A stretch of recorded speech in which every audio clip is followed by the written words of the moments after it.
Mic check. Check, check, check. 1, 2, 3. Yes, yes. Yo, yo. Hello, hello. Where will he go? Nobody knows. Testing. Testing. Testing.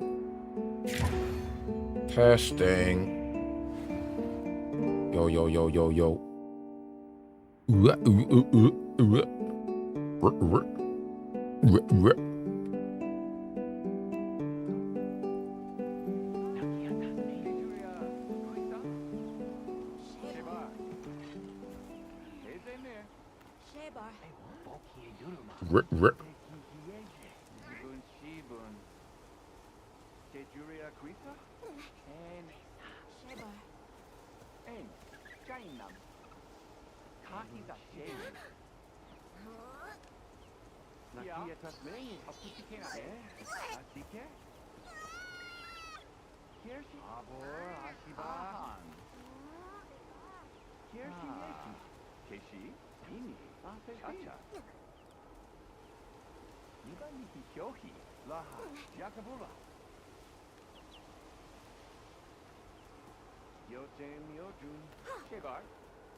Check, check, check.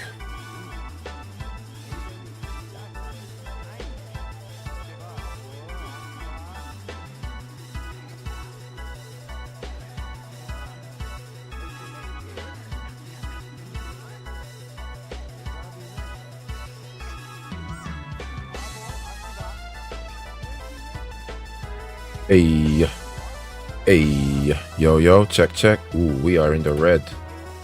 Red, red, red. Check, check. Ooh, still in the red. Kinda. Yo, check. Yo, yo. Hello. Okay. Mayhaps the game volume can go down a wee bit. Mayhaps.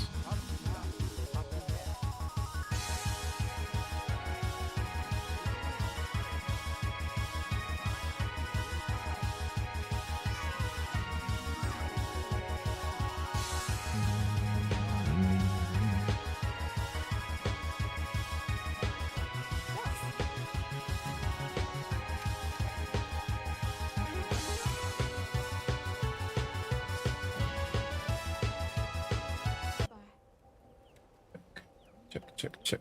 Some sound.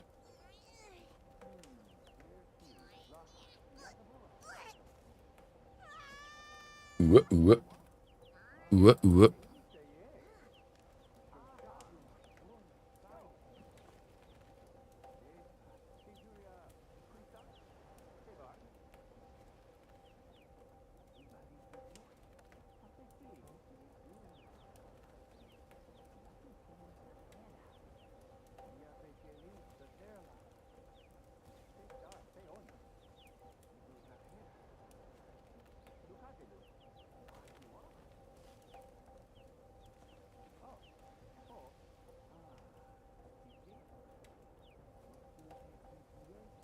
Yes.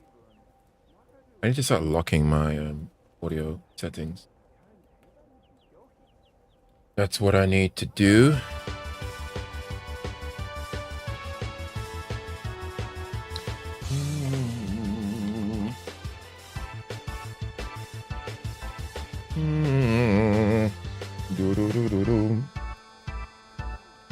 Hang on. Hang on. Hang on. Oh, I need a new. Oh.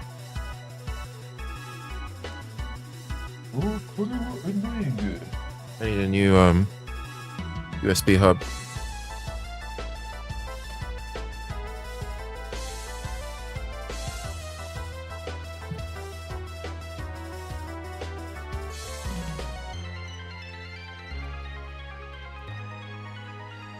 All right. Understood. Let's go to the training ground so I can do some sound tasting.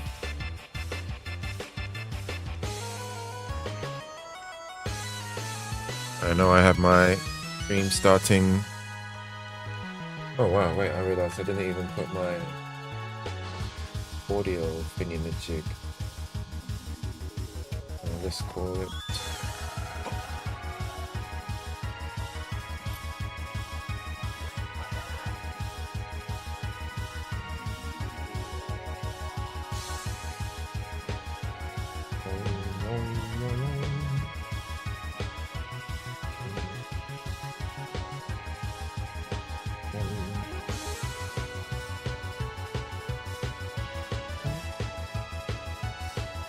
Bro, that's not the training room. What do you mean?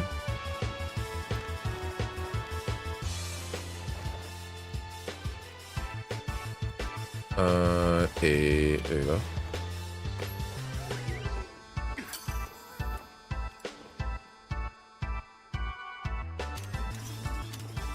All right.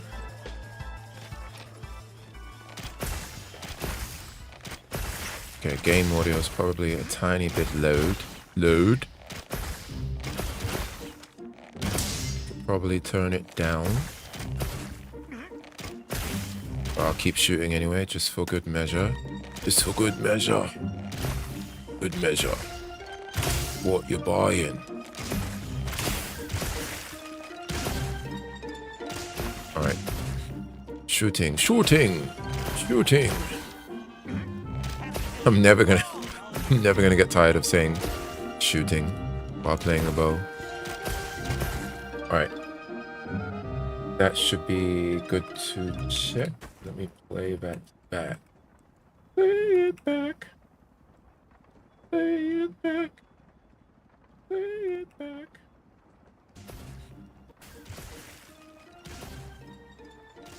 Alright. Shooting. I'm never gonna get tired of saying shooting while playing a bow. Alright.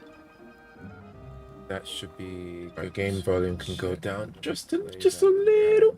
Just a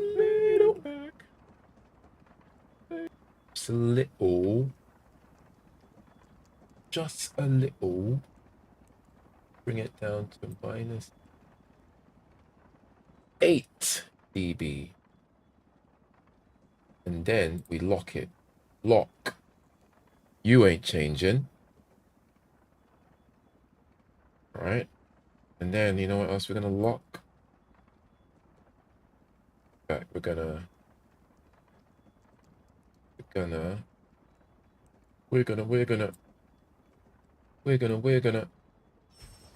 that down just a work, and then we're gonna lock trap. Okay, lock. Game audio lock. Mic. Yeah, let's just lock it all.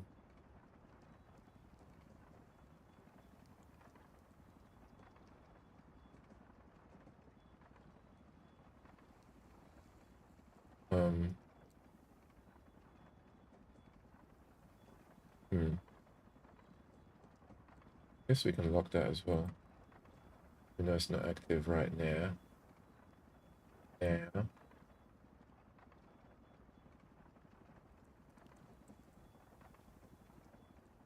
Lock.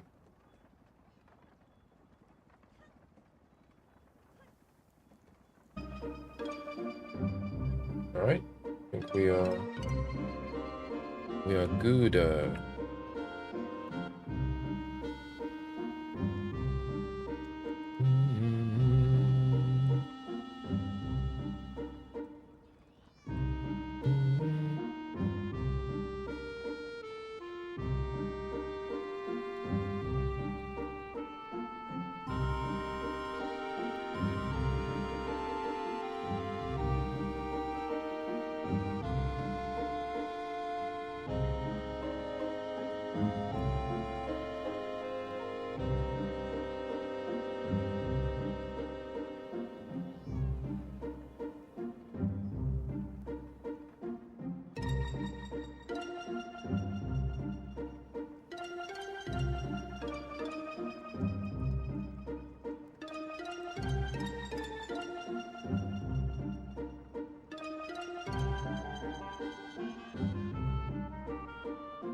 All right.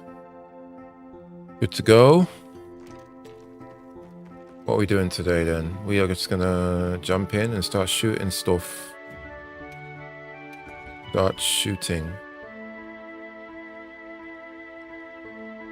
Okay. I can mute that.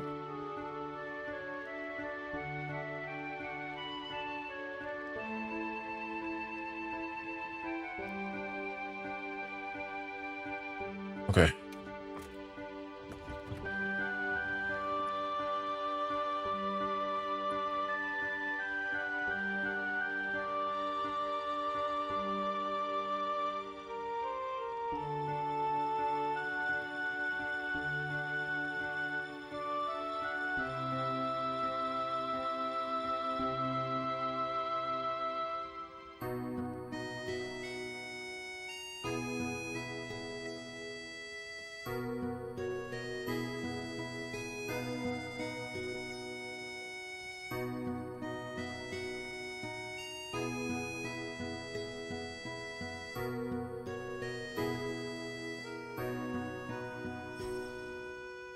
Right, we are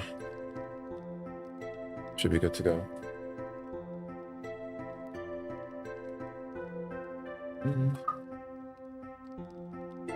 To get a bit better lighting, but we'll deal with that another time.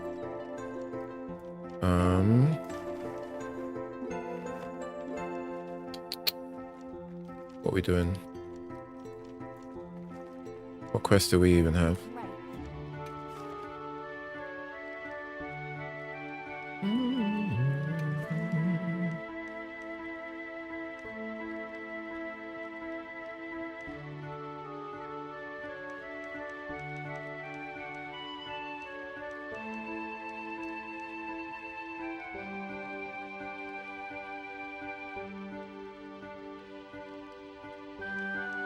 Damn, that's a whole lot of gems.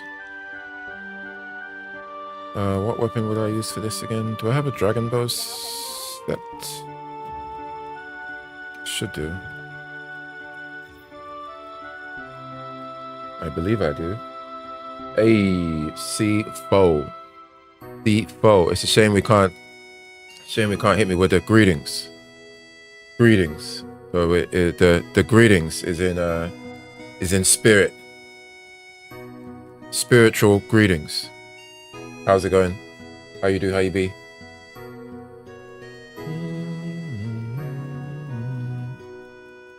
How do you know I'm live? Did you see from Twitter, or are you getting like a notification or something? I'm curious how you found. How come it's not on Twitch anymore? I haven't completely thrown it away. It's just I'm just like, if I do return to streaming properly, I am considering, because my upload is not good enough for consistent for good quality dual streaming. Like, I can do it, but the quality on both won't be that great. But also I'm just considering, like, if I do go back to streaming, I'm considering focusing on YouTube, because YouTube just has much better growth, much better discovery, and there's a lot of issues. To be fair, there's a lot of big streamers are complaining about this, so it probably wouldn't matter for small streamers, but it just seems like things are changing over on Twitch's side in terms of, like,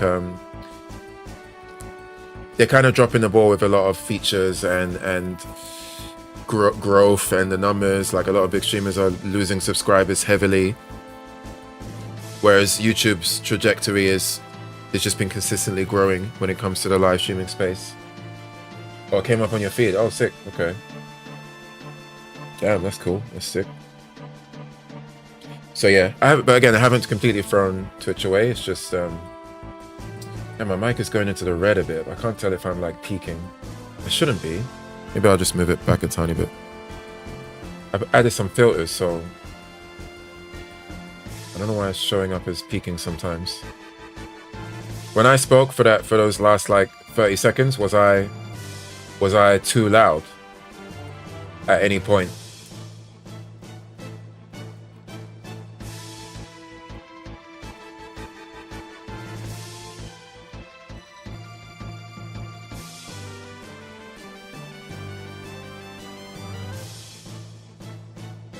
It was fine? Okay. All right, that's good to know then. My mic was showing, you know, when it like completely goes into the red so much that it touches the top and then the whole bar just becomes red. So, well, yeah, it should be protected. The skies are protected. But yeah, that's currently why. When it comes to discoverability, YouTube is just like, Twitch is just shambolic when it comes to that. Just not good at all. It's not even the algorithm. It's just they just don't have the discovery tools. I don't know what they were thinking. They had so many years to fix that. But yeah, it's one of the biggest complaints that Twitch users or people who stream on Twitch have. Almost finished recording a talk on video. I might need feedback for future vids. Yeah, I won't mind. I can take a look. Is it like footage from your from when you were in France, or like a discussion video? Did Chrome put out? I'm about to ask this question, but I don't know what the answer is. Did Chrome put out anything? Did he put out anything from the podcast? I assumed that when we filmed it, he put everything out, like one whole chunk, and then he was gonna do the clips later.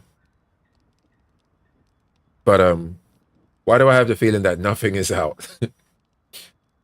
Oh no, I hope I'm wrong.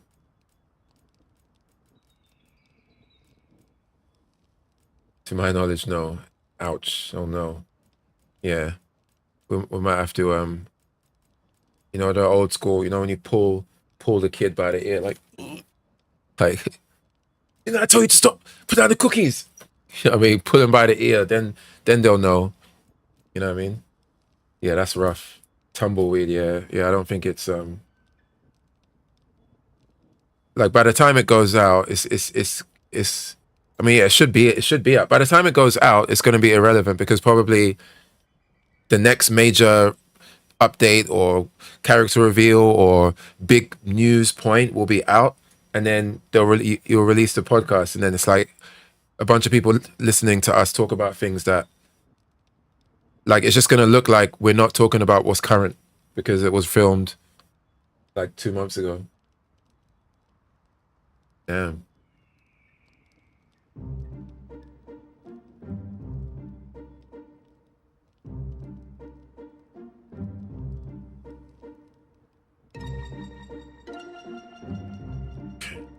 Dragon bow. Oh, I do have a dragon bow. Totally trash though, but whatever.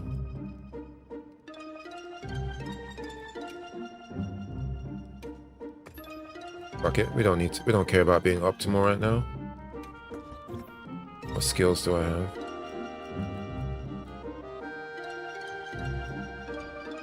Okay, so I need to eat for... Okay, I got black belt. Alright. Yeah, what's the video that you made about?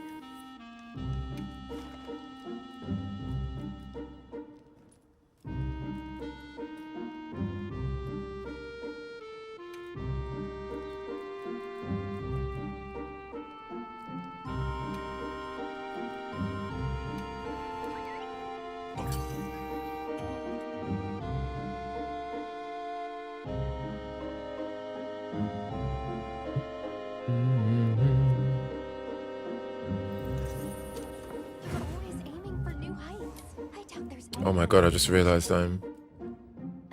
Okay, never mind. useful.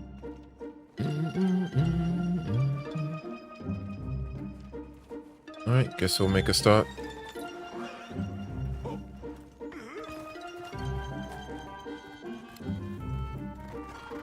It's meant to be a quick overview of Ghost Rider. Oh, sick.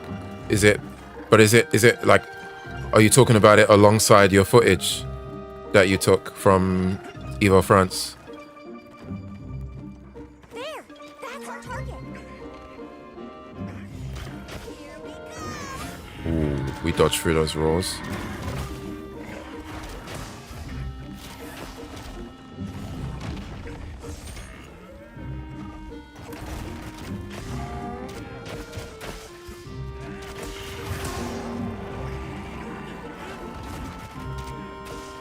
Oh, what's good? What's up, Gary? Been a while, man. How you do? How you do? How you be?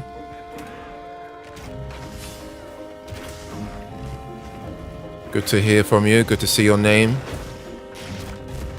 How's your studies for the whoa. For your, is it network you're doing or security? Okay, I'm hanging.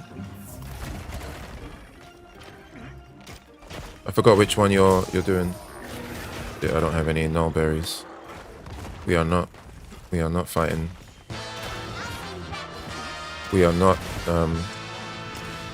taking this seriously at all.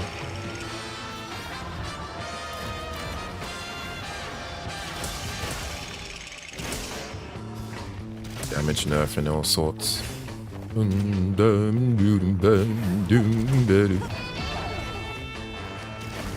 Oh! Talking over the Evo France exhibition match footage, nice. Yeah, is the video finished already, or you're still editing?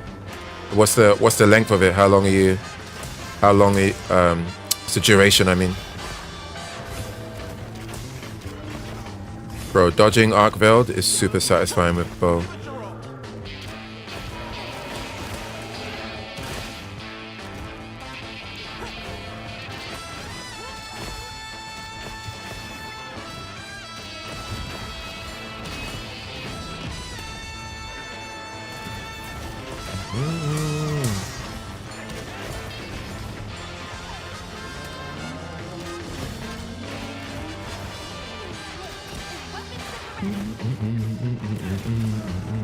Baseline. You said doom doom doom doom doom doom. I just got to add intro and outro images. Nice. Oh, it's gonna be I thought. Is it gonna be? I'm guessing it's not a YouTube short, right? I'm guessing it's a full-on YouTube video. I thought you wanted to do like little like fighting game trivia type stuff, like in YouTube short form. Or you decided not to in the end. Even made a doo-doo thumbnail. Yeah, them thumbnails are... You know what I recently learned? I didn't know that tags are pretty much dead on YouTube now. Like YouTube, you remember back in the day where tags, like you had to tag your stuff, the relevant, like what you were talking about in a video to help discoverability, right? And apparently that's not a thing anymore. Like YouTube just uses, I can't remember the word that it uses. I mean, I'm sure the algorithm is part of it, but it uses different techniques to gauge for like relevance and helps put the video in the correct category in a completely different way that has nothing to do with hashtags. In fact, the only reason hashtags are still there is if you misspell a title in your actual title, if you misspell a word in your actual title, but you've got the correct spelling in the hashtag, then that might help like pull up the video correctly, but it doesn't actually do anything discovery-wise. I was like, wow, I had no idea. Education. Not a short, but I tried to make it as quick as possible. Yeah, that's the smart big brain maneuvers right there. Yo, is nobody gonna join my quest? You're gonna make me solo with NPC hunters? Dodge. Second one? Nope. Oh, it's gonna take ages because I am super not optimized right now.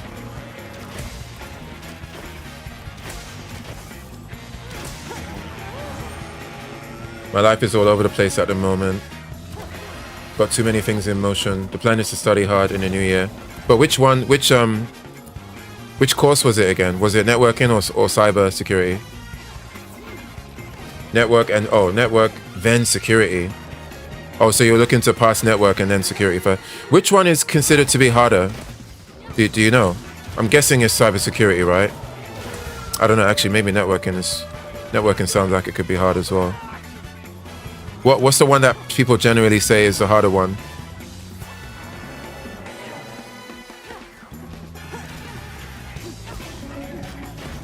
I got my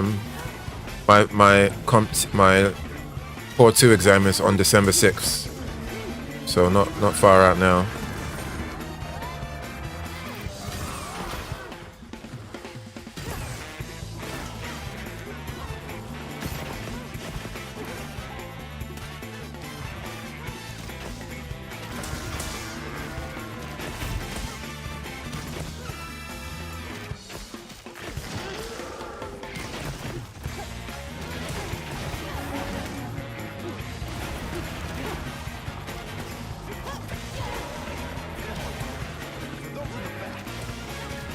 People say networking is harder if you know nothing about it, but I did networking about 20 years ago. Oh, but you got a refresh, right? But by 20 years ago till now, though, I'm guessing you might as well have to learn. It's like so much is going to have changed, right? It's like you might as well. I imagine it's like you didn't do networking 20 years ago, because at that point, probably doesn't matter, right? With how much has changed. So it's like brushing up. Oh, it's like brushing up. Is enough of it the same? I would have thought that. Shit. Ooh, that was close. Point blank. I would have thought that you would have had to learn a lot more new stuff, because 20 years is a long time.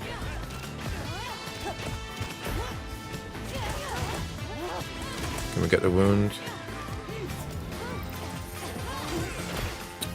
Should have waited.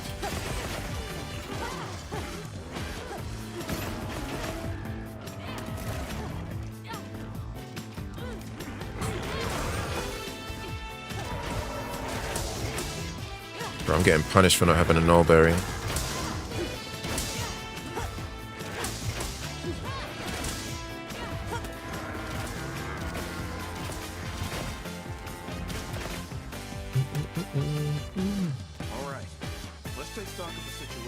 Alright, yes, let's do that.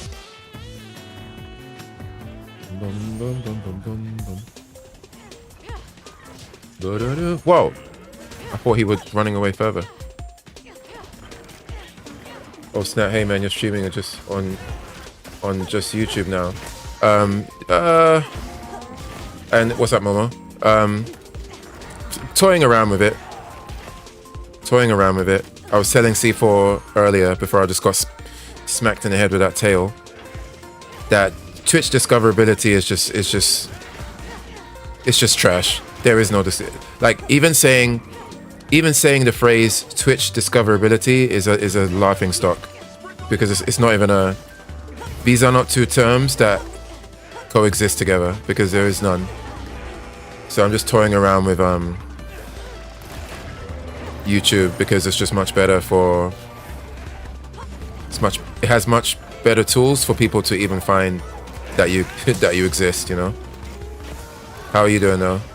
How you do? Right now I'm just fighting this Archveld and I'm just super not optimized. Absolute garbage. Software changes faster than hardware, so a lot of the core elements are still the same. Oh, I see. Makes sense. But I'm also very out of practice with networking, so I'm treating it like a fresh learner. I see. Even though I remember some... Is it true that when you're doing IT work, you have to update your certification every 3 years? Is that true? Or is that... Am I just like... Have I heard that from absolute nonsense? Alright, let's get this... Let's get this rock on him. Get fucked.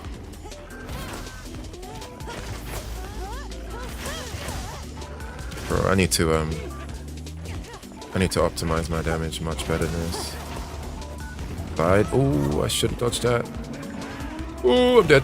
No, I'm not. Set to go. Psych! I lied. I should have waited.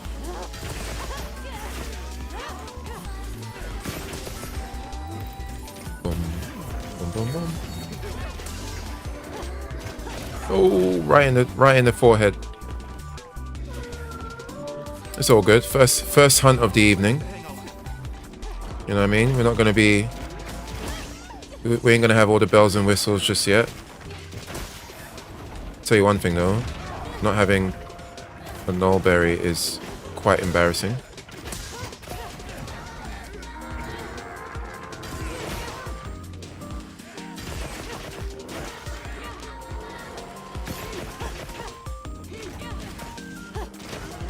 Dodge. Dodge. Was he even aiming at me?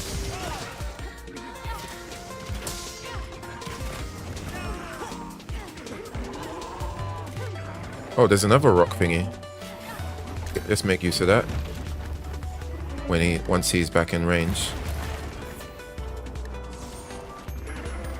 Fair enough. I was in a cave doing work, completed Savage Omega recently, so I'm kind of drained at the moment. How good of a fight is Savage Omega? What a good ass fight. Shit, get him, get him, get him. Get him, get him, get him. Hey. What a fight. It took me 3 days to beat him. And then when I finally did, it was, I guess like most people, it was using the support hunters. Fuck. There was no way. Actually, when I streamed 2 days ago, like I just did a random group and actually no, it was 2 support hunters and 1 real human, or 2 real humans. That was the first time I ever cleared it with any other real human. But yeah, I've crafted the full set and sick fight, man. Really good fight. Like I would rank it as probably one of the best fights in the franchise for like I can confidently it definitely goes next to Alatreon, Fatalis, like definitely on that tier. Bro, my damage is absolute pants.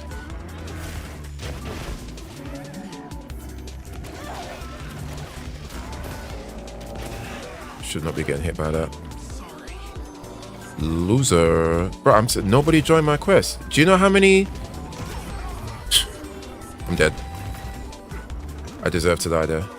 Bro, can you stop AoEing everything? What is World of Warcraft? Do you know how many charm rewards are in this quest and nobody joined? Nobody cares, apparently. Or maybe they can see that I don't have a nullberry, so they're like, nah, this guy's DPS is way too subpar to join. It is by far, yeah. It forces you to respect it. It forces you to engage with the different mechanics of the game. It forces you to upgrade your armor.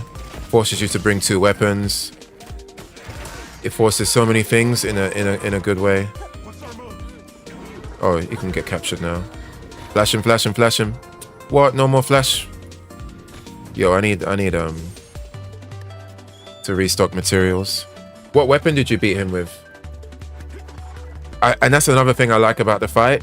The fight made me change my weapons because I kept thinking, okay, maybe it's easier with this weapon, or oh, I read on Reddit somebody had a easy time with the hunting horn, and I went out, upgraded the other weapons, tried him, got my face kicked in.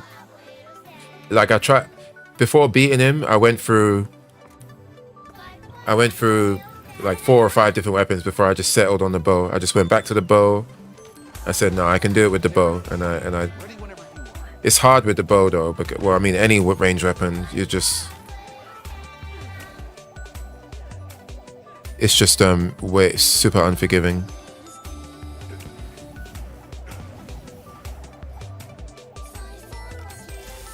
All right, shit. Let's go sort out this Gore Magala. One of my least favorite fights. Why is he sleeping though?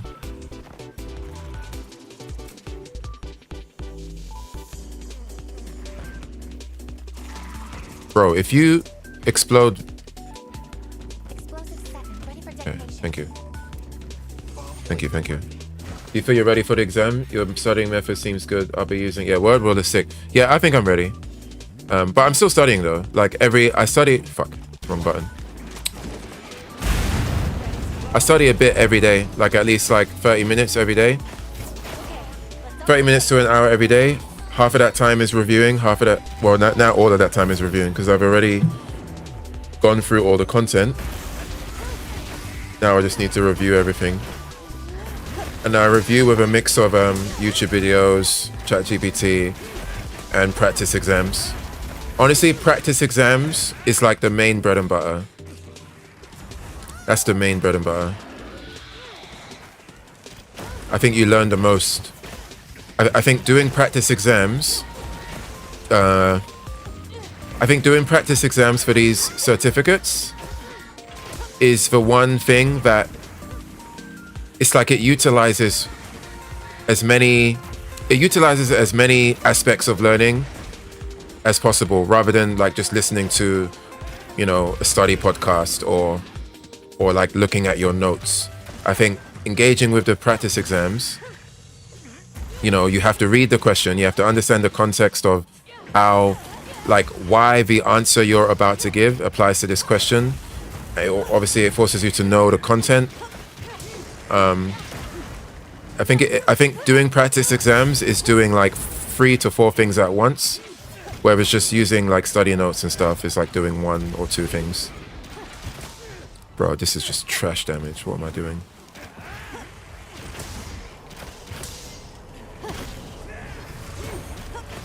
Started with Great Sword, then after about 40 cards, I went to Lance and beat him first time. Damn. First time. I guess, yeah, Lance. Actually, I'm surprised. I imagine that Lance is very easy to survive with. But I'm surprised you didn't run out of time. Because Lance doesn't have the best damage output, you know?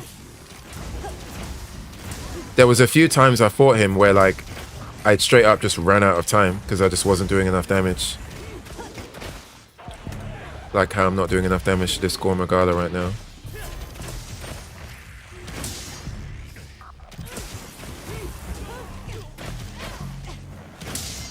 Is there any falling rocks around here? Nope.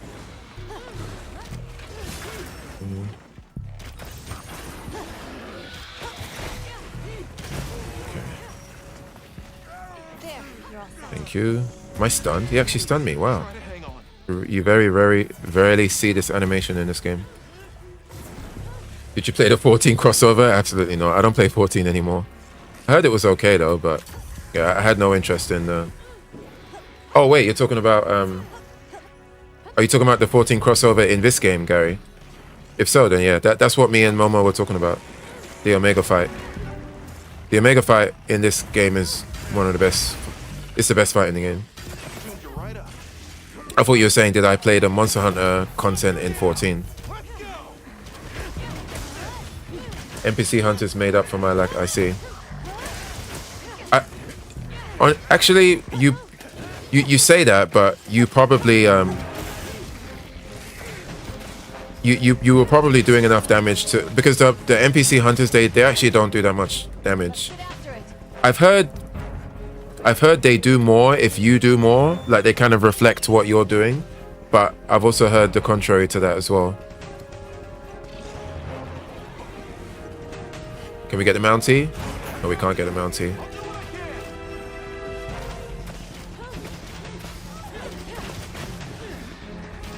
Bro, I hate this. I don't like fighting Gorr Magala. This drags. And his hit zones is like just so hard to get to because of his Batman wings in the way. Yeah, I meant the 14 content in this game. I need to play again and try it. Yeah, Omega Fight is sick. It's very hard though. It's very challenging. But that's good. Shit. Let me not do that. Okay, now we do it.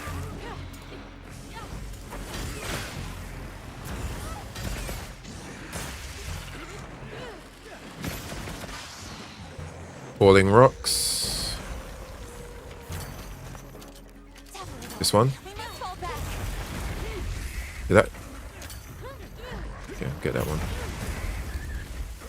Okay.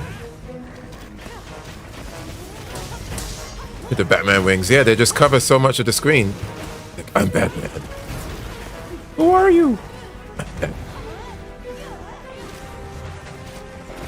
must hold on strong. But I'm also aware that like I'm just not optimizing, and I'm like, get out of the way. I'm not super tryharding right now. I'm not even using necessarily a good weapon for this.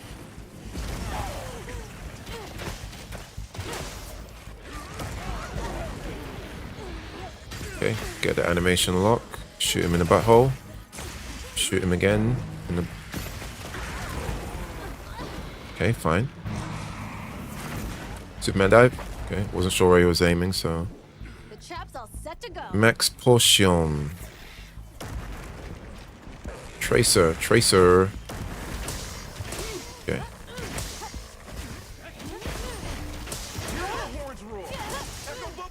Is this a 9? Yeah, 9 tier, 9 star tempered. I'm just farming charms. Preparing for the Gogumazios fight coming in December. Ouch, I'm being super sloppy. But it was this was a double quest, so it had Arcveiled before, which I killed already. So the health of both monsters will be a little bit lower, which is good. Well, I was out of range there. What a waste.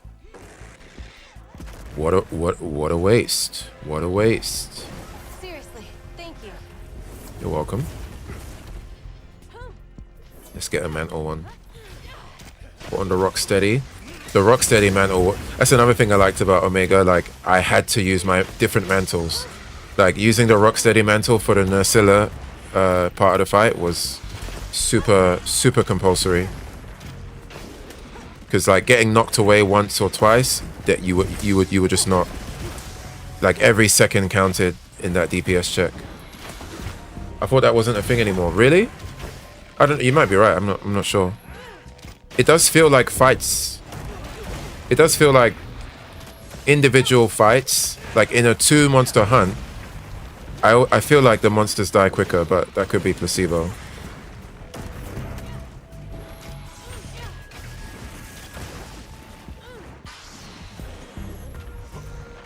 And 2 more monsters and normal health. Yeah, I always thought that 2 monsters, double hunts are... Maybe it's not half health or as low as whatever it was in the past, but it does feel a bit lower, but I haven't done the science on it.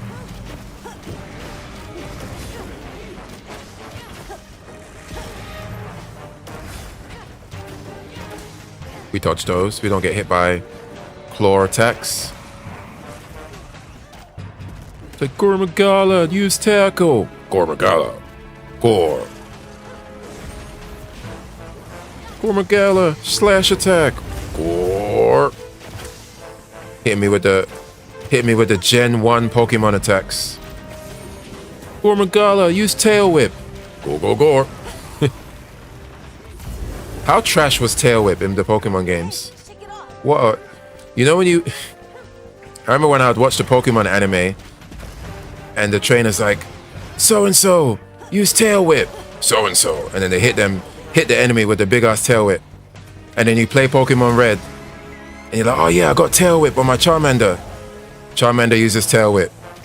Whoop, whoop, whoop.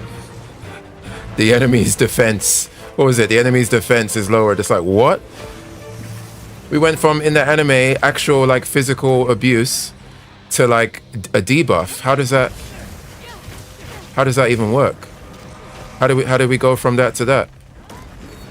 Unbelievable. Oof. Gore has the highest health pool, so it just... Oh, I see, yeah. Yeah, Gore is a drag. What a drag. Making me feel like Shikamaru over here. What a drag. What a drag.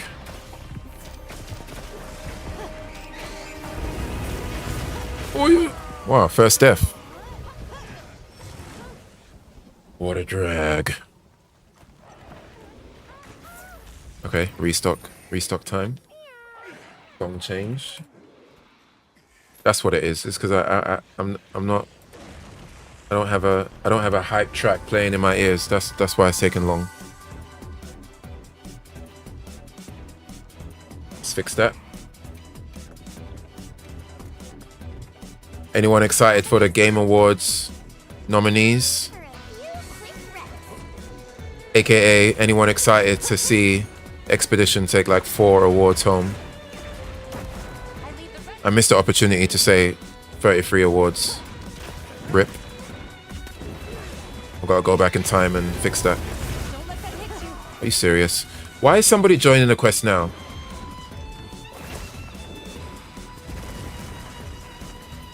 How funny would it be if this person that joined the quest just sabotages everything and dies twice?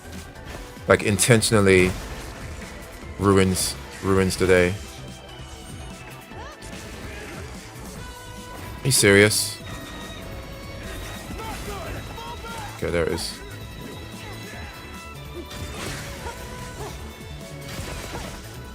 I'm happy Omega or Expedition will, yeah, 33. The chances of Expedition 33 winning is like it's incredible. It's not even a.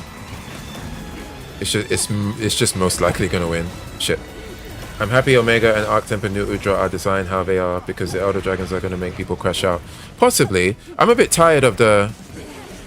I want them to do something a bit more with the Elder Dragons. I'm kind of glad they're not in this game yet, because for a long time in older games, like it's like, oh yeah, the Elder Dragons, but they're not. They're not like. I feel like the Elder Dragons are a big deal just in name. You know, usually anyway. Like even in base world, like when you would fight the Elder Dragons.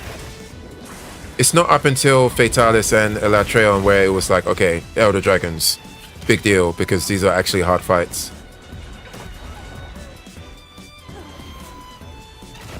Like, in World, like, Barioth was giving people a lot of trouble, and base Anjanath, you know. Rajang caused a lot of trouble as well. So I'm hoping that if and when they do come in this game, that they actually have more of a I want it to feel more like they're worthy of the title, of the big deal nature of the Elder Dragons, you know.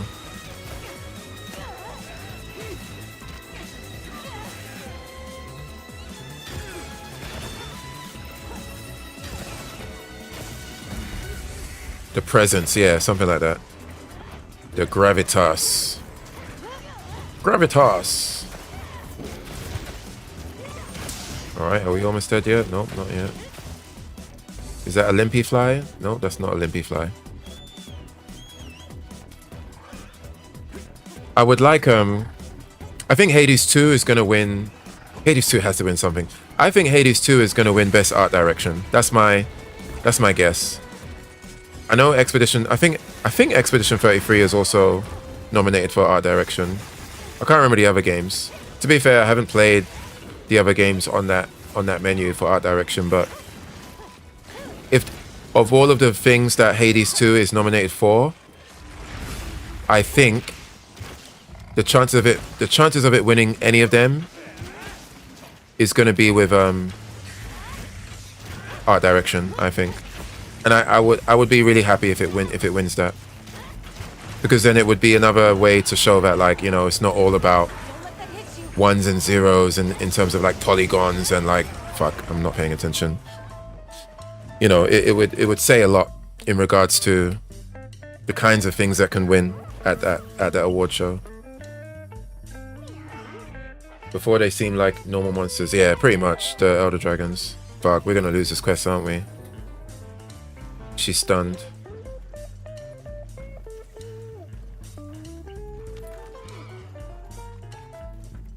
What I should do, I should like...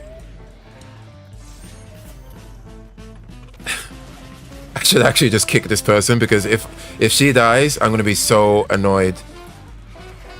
I would rather I die and fail the quest rather than somebody else come in 20 minutes into the quest and then fuck my shit. But let me believe in the heart of the cards.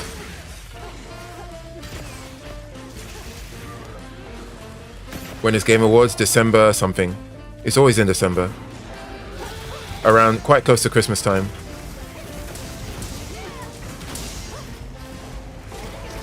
Okay, nice topple. Topudu.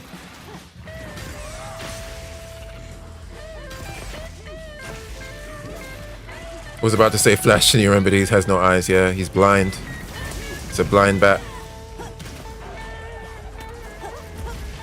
We could trap though, just for a bit of CC. I should have dropped to Tranks just in case he's weak. I can't remember if I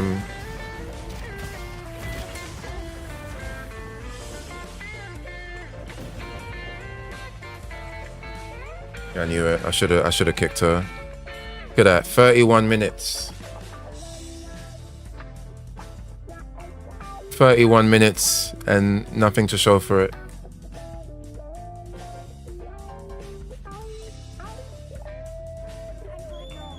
I said, how funny would it be if that was to happen, and it happened, and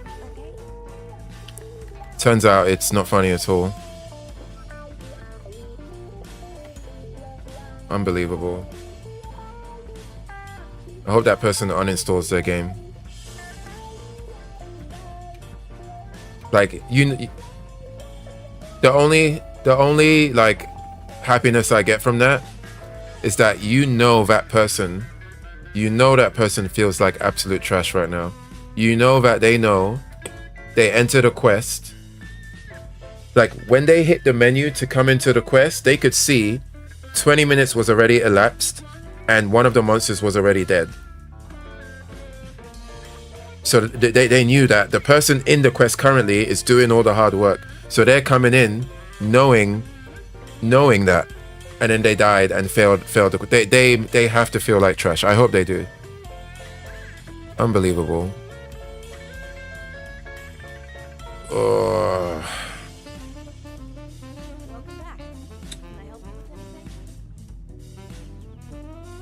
Yeah, he was like, "Nyam, I'm hungry." Yep. He just said, "Time to eat. No more appetizers." I can't believe that happened. Look how many charm rewards are in this as well. Look at that. Almost all of them are 2s.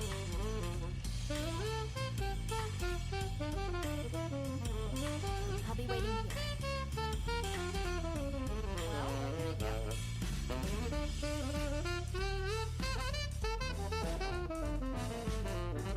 Got something in mind? What is Got something in mind? Yeah, that's a lot of charms. That's a whole lot of charms.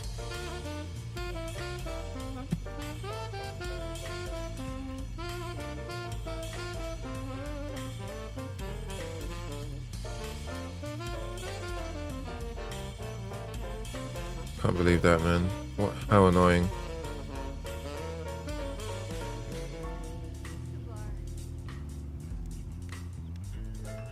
Oh, Gore's biggest weakness is fire, not dragon. Do I have a fire set? I don't think I do.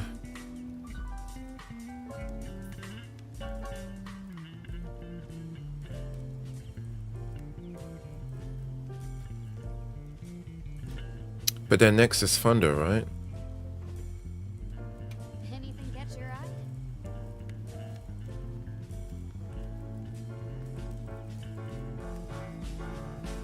Still can't believe that shit happened.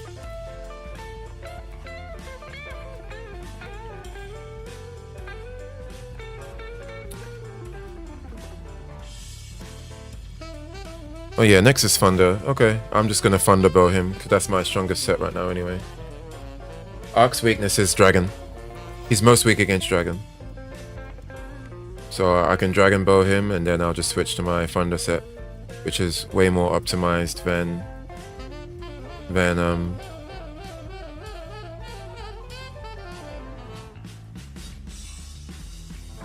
way more optimized than my Dragon Bow. Where to find me? Unbelievable.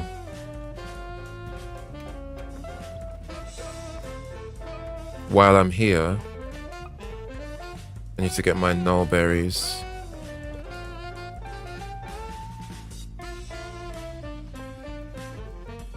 There we go. Add that to the set. Oh, I need to craft more flashes too. Okay.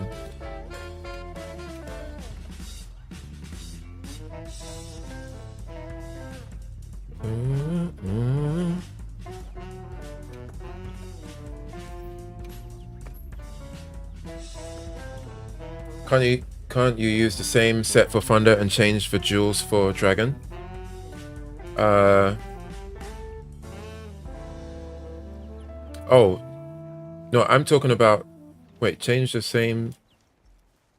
No, I mean like I want to start the quest with a Dragon Bow, which is what I have now, and then when Archveld is dead, I'll change to my Thunder Bow. I can change the jewels, but I still need to change the weapon. I still need to change to an actual weapon before I can just use the jewels associated with that weapon. Drop the video in the Discord group. Okay, I will. Let me try one more attempt on this quest, and then I'll take a look.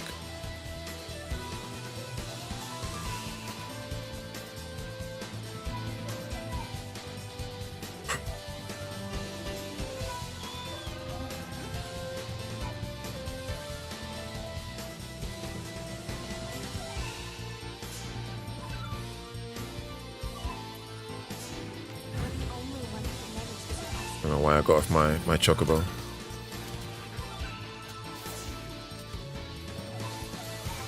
I just realized I need to eat again. No, not Gore right now. Let's do Archveld first.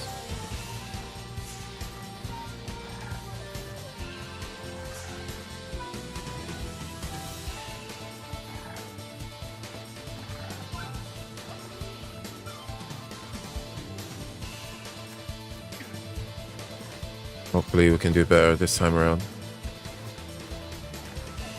Or if somebody joins, hopefully they just don't suck.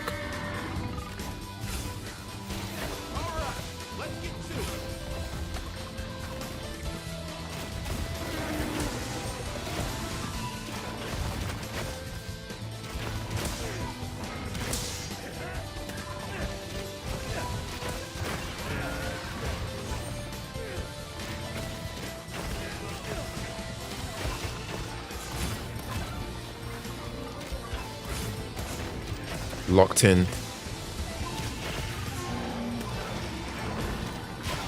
Ooh, mistimed that. Thanks, buddy boy. I feel like the Palamutes were quicker than the Chocobos. Yeah, Palamutes were a lot faster, but Rise in general was just a much faster game. Way more arcadey. Fucks.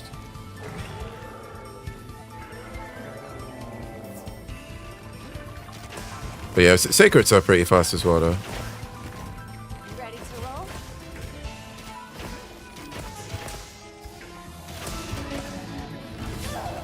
Don't get hit by those. I don't know why I'm power shotting at that range. Let me know when you got feedback. Yeah, I'll definitely take a look. And then give you my thoughts and opinions. Oof.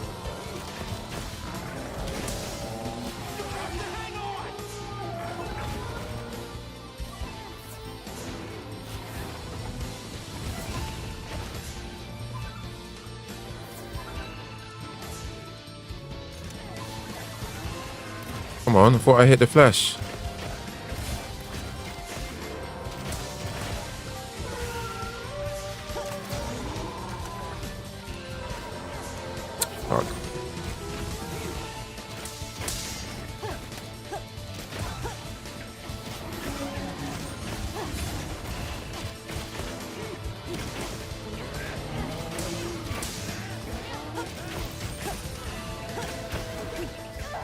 A tail whip.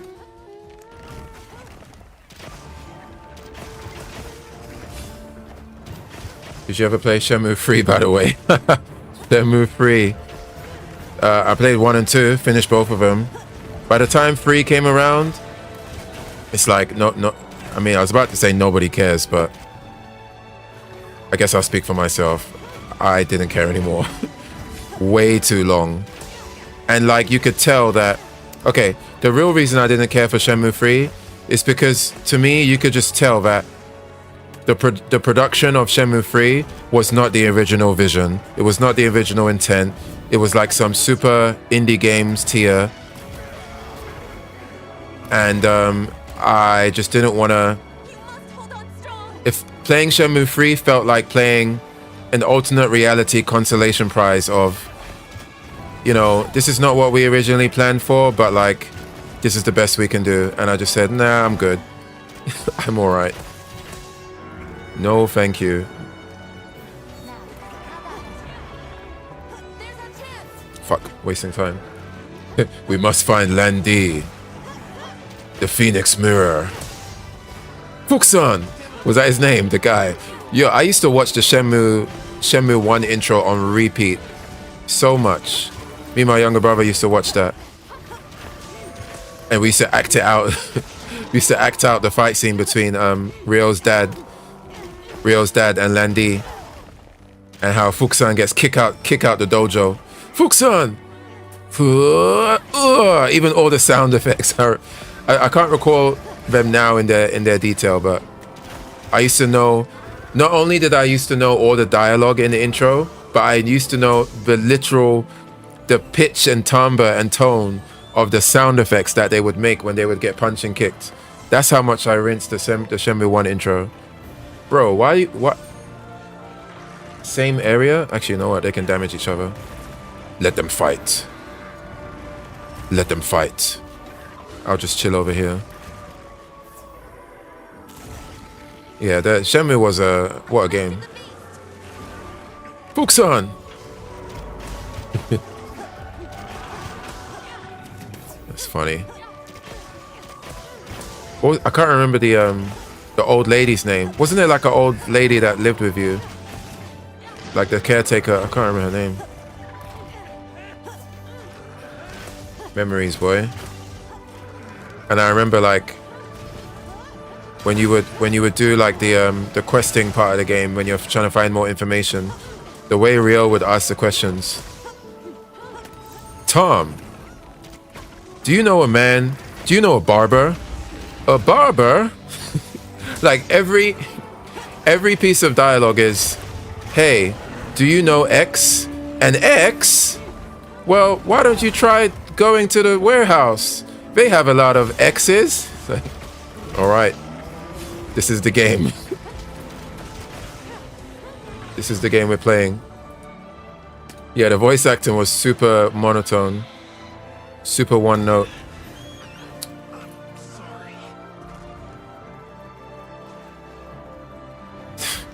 I might have to watch some old scenes of that game again just to remember.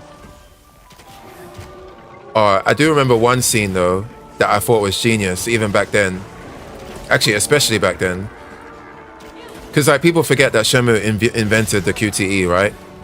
And I don't know if you remember, there's a part. Fuck. There's a part where you just die. Like there's a part in Shenmue where like, let's say you're halfway through the game, right? At this point, the scene that I'm talking about happens halfway through the game, let's say. And by that time, you have done many QTEs, right? Because the whole game, you know, Shenmue invented the QTE, so you've done a whole bunch of QTEs. And then there's a scene where like you're trying to meet somebody, and one of the people you need to talk to is like a barber. But the barber you need to prove to the barber that you're like the right person, or that you've got like the spirit to talk to the person you're trying to find. So Ryo is sitting in the barber chair, and like the barber's talking to him, talking about like some, you know, some ancient Chinese mythology or whatever. And then he goes to like cut Ryo, but the QTE goes off. But you're not actually supposed to press anything. But by that time in the game, every time the QTE goes off, you're pressing buttons. So you keep pressing it when it shows up, but you fail. And you're like, wait, what? Did I press the wrong button? And you try again and you keep failing. And then you realize that you're actually not meant to press anything. And then like, that's the point. Like that's the lesson in that scene. Like he's trying to test if you're patient or if you have trust or something like that. It was a sick scene. That's one moment I remember in that game, among many others. Buxan. Shit. I thought it was Die Hard on the Saturn. Oh, I mean, the Saturn era had a bunch of that era was just littered with hilarious voice acting. Get clear. Bro, chill. Oh, I'm triggered. Now I really gotta lock in.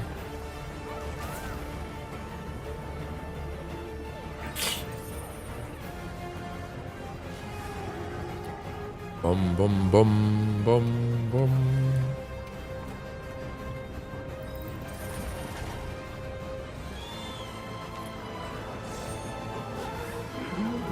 Oh, hello. Thanks for saving me the trouble of tracking you down.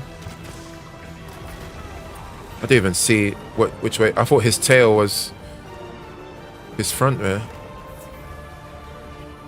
Not having insurance is hard. Yeah, I just realized I should be eating for insurance. I don't know what I'm doing.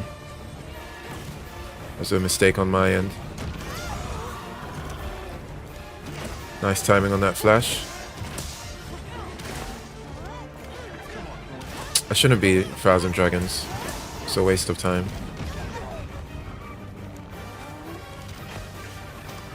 Oh, that's gonna hit. Poor time dodge.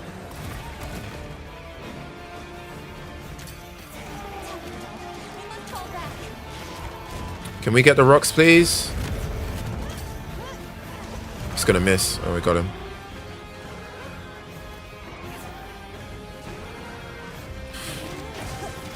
Fucking Nullberry again.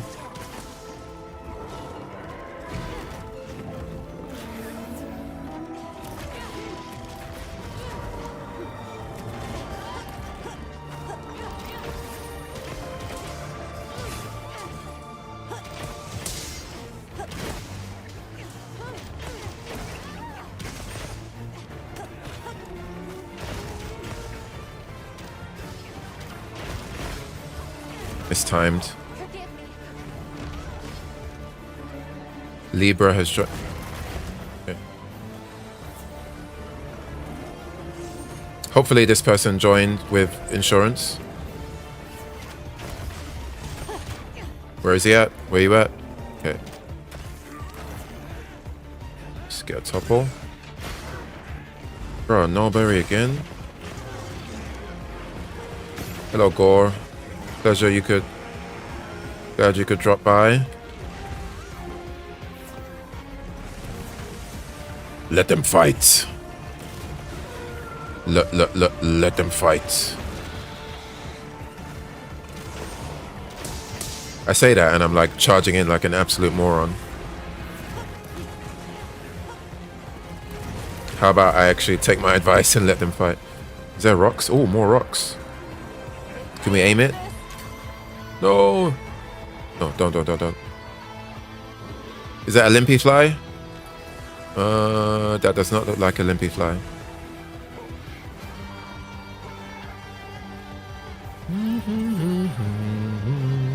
Ooh, wrong way.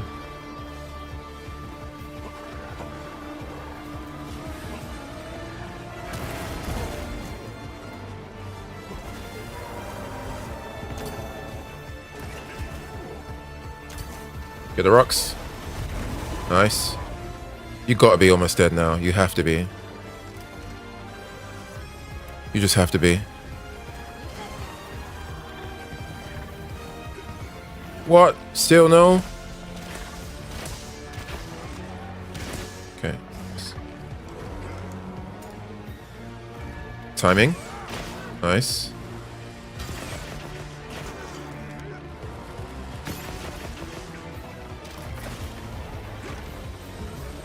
Are those other guys fighting Gore? Tell me they're not fighting Gore. I swear to God. Etiquette, man. You're supposed to fight the thing that the quest creator is fighting.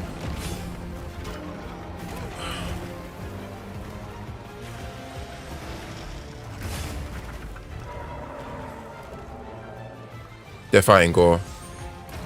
What losers?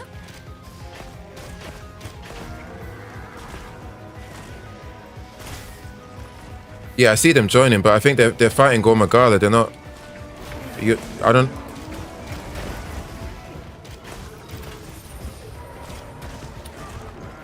They probably don't realize that. Okay, here's one. Okay, no, they're here. Okay, let me chill. They don't care. Oh shit, I missed guy. I remember the guy in the street with the dreadlock. Yeah, that's Tom at the food truck. Food truck. That's Tom, the Jamaican man. Tom, hey, yo, what's up, man? Like the most stereotypical. When did that game come out? 1998 Jamaican accent in a video game. Oh, we got some heavy bowgun action. We like to see it, but we don't like to see Gore join the fight. Wait your turn, buddy. Oh, there's more rocks. I don't know how this guy's not dead yet. I guess the 4-player scaling is kicking in now.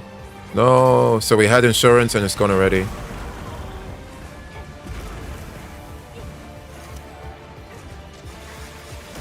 Are we healing? Fuck. Bro, sometimes the radio wheel thing is just not responsive.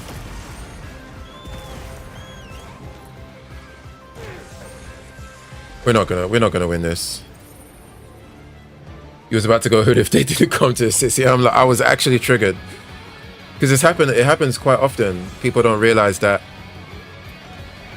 which monster has been focused down when they join. Somebody's pinned, somebody's dead, somebody's dead.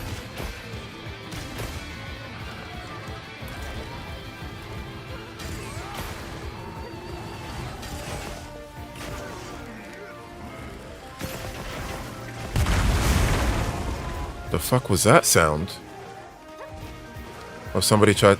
Oh, maybe they hit the rocks.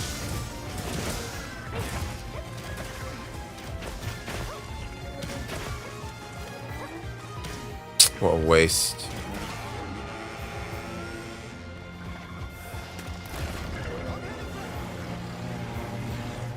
I don't know how this guy's not dead, you know. Flash bug. Somebody's gonna die here. I already know it. Not if I flash him.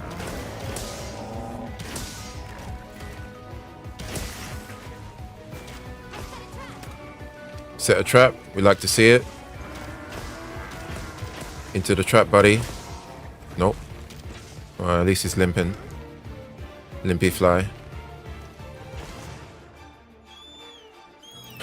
Limpy fly, limpy fly.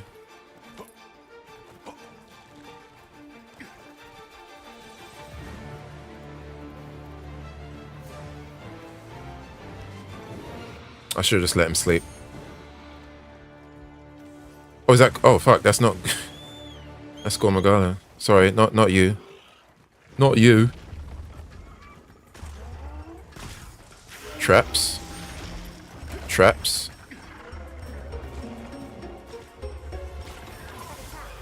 All right. Off we go to change weapon.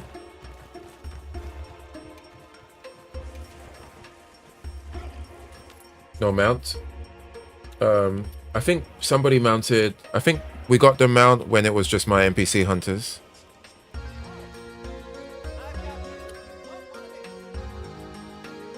So yeah, there's like a mount build up, progress build up. It takes a lot longer to get the second mount when you've already got a mount.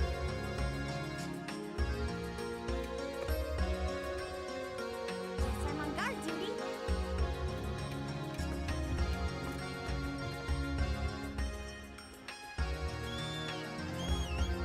Bro, why is this guy just chilling at camp? Are you... Ooh. Wait there. When this guy joined like 5 minutes ago, I don't recall seeing him in the fight at all. Am I crazy? I don't remember seeing this guy's name in the fight. He's just been standing here. Are you trying to leech, my friend? And Colo, are you leeching? Are we gonna have to execute Operation Kick Protocol, the Omega Protocol version Kick? And I don't mean Kick like the streaming platform. I mean Kick as in you're about to get kicked. Wait, how do you do it again?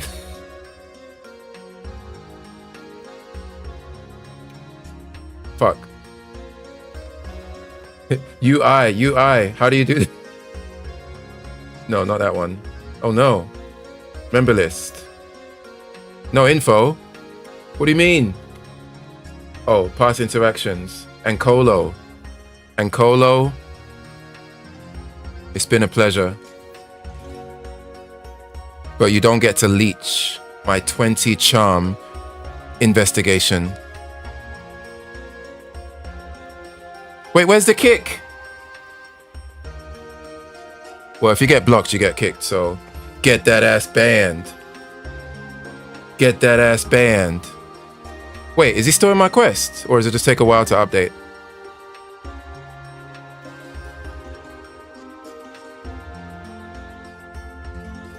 Get that. Orange Batman, motherfucker. Bro, why is he still here though? Wait, I need to Hunter.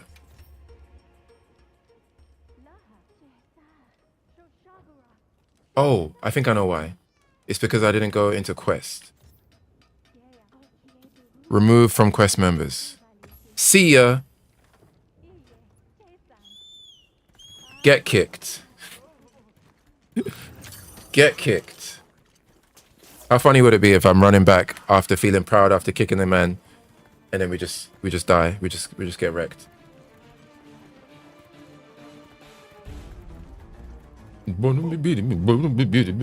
Tried to leech, you know? Unbelievable. Tried to actually Tetmuk. Okay, let me focus before I get my ass kicked. All right, we got the. Bro, we had the music playing. We had the bombing mission, Midgar, Avalanche running down on Gormagala, and we don't even.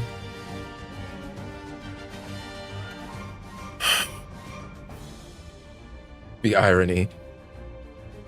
Maybe all that time I wasted standing around that guy trying to figure out how to kick him, I could have done enough damage.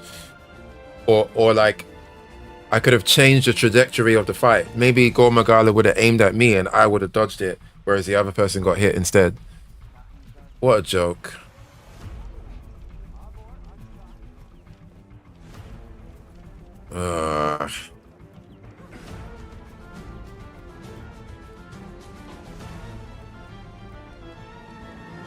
Actually, I don't feel bad for.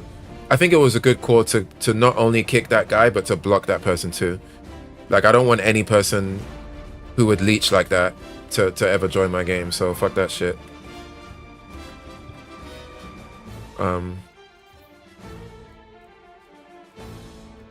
Yeah, unbelievable. What was he playing at? Oh yeah, eat my meal. Yeah. Let me go to the grand. Oh, I need to be checking.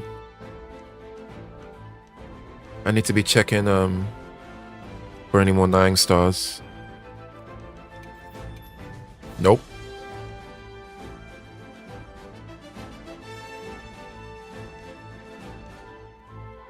I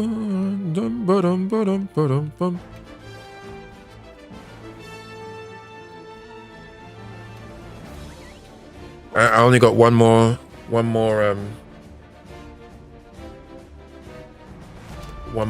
slot in this investigation.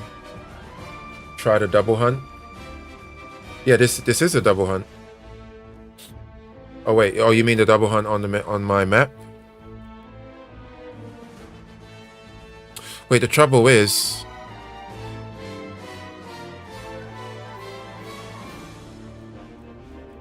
I actually need to eat for I need to eat for black belt. But fuck it, I'll take insurance anyway. See how many regards you get. But wait, are you talking about on here? There's no double. Shit, why did I just...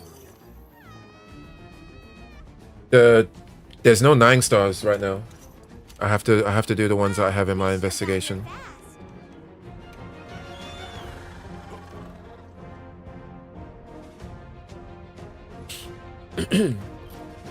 I'll see how many rewards you get. I thought you meant regards as in like code for the other, you know, when you swap the G with the T. Oh, this one, I didn't even notice. I mean, I'll save it, but not nowhere near as the one that I'm getting.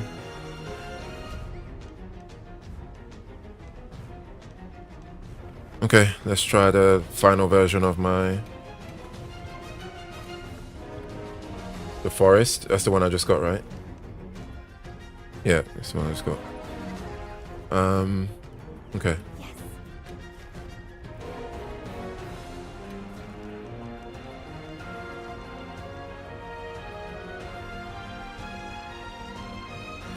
Unbelievable.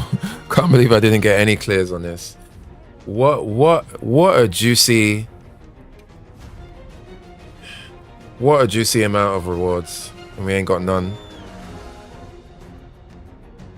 Oh yeah, I can rest spam. Yeah, I'll do that after. I'll keep forgetting about the rest spam to get the different roles on the map. Let's get on our way. Forgot about that. Am I wearing the right set? See, the trouble is, because I didn't eat for black belt.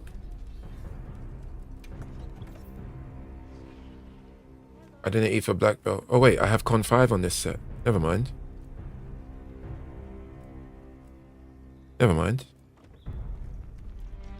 What else do I have?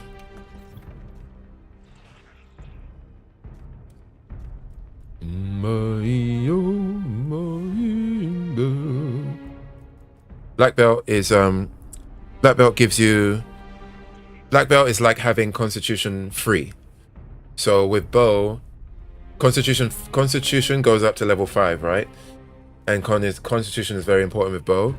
But if you eat for black belt, then you only need constitution 2 in your gear, because black belt will give you the extra 3, giving you 5 total. So black belt is good because it lets you... Because constitution is quite expensive as a skill. In terms of how much space you need for it. But black belt kind of helps with that. But I got super lucky because I've got a 4-star or 4-slot or 4-level constitution on my chain, my necklace. So I'll see you back at camp. I was able to get lucky on that.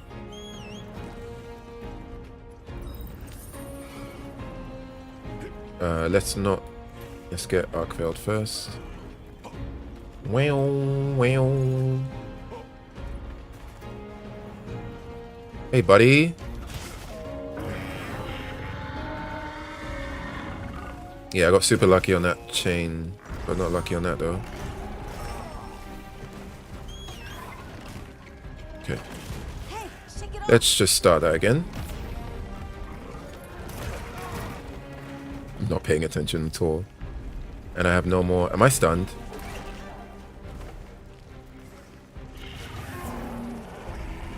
Can bow do... Yeah, every weapon can sneak attack. But it's like... It's the damage is so negligible that I don't even bother. I'd rather go for the mount damage. Fuck, no berry again. I'd rather build up the mount damage so that on the next mount here, or the third one, we get the mount.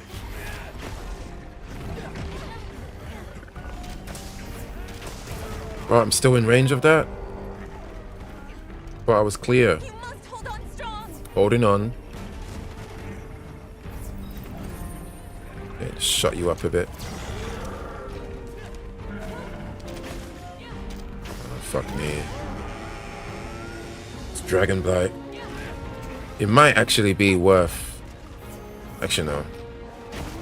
I think there's an argument for using anti-Dragon Blight on fights like this, but there's also an argument for just not getting hit.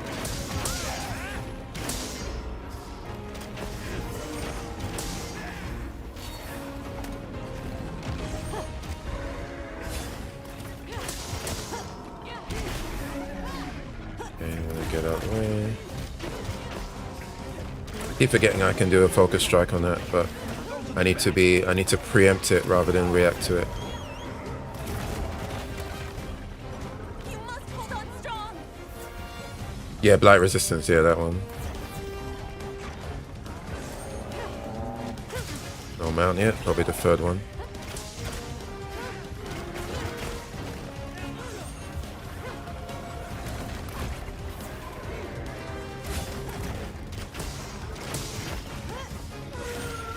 Nope.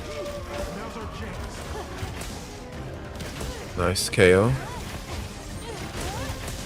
I need to memorize my hit zones too, because I'm not actually aiming for the stuff that I know.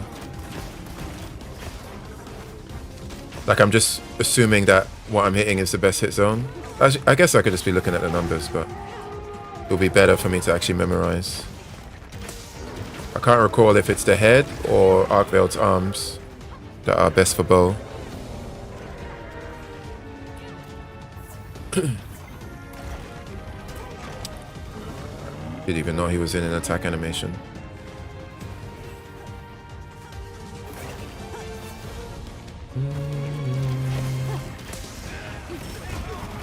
What's our range of that?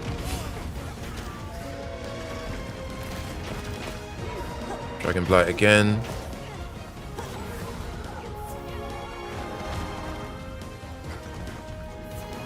Okay, let's focus up.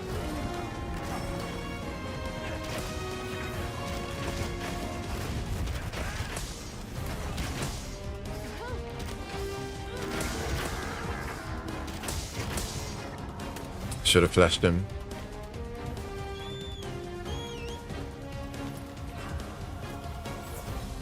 Tail of the turret. Whoa.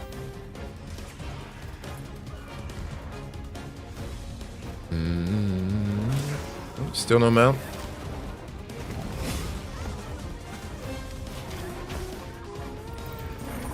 Oh, he got the mount.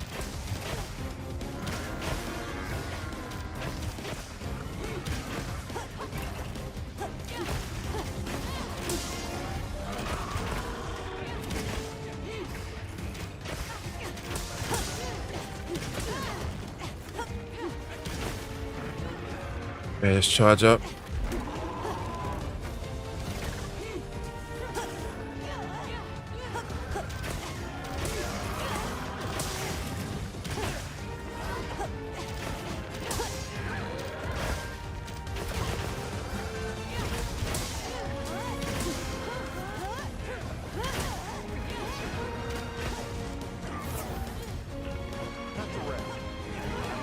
Fuck.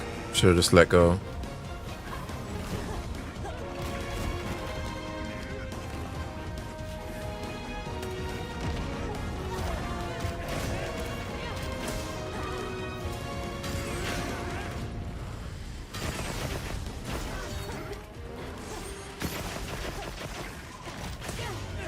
Too early on that.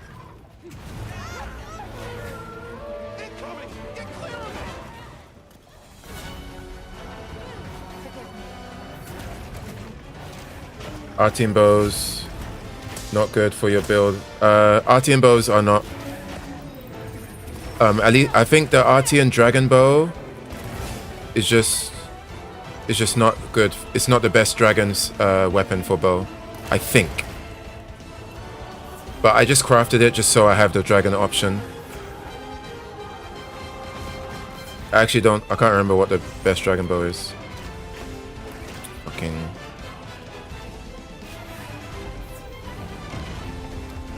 Boop, boop, boop, beep, boop, boop.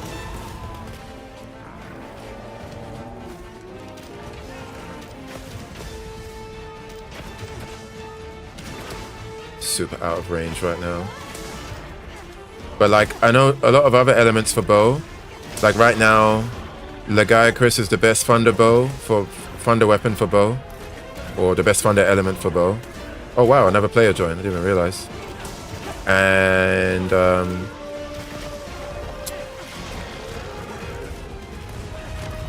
is that? Oh wait, no, that's not the right attack. And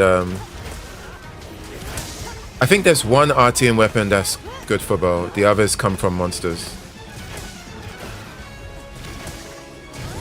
Like Blangonga is used for ice. The Seregios bow is used for some matchups where there's not great elemental hit zones. I can't remember which monsters those are though. Maybe I should actually look at that before in my next fight.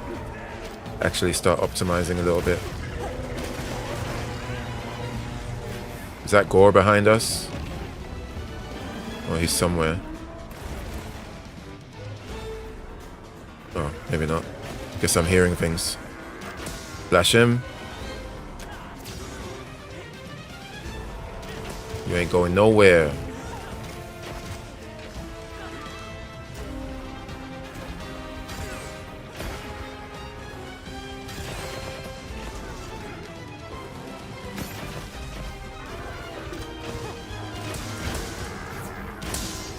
No more flashes. Dum dum ba dum dum dum dum dum dum.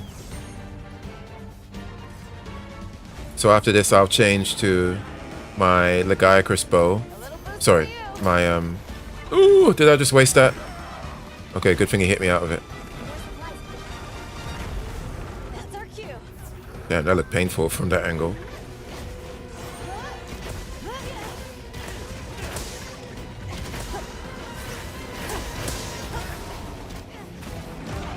Ooh, very nice. I shouldn't have used that there. I didn't realize he was in a trap. I thought he was... I thought he just got knocked down.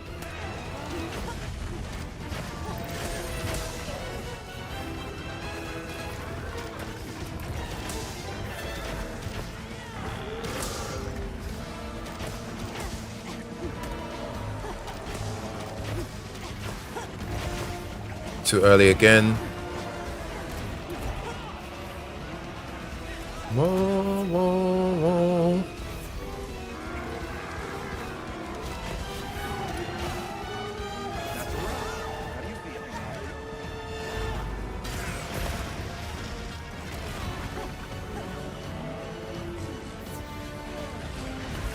It's absolute dinosaur chaos right now.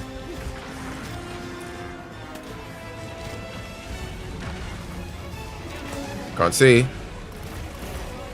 Somebody's getting exploded. Oh, he died. Honestly, I don't blame you for dying there because I don't know what was happening. Just atomic bombs going off right now.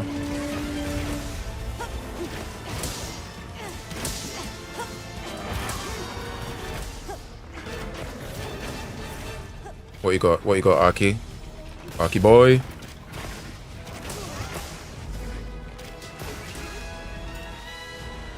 Get him.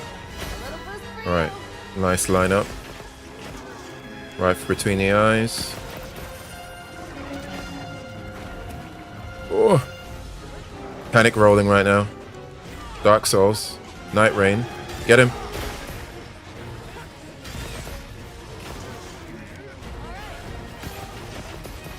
Hunter has what? Oh. I think that guy that tried to join was the guy that I blocked. Because it just said Hunter, which is the default after you block someone. Good thing I blocked him then. Wait, if I blocked him, he shouldn't even be able to see my quest. Unless he's trying to join via SOS. But the chances of him joining via SOS and then actually finding this quest should be quite low. Didn't realize I was in shot animation.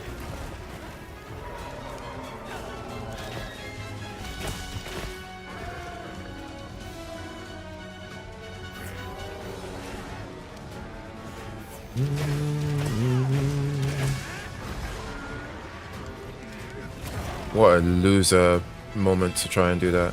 I deserve that. Yes, hanging. Okay, still got 3 carts.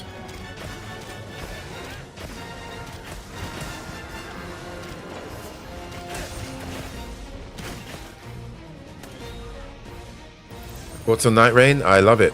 Big fan. I haven't been playing it lately because I'm kind of, fuck, I need a heat bug. Yeah, Night Rain is really good. There was a while. This guy keeps trying to join. There was a while where I wasn't playing this game and Night Rain was scratching my Monster Hunter itch, if you get what I mean. I didn't really, I'm not super into the depth system. Well, actually, I guess you don't know what I'm talking about. But yeah, Night Rain is good. And DLC is coming out in December 6th, which I think comes out around the same time that Gogmazios drops in this, which is unfortunate timing. But yeah, Night Rain is good. I don't know if you've played Souls games though, so if you haven't, there's going to be a bit of a learning curve in regards to that. You know, it's going to be a bit brutal, but yeah, Night Rain is a good game. Ooh.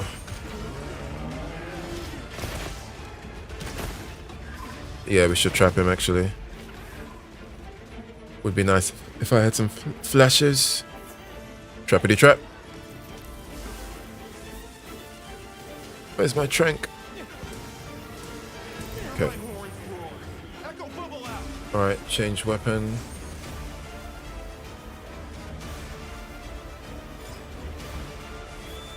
Have you picked up any new games lately? New games? I mean, Hades 2 came out, but I was already playing Hades 2 in the early access. So when the full game came out, I completed it in like 3 or 4 days. I still play that from time to time, trying to do some speed runs. But new games, new games. I don't think so actually. No. I've kind of like I've kind of like found my loop, you know? Like I'm not too...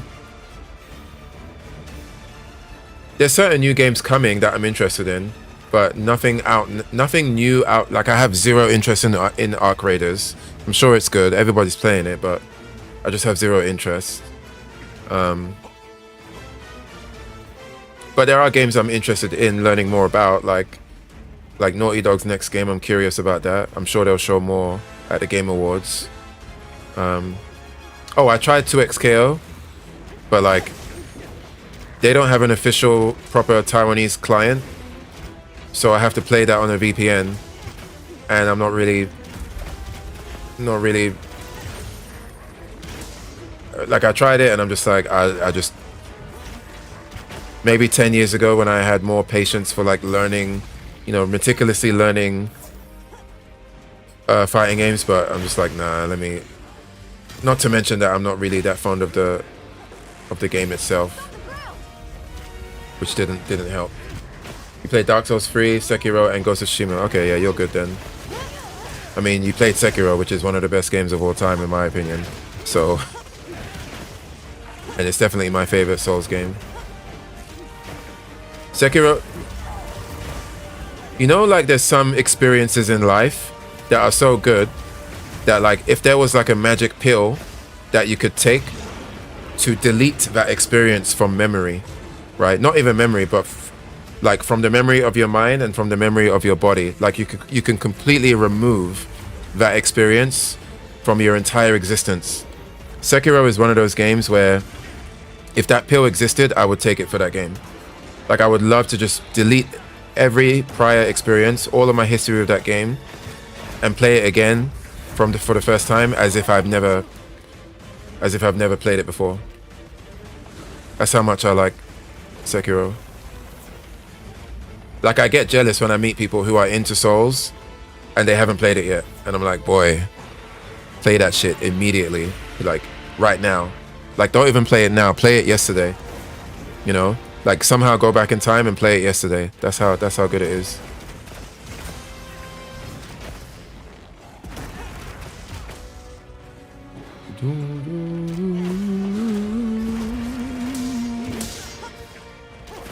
Oh yo. Watch out. That's a big bomb. I need to be way less greedy with that. Hey, shake it off. Did I not update my gear?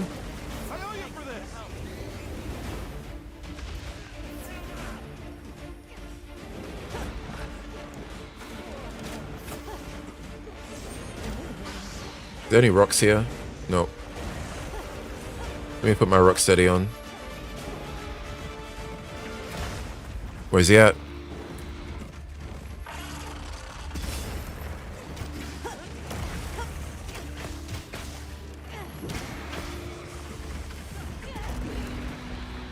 He covers so much ground when he moves. I've got the virus debuff, be careful. Do I? I can't remember what it does.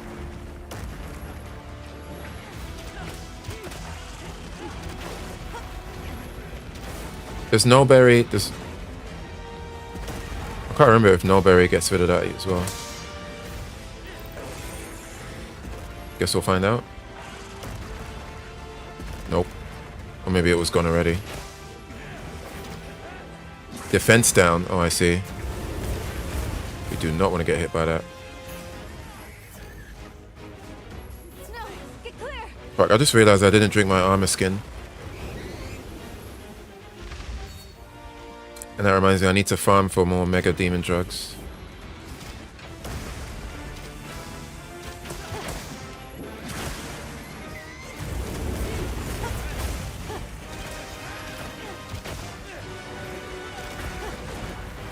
Nulberry slows the build up. Okay. Good to know.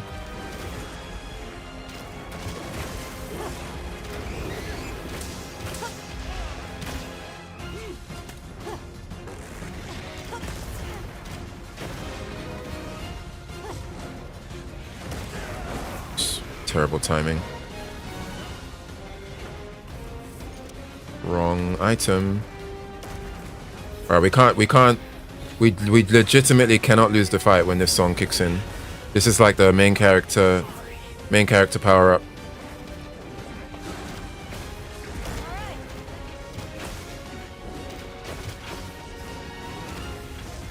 I should just kick this guy. Not this guy, the guy that just joined, the K guy. I don't trust anyone now. I feel like me and this dude, R3D Wolf, we got a good groove going on right now. We don't need it to be ruined. I don't trust anyone. He's a gun lancer though, so should have good defense at least. I'm surprised you weren't playing Ninja Gaiden 4. Oh yeah, I forgot about that game. That's something I would play, because I love the Xbox versions. I played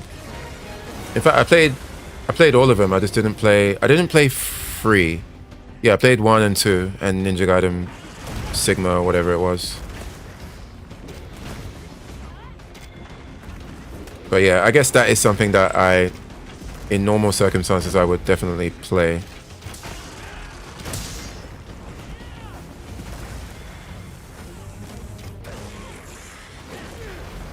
I need to be more sparing with how I'm using my stamina.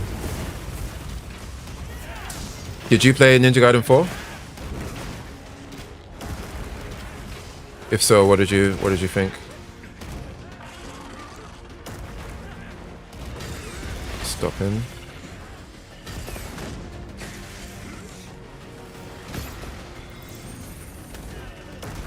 What? I didn't even realize that was... Sure, I'll get clear. It's on the list, nice. It's made by Platinum, right? Did Platinum do Bayonetta as well? They did, right? I'm pretty sure they did. I think that's the only Platinum game I've played. I didn't play Metal Gear Revengeance, and I haven't played their other action games apart from Bayonetta. I liked Bayonetta a lot though. I've got a backlog I'm working through. What else is on your backlog?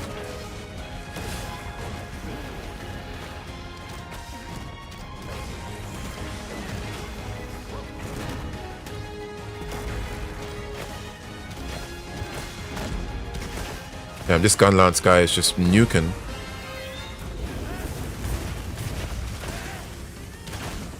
Oh, Expedition 33. I've got Expedition 33. That is something I... This is gonna sound dumb. Actually, it's not dumb. It's actually a decent excuse. So I got it. I bought it the day it came. Well, not the day it came out, but as soon as I saw people starting to talk about it, and I watched like somebody play it for like 10 minutes, I'm like, sure. I mean, I'm a big RPG guy. But then, because I've got like an annoying eye condition, I played it, and the UI is like, really small for somebody with my eye condition. I got into the first battle, and I'm like, okay, I'm sure this game is good, but the UI is too small. I'm not playing it. So I just, it's still in my Steam library. Maybe I can check for a mod if I can make the UI a bit bigger, but yeah, that's the only reason. If not for that, I would have completed it already by now. And it's a shame that I haven't, because apparently the ending is very controversial, and it kind of split, like, just very controversial. And I like to be able to participate in these conversations, but I can't because I haven't completed it. Elden Ring plus DLC, Night Rain. Oh, okay. Oh, I'm surprised you haven't played Elden Ring yet, considering you are a Souls enjoyer. Chance for what? Oh. Wow, very nice position there.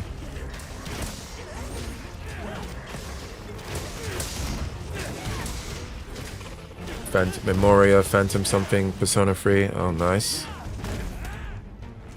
Wait, so you haven't even played base Elden Ring, so you gotta play Elden Ring.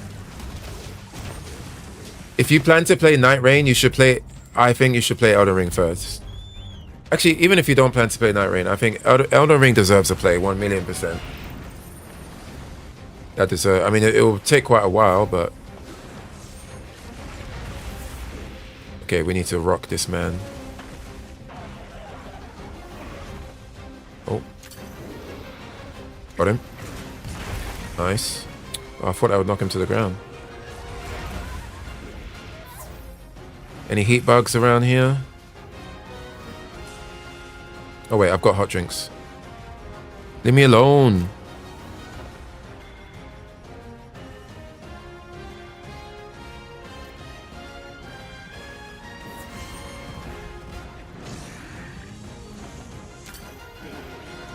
Got him.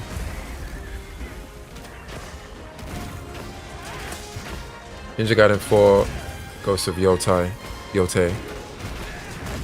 So that's like the priority, right? I'm guessing.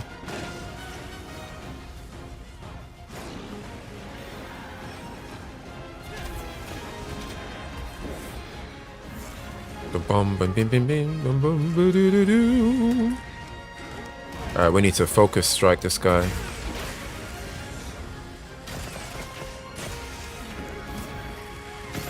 Fuck, how did I miss that? Oh, your priority is E33. Yeah. I'm just wondering if I'm still gonna get around to playing it.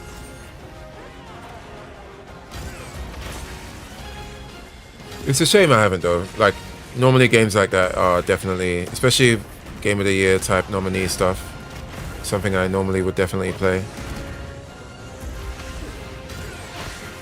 Need to buy a new PC. How old is your PC? I don't think E33 is that intensive.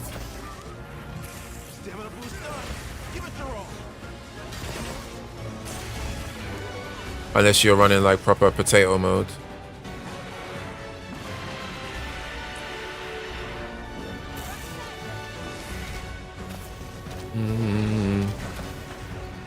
Whoa, whoa.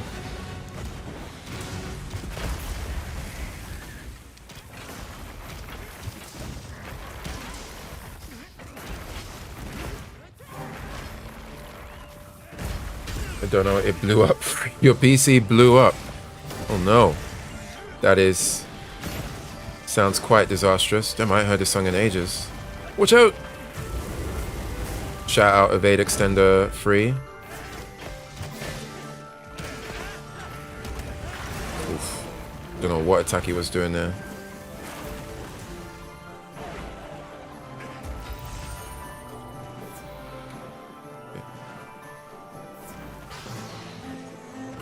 I don't think Final Fantasy 12 had, of all of the mainline entries, I think 12 probably has one of the more weaker soundtracks. Actually, not probably. It definitely does. But I like the song.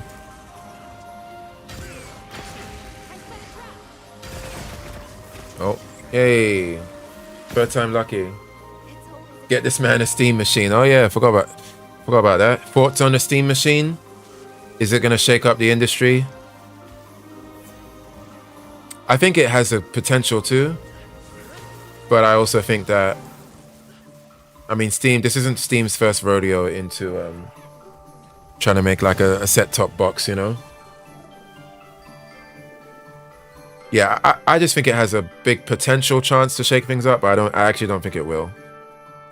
But I've been wrong before. I think they basically took Microsoft's next move. Wait, you mean like Microsoft? You think Microsoft was gonna do?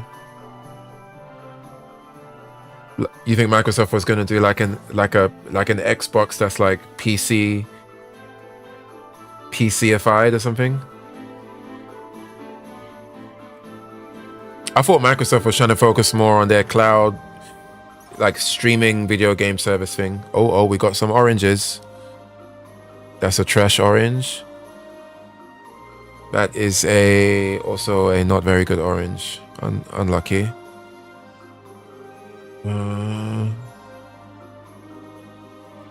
Nope. Nope. Nope.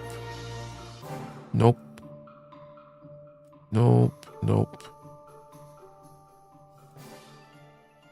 Nope. Nope. Under attack. Convert element. We will definitely save that. No, I can't listen to this song. Too nostalgic. I keep saying that, and I keep this song on my playlist for some reason. Nope, not happening. Not happening. Meld him in Suja. Yeah, I can. I'm not gonna sell him. I'll meld him. I need to save up a bit more so I can meld in bulk. Sleep attack, no. Artillery, quick sheath. That's good for quick longsword. I'll keep it just in case. Nope. Nope. Nah, I'm not keeping that.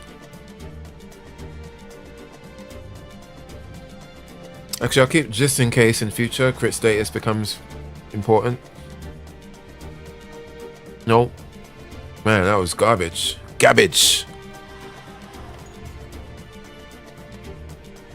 Oh, you need to play Rebirth? Oh, that should be...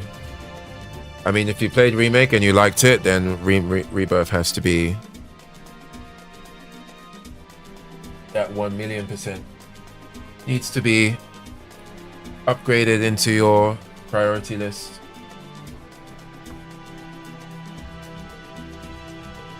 Okay, let me quickly check out that video before ask me to watch. Wait, let me quickly see if there's any stuff in the map.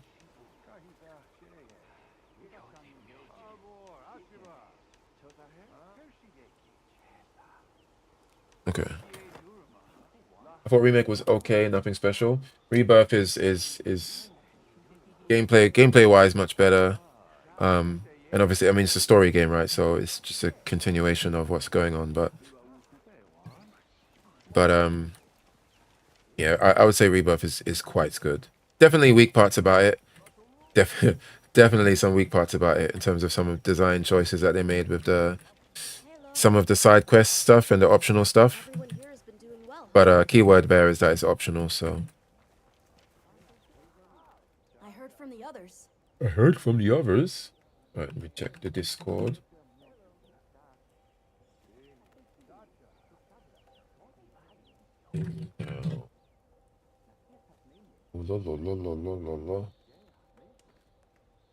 Copy. Copy link.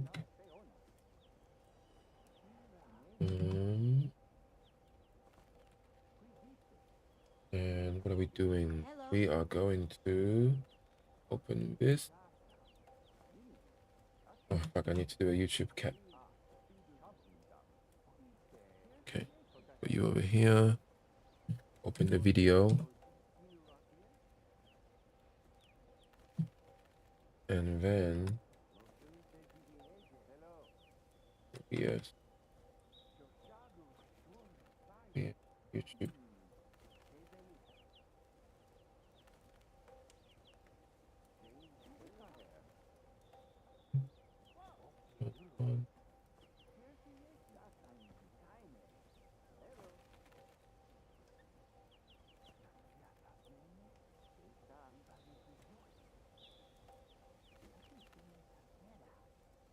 Look. I'm remembering the review you gave Lightning Returns back in the day. Would you ever go back to play it? Lightning Returns? Absolutely not. I don't remember reviewing that. I reviewed Lightning Returns. Was it a video or like a written review? I reviewed Lightning Returns. If I did, I probably complimented the gameplay for sure, because I think it's quite clear with the 13 series. With the I said play it. I think it's quite clear with the 13 series.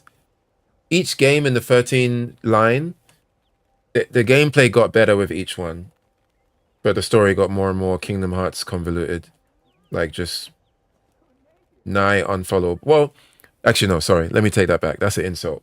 Nothing is Kingdom Hearts convoluted, but the 13 story just became more and more filled with nonsense and jargon, but the gameplay got better. Oh, it was a written review. I don't remember. You spoke on it on the Minority Report. I remember listening. Oh shit. Hello. Yeah, I played all of them though. I did like the gameplay for sure. Oh shit, hold on, let me unmute.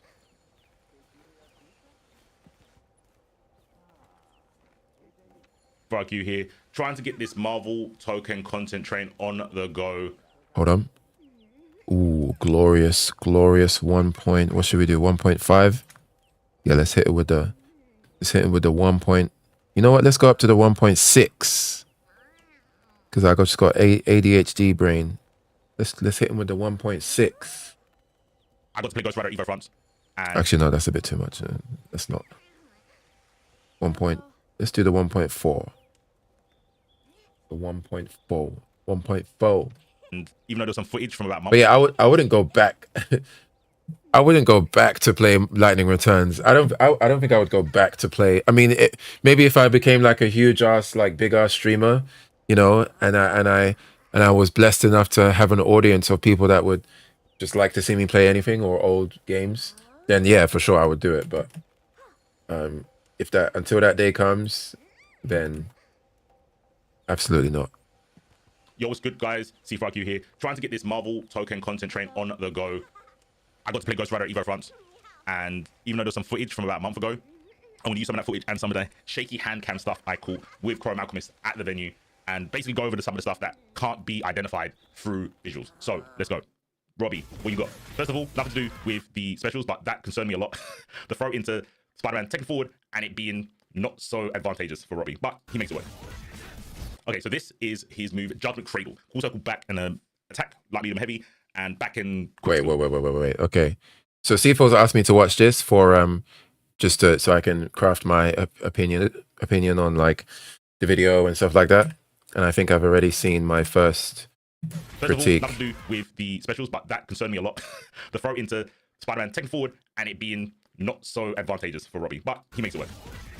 Where is Okay, so it? this is his move, Judgment Cradle. Okay. This font needs to be... Who's seen the... I'm sure everyone's seen Lord of the Rings, right? When... Oh, there he is. C4. You have been summoned. My first critique. Have you seen Lord of the Rings? When Elrond says to Gandalf, I was there, Gandalf. I was there when the strength of men failed 3,000 years ago. And then some more stuff happens. And then the scene that everybody remembers is when Elrond tells Isildur to cast the ring into the fire, right? Because he can end everything here. He can end the war, destroy Sauron. He says, cast it into the fire, destroy it. And then Isildur denies him and walks away. And Elrond says, Isildur, like he calls his name because he knows that from this point forward, humanity is doomed. Right? So when Elrond says, cast it into the fire, the same way he told Isildur to cast that ring into the fire, you must cast this font, and the fact there is no outline, no shadow, this must be cast into the fire. Absolutely. Cast into the fire, never to be seen again. It's like, yeah, not doing it. It's just not. I mean, it's a nitpick. Well, it's not really a nitpick. It comes off as a nitpick, but it's such an easy thing to change. Like if you're gonna have text, you just got to make sure it's like it pops and it's readable, like instantly. You know, do like a Guilty Gear Strive where it says counter. Like just if you're not sure, just Guilty Gear Strive it just for the sake of it not missing anyone. You know. And wait, I just realized I need to add something on my thingamajig. I tried, but my DaVinci skill are trash. Right. Now you can fixing that is just a matter of bigger text, different font, and either add a white outline. If you're gonna do red text like this, then just add a shadow, do a drop shadow effect, or just do an outline. I think like a black outline on a white text, black outline, fixed. And honestly, it's the font. The font is the main issue. Was there anything at the start of it? No. The start of it's fine. You pretty much go straight to the point, which I think is like paramount these days with YouTube content. Like you don't ramble. Like I'm 45 seconds in and the video's already into what like 45 seconds in and I'm getting what I clicked on the video for. So that's good. Hold on, I need to quickly add another source on my vertical. Source clone. Who are you? I'm your clone. I'm your clone. Sorry.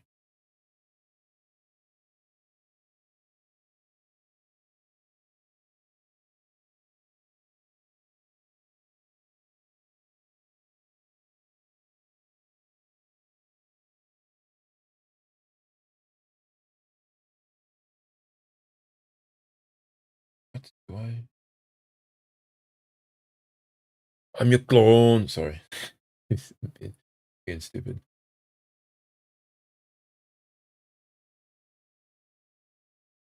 To adjust something. Just need to adjust something.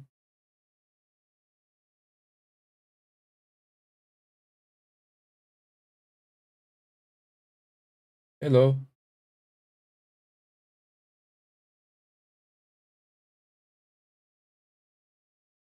Okay, done.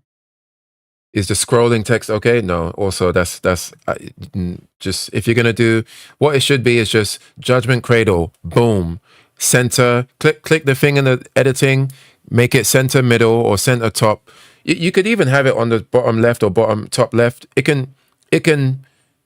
doesn't have to be. The position is semi-important, but the most important thing is it doesn't need to scroll. It adds nothing, and the fact that it's moving on top of it being a font that's not easy to read, it makes it even harder to read. Like it's like you're watching it, you're like, wait, what does that say? You know, it's not super important because they're gonna hear you say Judgment Cradle, so it's like whatever. They don't need to read it for them to know what you're talking about. But just a little thing to change. Attack, light, medium, heavy, and back and quick skill if you want to get those easy inputs. This is the overhead follow-up. I believe the overhead follow-up, or I say believe, I hope that it's at least safe on block. Wait, let me quickly put it on one point. I just want to hear like your cadence and like how it sounds like. Other follow-ups that he has is an empty dash and a low. I'm assuming, again, hoping, praying that the low is a true string, but unsafe on block. That would be the whole good overhead low dichotomy from a follow-up. But yes, cradle follow-up. No, support now. Yeah. It's just change depending on your rev level. It's a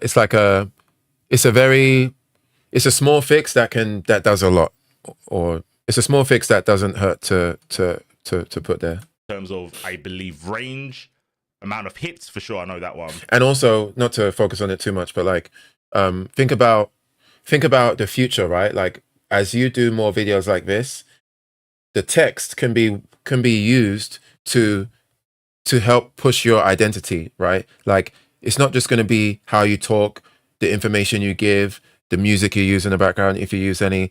Every small thing comes together to like what your videos are like, and the font, the text, the kind of text that you use, and the way it appears on the screen helps towards that as well, right?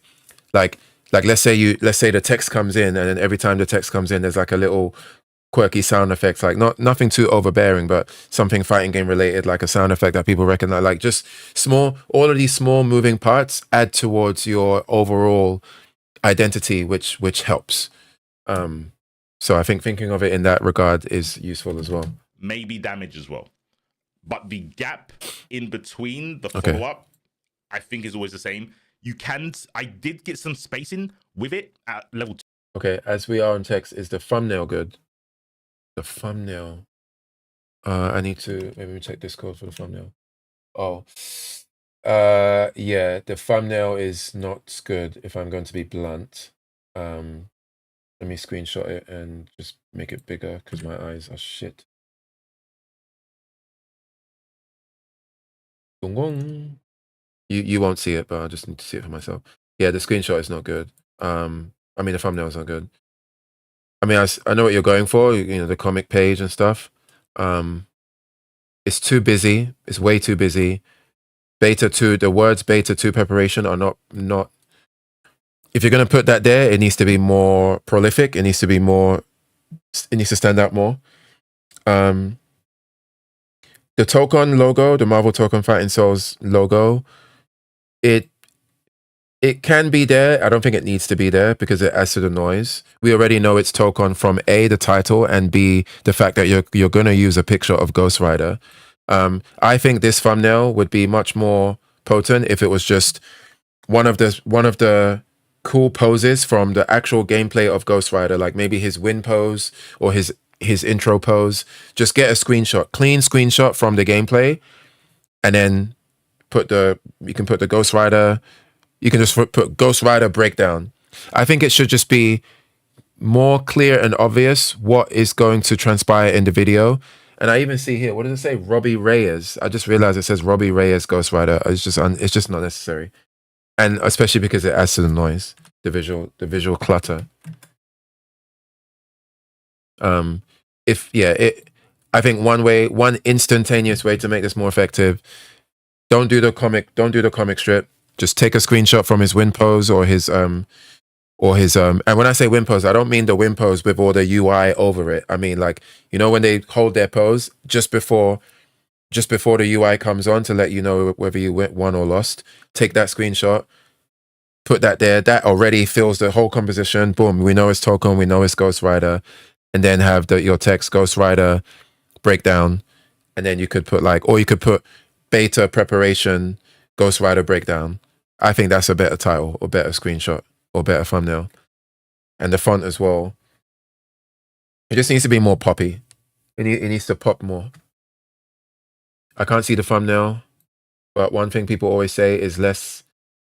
In fact, let me how can I bring this up? I want to try avoid adding. I'll show you the thumbnail on stream.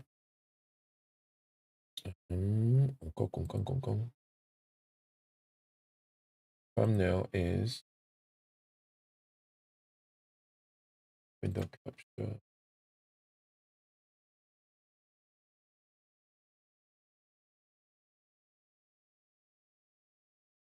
What? Snipping tool. Why is it not showing? Hold on. It's not showing the thumbnail. Hold on.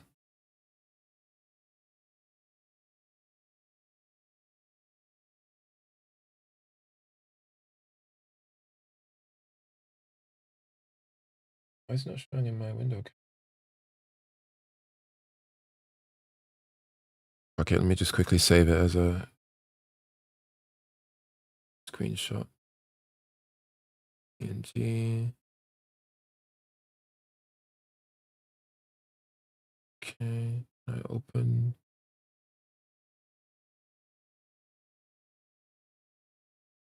Sort by date. Open with photos. Okay. Window capture. We capture photos. Oh, here we go. Okay, now we can see it.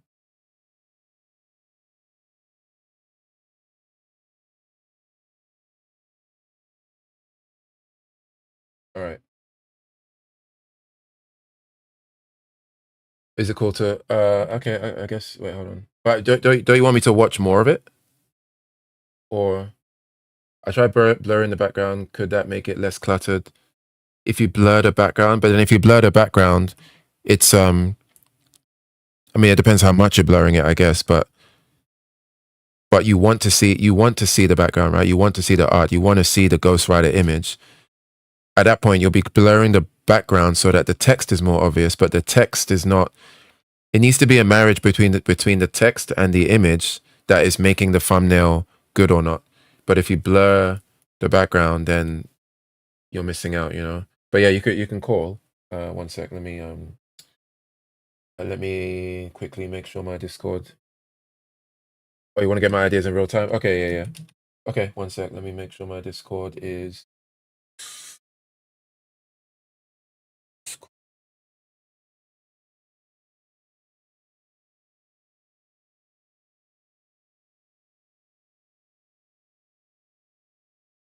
Hold on. Cool. Oh, did I delete my Nest?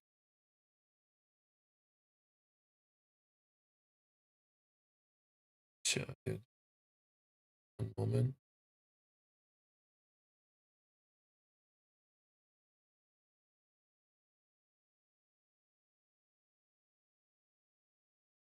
Audio output capture.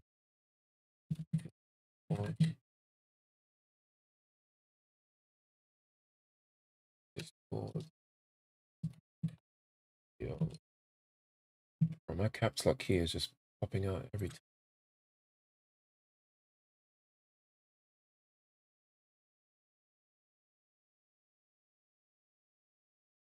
Okay. Okay, let me call. Oh, I just realized you sent the screenshot on the thing. Okay, calling. Oh shit, I'm calling through the group though, but whatever. If Chrome joins, then he joins, I guess. Which software did you? Oh, 1 2. I can hear you. Yeah.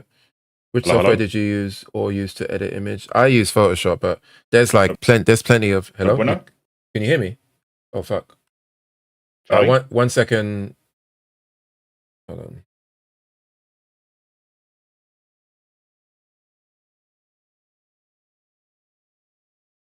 Oh, 1 2. Check. Can you? 1 2 1 2 1 2. Red lorry, yellow lorry, red lorry, yellow lorry. Hello. Can you hear me now? Oh, there we go. Yeah, okay. I can hear you now. Okay. Julio, 1 second. Gary asked a question. Yeah, but I use Photoshop, but there's plenty of free tools. There's actual like YouTube thumbnail creator apps that can just speed run the process way faster than Photoshop. I just use Photoshop because I can use Photoshop and I've got like greater control over it. But yeah, so what were you saying about the thumbnail? So I guess the important thing for me is the concept. So I'm not married to any of the things I've done, but I need to get the concept right. So okay. The reason I wanted to call is so you can tell me a better solution than the ones I've come up with. Okay. The main point of my content is to make fighting game players that watch it learn something about the comics, and people that only read comics or watch the shows to want to play the fighting game. Okay, that makes sense. So for an example, the reason I've got the Tokon logo there is because if I use the Ghost Rider image from Tokon or the Tokon background to fighting game players, that makes sense. But to someone who doesn't play the game or doesn't know about the game, they can't. If they look at the thumbnail, they might not know this is about the game. They might think it's just an artist's PNG from a comic. Do you know what I mean? Yeah. I see what you mean. So you're saying that, like, because you want both comic readers and fighting game players to gravitate towards the but then wouldn't the solution then just to have like an image of a comic book Ghost Rider next to the image of Ghost Rider in Tokon, and then just have them side by side as your main composition for the thumbnail? That way you don't have to pick and choose, and it's a bit more obvious what you're going for. You're right. That's why I wanted to call. Okay. Right. Yeah. Yeah. And I think if I were you, I would just find a PNG, maybe find a transparent PNG of artwork from Ghost Rider in the comic. You should be able to find quite a few, or like a clean Ghost Rider front cover, right? Front cover art, and then put that next to like Ghost Rider from Tokon.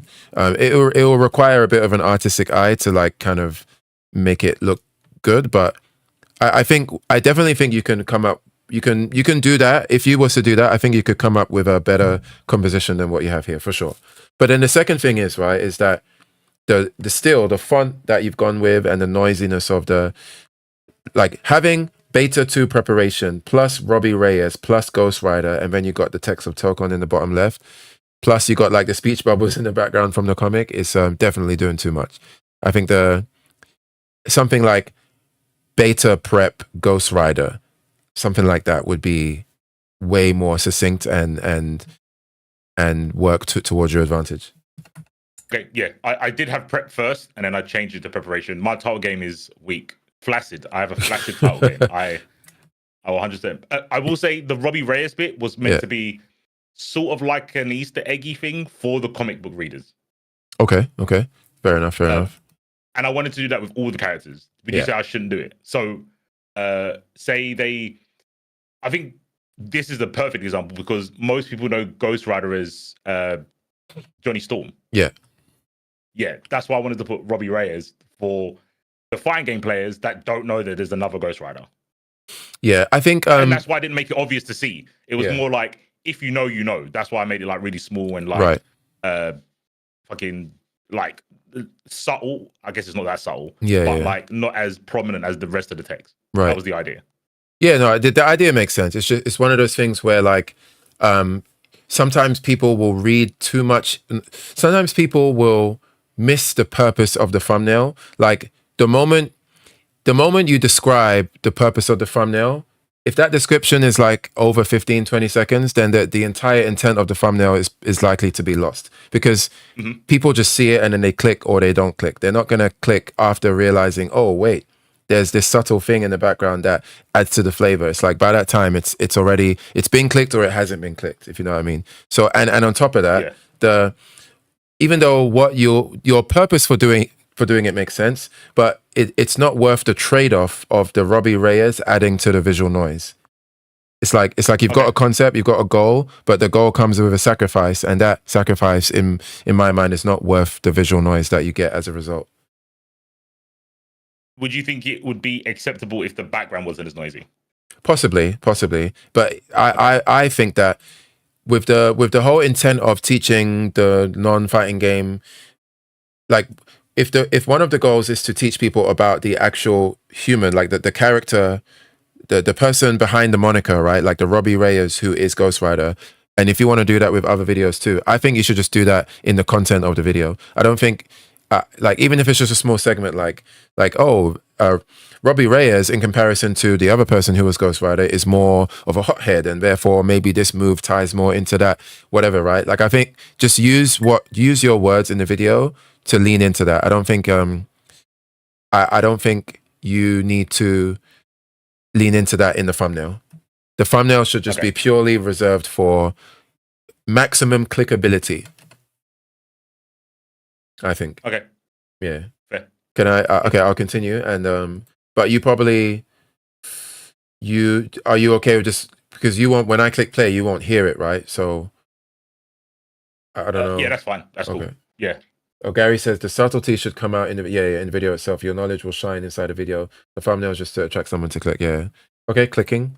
2, where the dash was safe, but for the most part, the dash is going to get clapped. Spider-Man using his 5 cents to get around it. Ghost Rider proceeding to get smoked.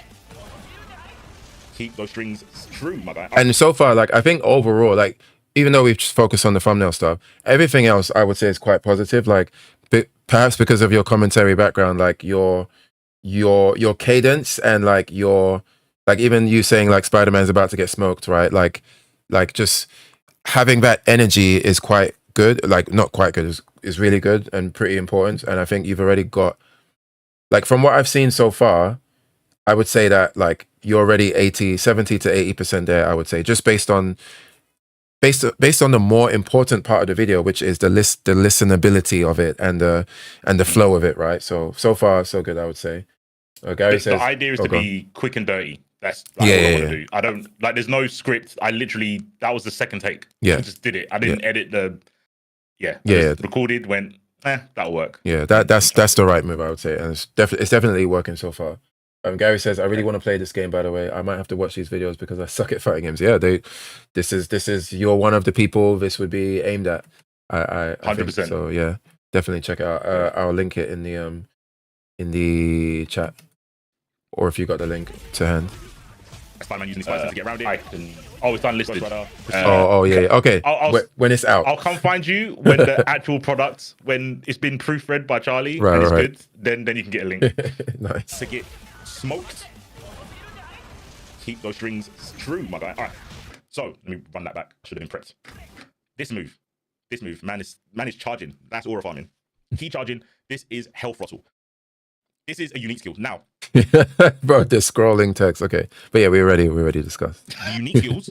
There's 2 of them: Hell Throttle and Revelation Chain. You see that as well. I didn't get any ground footage of it, unfortunately. But I did get some. I don't know if it's. So I'm trying to get the podcast thing. I might show you like the concept later, but I don't want static stuff anymore. So because I was pausing the video, I didn't want it to be static the whole time. Yeah. But I do see what you're saying. I couldn't find how to put a stroke on the text in DaVinci. Right. I'll Google it. Yeah. I'll look it up. Yeah, definitely do that. Or if you want it to not be static, you can. There's other ways to make it not static without doing the scroll thing. You could have it, like for example, while you're talking about the move Hell Throttle, the text could be on screen. And you could have like a soft pulsating glow, you could add like the glow effect, and then you can animate it. Or when I say animate, it sounds like a big deal, but you can just time it so that it's like it from this frame to that frame, it reaches its peak glow, and then you just reverse it and then loop it, right? So that way it could be text on the screen that is there. It's not static because it's having an effect and it's present while you're talking about the move. That way, if you add timestamps, you can timestamp the name of the move, and then that corresponds with the actual text on your screen as well. But because the video is so short, I don't think you have to do time. But actually, timestamps always help. These days, like they help with discoverability as well, and it's just a good habit to do. Yeah, I'm stealing that. And Yeah. I'm gonna do the idea you said about having a sound effect for the text popping up. Okay. As well. Cool. Yeah. All right, playing. These moves reduce your rev meter here in the bottom left, right? I'll talk more about how the rev system kind of impacts how you would play Ghost Rider, in my opinion. But yes, unique moves, reduce it. They also chain out of normal attacks. So you can do light, medium, heavy, unique skill. In this case, health. This is optional. You definitely don't have to do this. And I wouldn't be surprised if you don't do this because you want to keep the production of the videos faster. Like you don't want to spend too much time in DaVinci editing.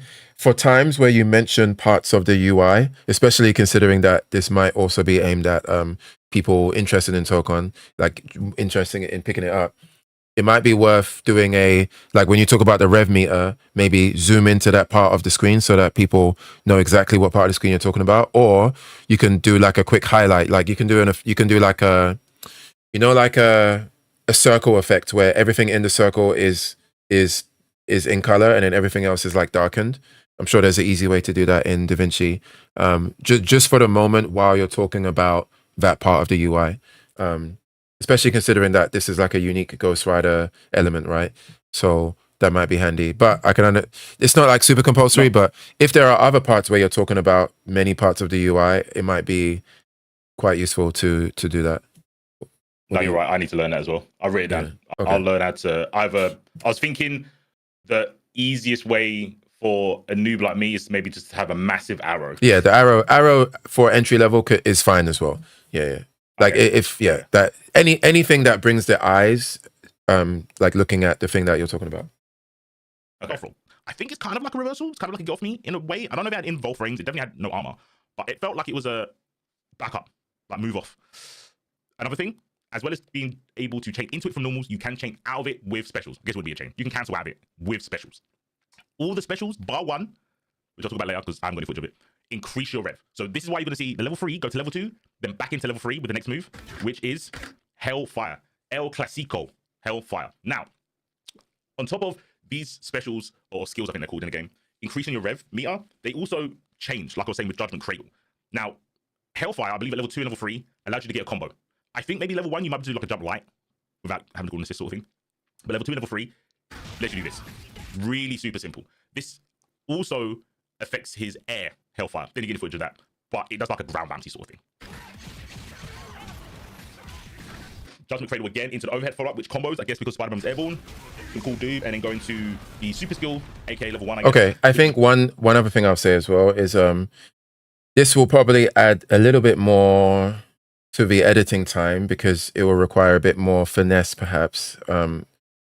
And it may be a thing where you have to pick and choose when to do it. I've noticed Rufalmonga will sometimes do this as well, or just other like creators who do this kind of content. If there's a time where you're talking about a sequence where, like, there was a moment where you said just there Spider-Man did something, or Ghost Rider, like you were talking about a sequence of events that is playing out, but as you're talking about it, the game is paused, right? Obviously, that's necessary at moments where, let's say you're about to press play, but you want to explain what's about to happen, right? Then sure, you can leave it pause. But I think there's going to be some times where you want a moment where the video is playing, but perhaps it's on mute, and maybe it's looping the part that you're talking about, so that as you're talking about it, people can see it playing out, rather than the still frame, and then you're talking over it, and then you press play, and then you see it happen. This is not like super integral, like you must change, but I think it will be good to notice when there are times where you actually should show what you're talking about you should show what's happening as you're talking about it, because it kind of like makes it easier to catch what's going on. What do you think of that? I think, yeah, I 100% agree. I think I can do it. Oh, okay. Would this be okay? So I play it, and then I go, hold on, wait. In that sequence, blah, blah, blah. And then I, in DaVinci, make it rewind like a VHS yeah. tape to rewind back to the sequence that I'm talking about, and then pulls back at where I'm. I think there should be a way you can loop. If when you say rewind, you mean like the proper audible, like the audible, like that. You don't need to do that, and it doesn't even need to be like the. You know how like in the VHS tapes when they rewind, you can see like the lines in the screen, like the actual visual. Like it doesn't need to be. I think that would be. I mean, that would be nice, but that would be like a bit more production overkill. I think just having. There should be a way where like you can make a clip. You can make a clip of the part you want to loop, and then just have it loop, and then it can loop for the duration until you're ready to have it not loop, and then it will just continue with the video. Again, it will take a bit of know-how, and it's not super essential, but I'm only saying that because, not just because I'm more saying this as a future-proofing thing, because I think as you do more of these, there definitely will be times where you actually want to have the sequence that is happening as you're talking about it, rather than just this pause the video, talk, pause the video, talk. Sometimes you got to pause it and talk, but then there will be times where it will benefit you to be like, oh, like here, this sequence got right here, and just have it looping over and over again as you're talking about it, so the viewers can be like, okay, I see what's happening like in real time. Would it be okay to do say I've paused on the screen, so they've got the static screen, and then I make a box with the replaying feature pop up on the screen. Yeah, something like that would be So fine. the static is basically like the background. Yeah. That's Something okay. like that's fine. That's Okay. okay. But that probably will be even better. Yeah. Okay, sweet. It's like a jump light All right, playing. without having to go on assist sort of thing. But level 2 and level 3. Just a note, by the way, you can. Oh, and hi, by bro, way. the I mean, voice you of can loop. private, bro, man, just Chrome. Yeah. You can't just do that without saying hello. I got scared, bro. What are you doing? I said, and just to Well, remember, you yeah, guys might know what I was- man will all stab you when you least expect it. Innit? Man, better watch out. Yeah, Man will get shanked. Apologies. But Jeez. yeah, you can take the chunk that you're talking about and loop it on the timeline. You can copy paste it on the sort of DaVinci timeline, so you can just have it just basically queued up multiple times. That's probably the easiest way to do it once you get a bit more familiar with yeah. Yeah, man's got Sweet. the voice of justice. But what is this moist DaVinci anyway? Is this the thing people use now? What happened to Adobe Premiere? What happened to Final Cut? What happened to Movie Maker, Windows Movie Maker? DaVinci was The free. results free. Oh, okay, got it. So a lot of people use it because it's free. see. And with the others, it's like it cycles through, right? There's times where Final Cut Pro was in vogue. There's times where Premiere was in vogue. Now I think a lot of time that people are kind of lost because after Adobe's like sort of goings on, people weren't sure where to go, and DaVinci Resolve is free, so a lot of people went to DaVinci Resolve. Okay. All right. I have been educated. Sick. Playing. Really super simple. This also affects his air hellfire. Then you get footage of that. But it does like a ground bouncy sort of thing. Ground Does the bouncy. frame again into the overhead follow-up, which combos, I guess, because Spider-Man was airborne. Some cool dude, and then going to the super skill, aka level 1, I guess, which is a drive-by. And something I didn't notice at the time is that super seems to reduce your meter. See how it's just going down there after the animation. It's not a transition thing, I know that, but yeah, it goes down there. Next clip, what we got? Oh yes, I think the most interesting interesting move for the character is Hellscorch. Imagine Dormammu's flame carpet if it. Bro, every time I see the scrolling text, I'm just gonna laugh. Sorry, it's just that's hilarious. All right, so let me. I'll try not to notice it from now on. Basically, this is Okay, flame carpet. Flame carpet. Hellscorch, light version, medium version, heavy version. All that dictates. Again, it will probably add to the production or whatever. But if you do get into the group, like once you start doing a bunch of video, like you already know because you've edited videos before, right? But like if you get into a sequence of I'm frequently editing videos or making these kinds of videos, if there is a time where you're referring to a different game's move, it would be cool if you can like show like a clip. But obviously that requires you need to find a clip, chop it up, put it in a video. Like it doesn't take that long, but if you have to do it multiple times, that's where the time starts to add up for sure. But it would be a nice little flair, especially because Flame Carpet, these moves are like they have the same DNA, right? So it would be good to show that. But it's not necessary. It's just more for like detail. Moves flame carpet. No, it's necessary. No dad playing. Reference to reference. Okay. Because Gary might not know what yoga carpet is. True. You're right. That is true. If it. Gary definitely don't know. Yeah, it's definitely Yeah. not. Yeah, basically, I have to this is- reference. Oh wait, unless you're That's talking with Gary in chat. Yeah, in apologies, chat. Gary. I just thought it was Yeah, Gary in chat. Gary in chat. Oh Yeah. well, Gary in chat. I apologize. You definitely probably know. Right? Yeah. Oh, you thought Gary like was like a stand-in for some any guy. like Joe Schmo. Oh, yeah, Joe like, Schmo. and not does it, so I apologize, Gary. I'm sure you're Yeah, cool. flame carpet. that's jokes. Yeah. Hellscorch, light version, medium version, heavy version. All that dictates is where it appears on screen. Light being close, heavy being far, obviously medium being in the middle. This move seems to be the key to unlocking him. I do believe it's his unique skill as well. So if he's in the last slot for your assists, his assist will be this. As you can see, it's about a half of the screen space is going to be on fire. Literally, the floor is hell lava. It's got about 5 hits, I believe. And if you jump and fall into it and you're blocking, you still block it airborne. Insane move. The EX version tracks. The EX version tracks. EX tracking boy. And Eternal Damnation, the ultimate skill, level 3, I don't know what we're doing there. The super skill was Inferno Engine, if anyone cares. There's one more footage from this bit. Yes, this is the overheat. Right, so everything's rev, right? I just thought about it. Tip the walls. And I guess this is overheat, more like Street Fighter. But yeah, this is overheat you don't want to be in. You do not want to be here. As you can see, look, man is stun locked. Look at him lean back. He was doing the Hellfire, and now he's leaning back, and now he's in absolute despair. He is down bad. And you're going to see why in a minute when you see how much he gets absolutely boxed by Kamala. He's going to get his jaw spun. His bone flame jaw. But yes, overheat. Think about something like Frank West from level 3. Think about Frank West from Ultimate Marvel vs. Capcom 3, where he gets crunk and he starts drinking, and after a certain amount of time, he'll puke up and he'll just be hittable in that state where he can just get absolutely boxed. This is what happens when you go and overheat. You have to manage this because this looks awful. This is not where you want to be. You do not want to be this guy. You do not want to be Robbie right now. I don't believe he takes extra damage. I did try to look at the numbers on the health bar because each hit, it does show you how much damage each individual hit does. And I couldn't see any variation outside of normal hits downscaling. I did try to look at assist calls because assist calls seem to always do 500, as you can see there. And it was the same for outside of overheat. So yeah, don't go on overheat because that's what's going to happen to you. Profound sadness.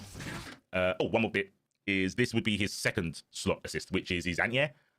It's the Revelator. I think with the overheat thing, and maybe this is not exclusive to overheat, but I would say since there is an educational component to these videos, I think in that segment where you talked about overheat, it might have been nice to more so put on like a more educational hat and try to like really explain to a newer player exactly why. I mean, you definitely said your jaw's going to get spun and it made it funny, right? But I think also maybe taking that moment to talk about the kind of character that this is, like a chore, you know, when they say like a chores character, right? And so far, Ghost Rider seems to be the only chores character that we have. And maybe that would have been a good moment to talk about that concept and talk about the idea of having these characters with these mechanics, but there's like a balancing act that you have to take care of. Otherwise you'll get your jaw spun or whatever, right? Like, I think it doesn't have to be those exact words, but I think just taking a moment to, like that would have been a good educational moment rather than focusing on saying what will happen if you don't manage the meter. Like I think there could have been more of an educational aspect on this concept of a character rather than you're just going to get mash up if you're not careful. If that makes sense. Yeah, no, mate. I in my head in real time I was like, oh, maybe I should talk about how this concept is the same as like Nagaryuki in Guilty Gear Strive. Yeah. Where you have a character with lots of tools. I don't believe he takes extra. And the way they stop you from using the tools is by saying you're going to max out and then you can't do anything. He gets crunk and he starts drinking. And yeah. But you're right. I think because I didn't want to feel like I was educating. Right. So I kind of went, this happens, you lose. Okay. But you are right. I should explain why the mechanic's there in the first place. Yeah. And it was the same for outside of OVE. So yeah, don't go on OVE because that's what's going to happen to you. Profound sadness. One more bit is this would be his second slot assist, which is his anti-air. It's the Revelator chain in the air. Again, like I said, I apologize. I didn't get any Revelator chain footage on the ground. That was any good. But in the air, this is what it does. It's a counter hit and then tag back, lands, gets a combo. Pretty clean. I think his regular assist in slot 1 is the Judgment Cradle. I don't think you can. Maybe you can. Maybe I should test this. I wonder if you go into like level 2, tag him out if you have level 2 Judgment Cradles. Because that could be pretty strong. But yeah, shout out to Chrome. Chrome is playing. Shout out to Chrome. Anonymous. I don't want to out the dev because Chrome won. He might upload the whole footage, and hopefully Chrome in the video C4 says shout out to Chrome and stuff. I pray. Oh, I pray. He put a lot of time for that. But Chrome at the moment in this piece of media on screen, he's using Ghost Rider. Now that is air. I dashed him under the bus as well. Oh, for real?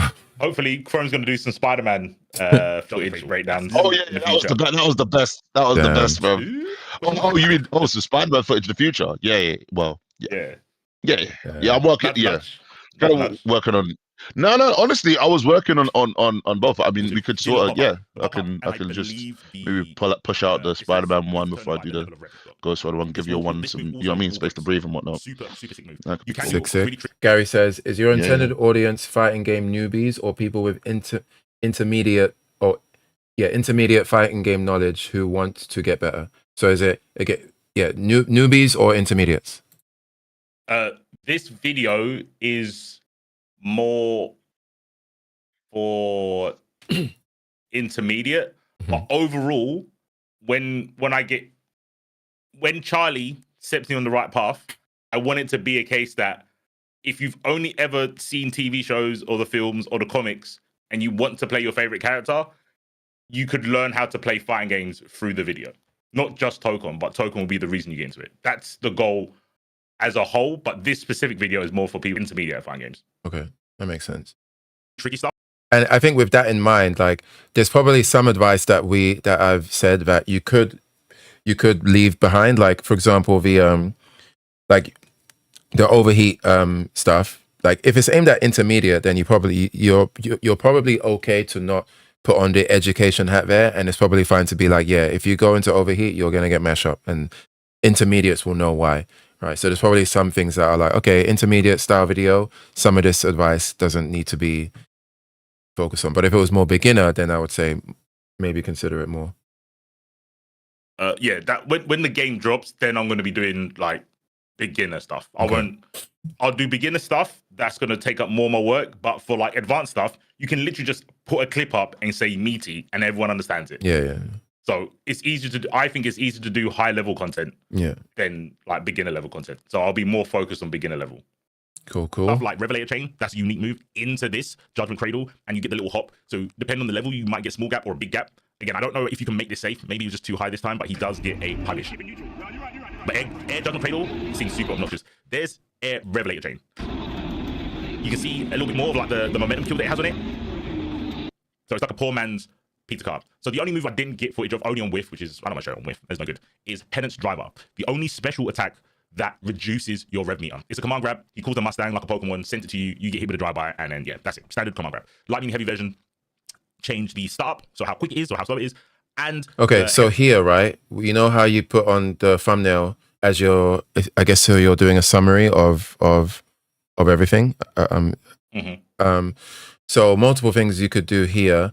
Let's say you have a name for this series, right? Like let's say it's called I don't know, C4Con, right? Let's C4. I'm just making it important, right? C4Con, C4 with Toko. Right? Okay. Anyway, let's say that's your title, right?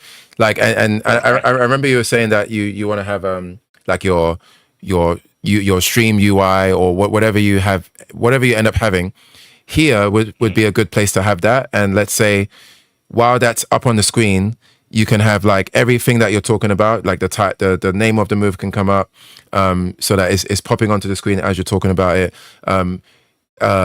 Basically a little bit more interactive or a little bit more visual is what I should say. Because I'm using the scrubber to see, like it's 9 minutes in, there's 12 minutes left, and for the rest of the video, it's just this screenshot while you're talking, right? So it might be good to. It's not super.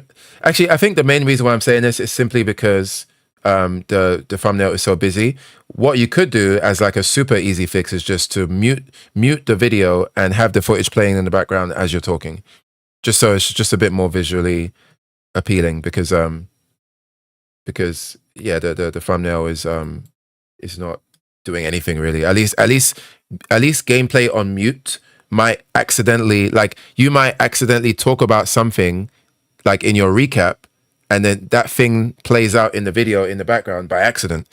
But at least there's like oh shit, yeah, the moment where you talked about the flame carpet, the video on mute in the back has the flame carpet play out at the same time, right? Whereas here you don't get that advantage because it's just a still frame. Yeah, I hear that. I was gonna say my initial plan before I went I'm too lazy was to have a comic book scroll. So I don't know if you watch like Comics Explained. Oh yeah, I've watched him. Yeah, where he's talking about the panel, and he's just scrolling through the panels. Yeah, but you wouldn't do that for this video because this one is more about the game, right? Not the getting people, letting them know about the character in the comics. See, this is what I mean. I kind of want to force feed them it. So if you don't know Robbie Reyes and you see the character, that's cool. I think most fighting game people look at, well, especially because the video is about mechanics, they're not really looking at the character. And I think if I just put it at the end where I'm just talking and they see a panel of him in his Mustang or something, it might not entice them to be like, oh, I need to buy this comic right now. But I think it keeps the cohesion of sweaty fighting game heads and sweaty comic book nerds. You know what I mean? But I see what you're saying, but it will likely not have that effect because most people will just see that as C4 is putting this in the background as like filler image because the video is ending and he needs like a background thing to talk about. So, but at the end of the day, we clicked on this video for a breakdown of Ghost Rider, like fighting game wise. So us seeing comic strip footage of him, it's not like you said, it's not really going to make people buy it, or I don't even think it's going to make them, like what you said at the end after, like, oh, perhaps it will make them like put two and two together and like be like, oh, this is comic book footage of Ghost Rider. I don't like, perhaps it will be like, oh, that's a nice piece of art, or that's a nice comic strip. But I think, okay, what's happening here is that you're going to run into a mismatch of the kinds of people clicking the video and the kinds of people and why they are staying on the video. The people clicking the video are for Tokon, like to learn the game. The people staying in the video are to learn the game. So the people in the outro that are listening to the outro are also, of course, going to be people that are there to learn the game. At no point in this video did you usher in the kinds of people that would care about the comic book strip part of it, if that makes sense. So you, in my mind, you might, if you're going to do a video like this, you kind of have to commit to the whole thing. It can't be like, okay, I'm going to commit to this concept of teaching them how to play Ghost Rider, but at the very end, I'm going to add this thing that perhaps maybe if they're interested in comics, they might learn a little bit. I think you're going to have an overall better product if you just lean into the 100%. This is for people to learn how Ghost Rider works in Tokon.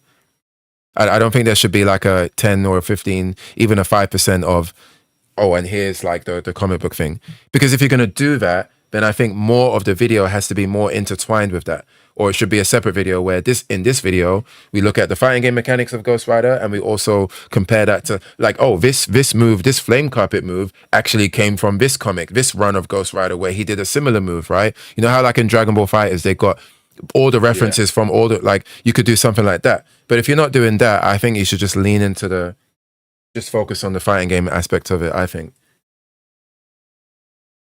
I hear what you're saying. I mean, this is why I wanted the thumbnail like that is, because it has the Mustang. I mean, you can't see it because I did blur it, because I was like, there's too much. So when you said like clutter, I was like, I tried to get rid of the clutter by making the detail in the background less. But obviously, it makes it hard to see the things on the forefront because the background is blurred, even though it's black and white. So I get that.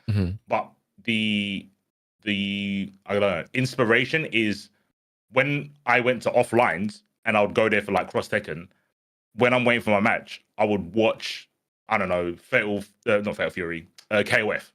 And gradually over time, I cared about KOF. I never went to go play KOF, but because of the downtime. So with my video, I feel someone like me or Chrome, this point of the video, we've checked out. I've told you all the moves. I've told you what they do. Most top players don't really care about the summary of a non-top player. So this last like 3 odd minutes would probably be someone on their phone. They've seen the moves and now they've gone home, but the video's still playing and they're scrolling for something else. So technically it is just background visuals. That's how I would have seen that bit, like this bit of the video. And to have a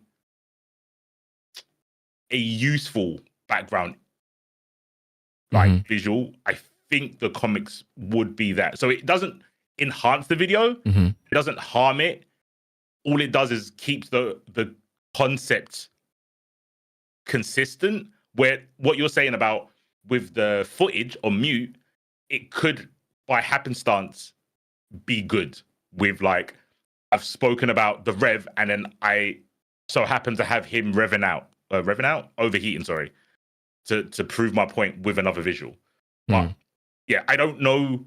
I don't want to try and be a Roof Mongol or a Leffen, where one is saying these type of players benefit from my video. I want it to be a case of these people that don't care about games kind of go, oh, there's another Marvel game, and now I've seen this video, I can watch a match and semi-understand it. Okay. I want that as well. I mean, it is a lot of shit. There's a lot of shit I want to get through with like one video. I think it's going to be easier with different parts of content though. That's why I want to keep it. So like 10% Marvel comic heads and 9% fighting game people. Then if I do a podcast, then it'll be, I don't know, 75 to 25. I just want it to always be that if you're not a fighting game player, there's like a sliver of something cool you could find in it. But I think I think that idea is fine. But the issue I'm having is that I think the thumbnail, the picture that you're using, or not even the picture you're using, just having a picture, I don't think it does what you think I don't think it does what you think it's doing, right? Like, because it's just going to end up being a background visual.